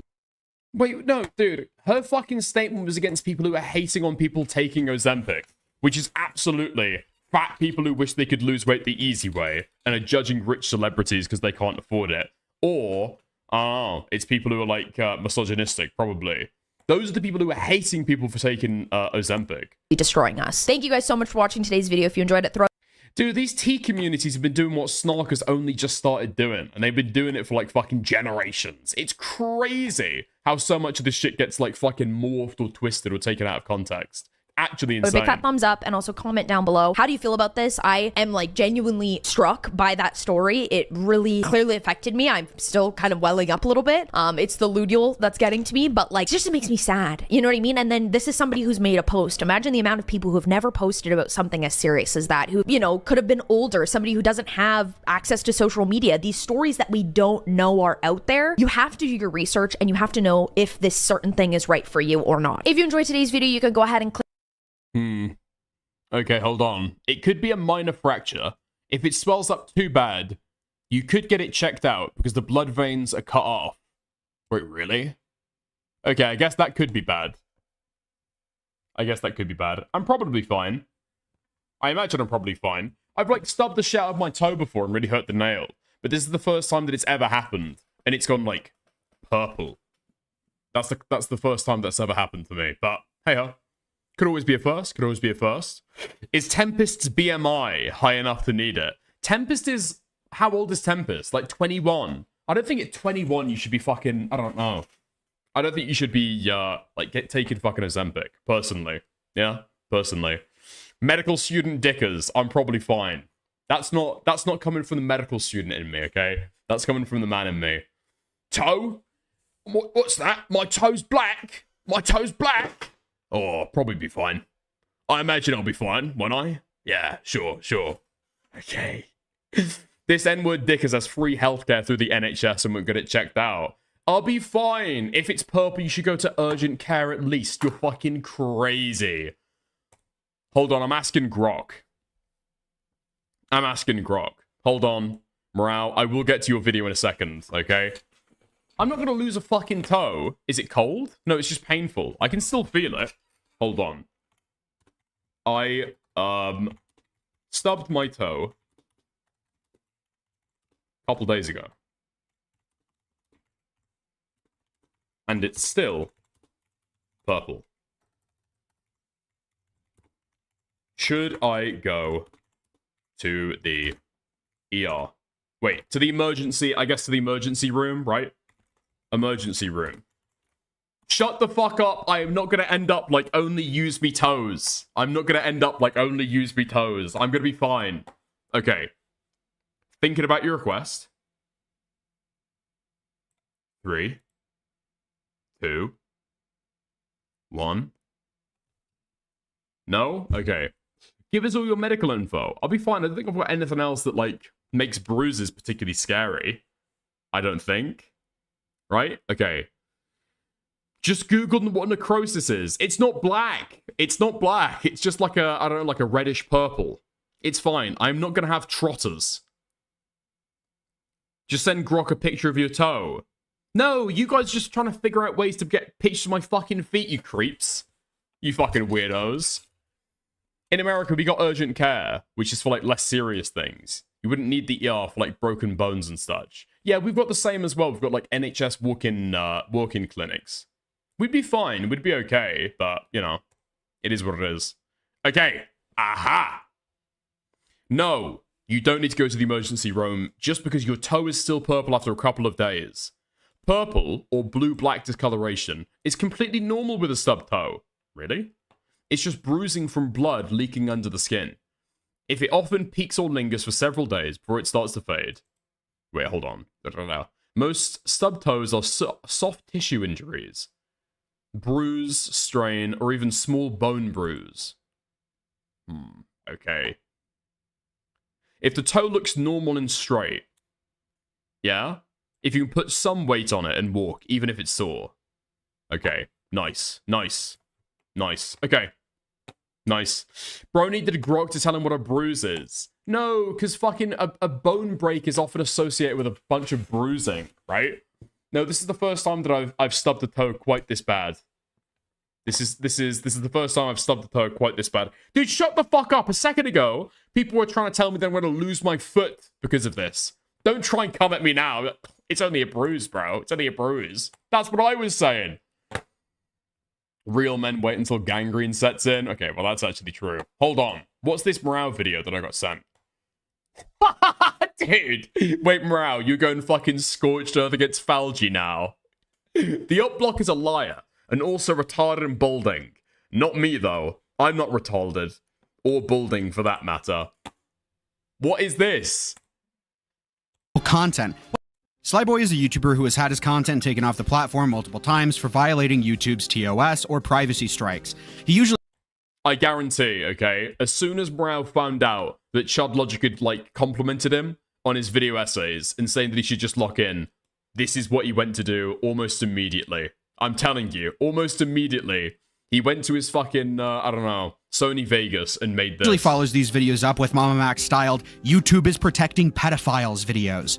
Despite this guy doxing people, getting close to, if not over the line in a lot of cases, and doing extremely performative engagement-bait content, Falgi of the Op Block decided to back him up when his video on the Turkey Tom false accuser was taken down. For those of you who are unaware how privacy complaints on YouTube work, YouTube basically gives you 3 options. Contest the complaint, remove the selected part of your video, or censor it with a blur. This means that Slyboy knew at least a day prior that his video was in violation and didn't do anything to fix it. This was, of course, so we could do another YouTube protects these people styled video. The reason the video got taken down was because I included a picture of her as the thumbnail. And listen, I understand YouTube's reason for taking it down. I just disagree with it. After getting rightly shat on for throwing his weight for this guy, Falgi made a follow-up tweet saying, I was in the middle of IRL stuff, but I should clarify.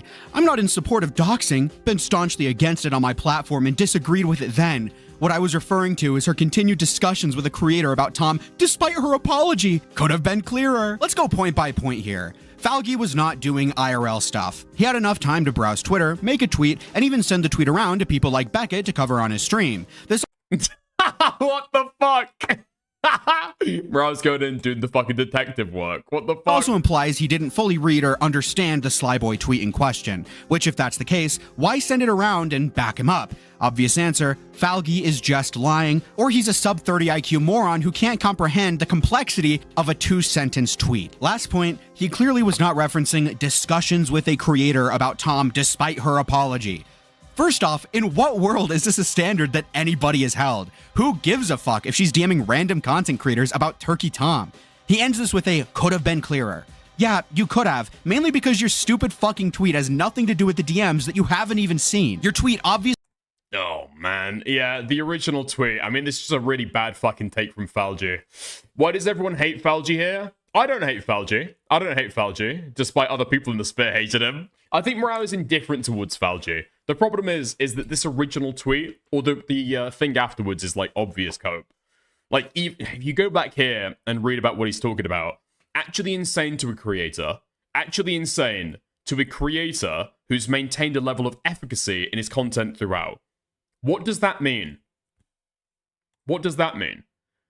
Insane to a creator who's maintained a level of efficacy in his content throughout. Is he talking about DMs there? No, I think it's pretty obvious that what he's talking about there is in relation to the privacy complaint, which is the main thing here that Slyboy is complaining about, right? Obviously reads that it's insane that this video got taken down despite his ethical content. Whatever the...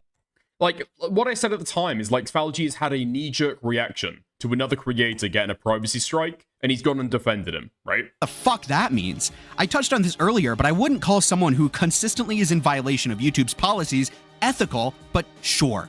Point is, Opbluck is a spineless liar who, instead of just taking the L, decided to do some gay post-talk rationalization and lie to his audience to save face. He holds no strong principles or morals, and it makes complete sense to me that this guy is hardlocked with a retarded ACC audience who can't drool out a single coherent thought without some parasocial daddy telling them what to think. So keep...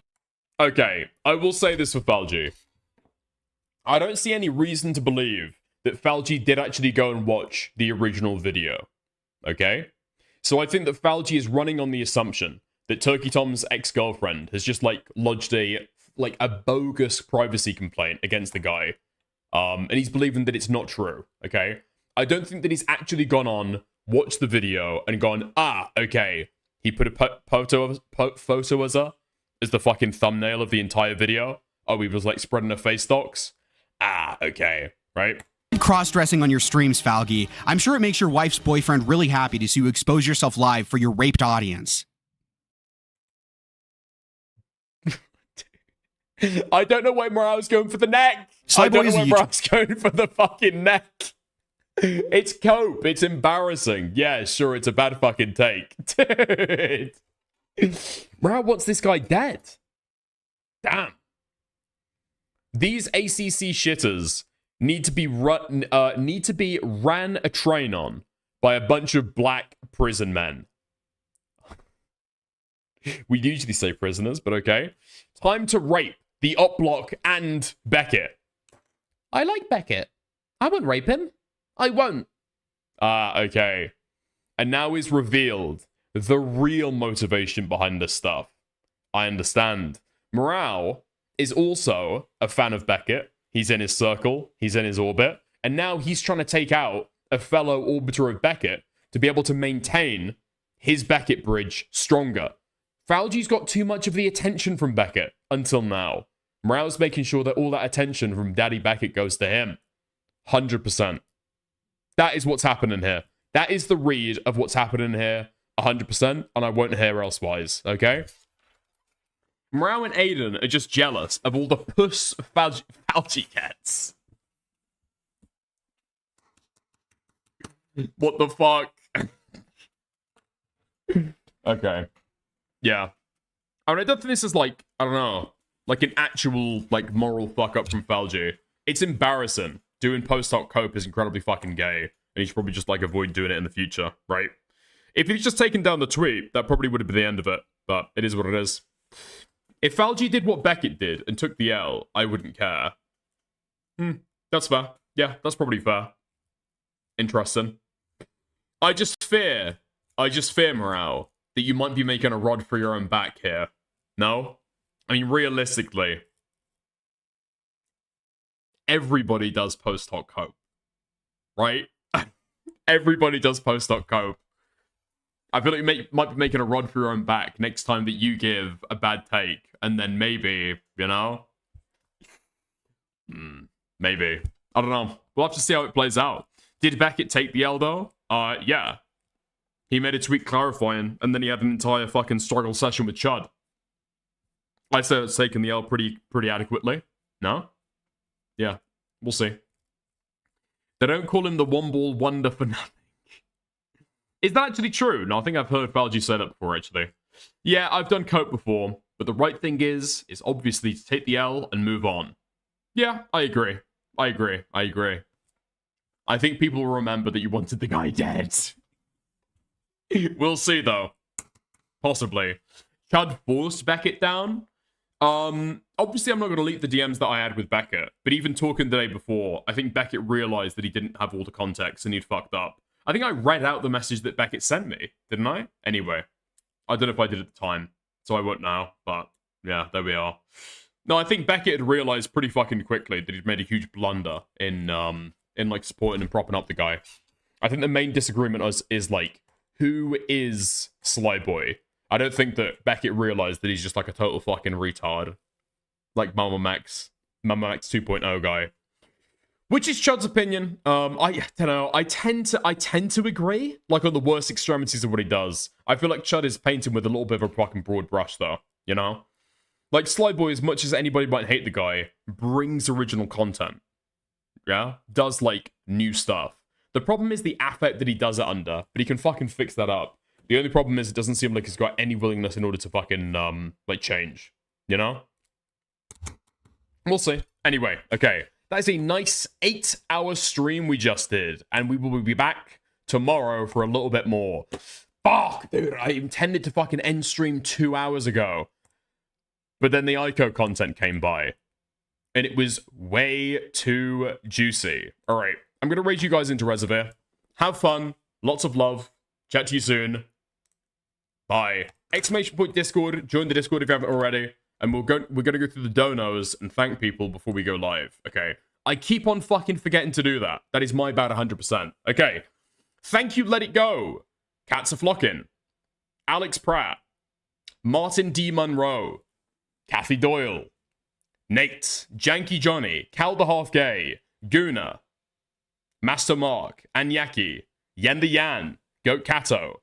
Cold Heart. And that is everybody. Okay, thank you. When are you going to take a look at Inside Out sub badge? We will fucking think. We'll think a little bit harder about the fucking sub badges, alright? I just don't want to fucking... Oh, dude, I don't want to fucking trans flag as a fucking sub badge. We'll see. If somebody gets there, that'll be impressive, okay? Anyway, chat to you guys tomorrow. Have fun. Bye.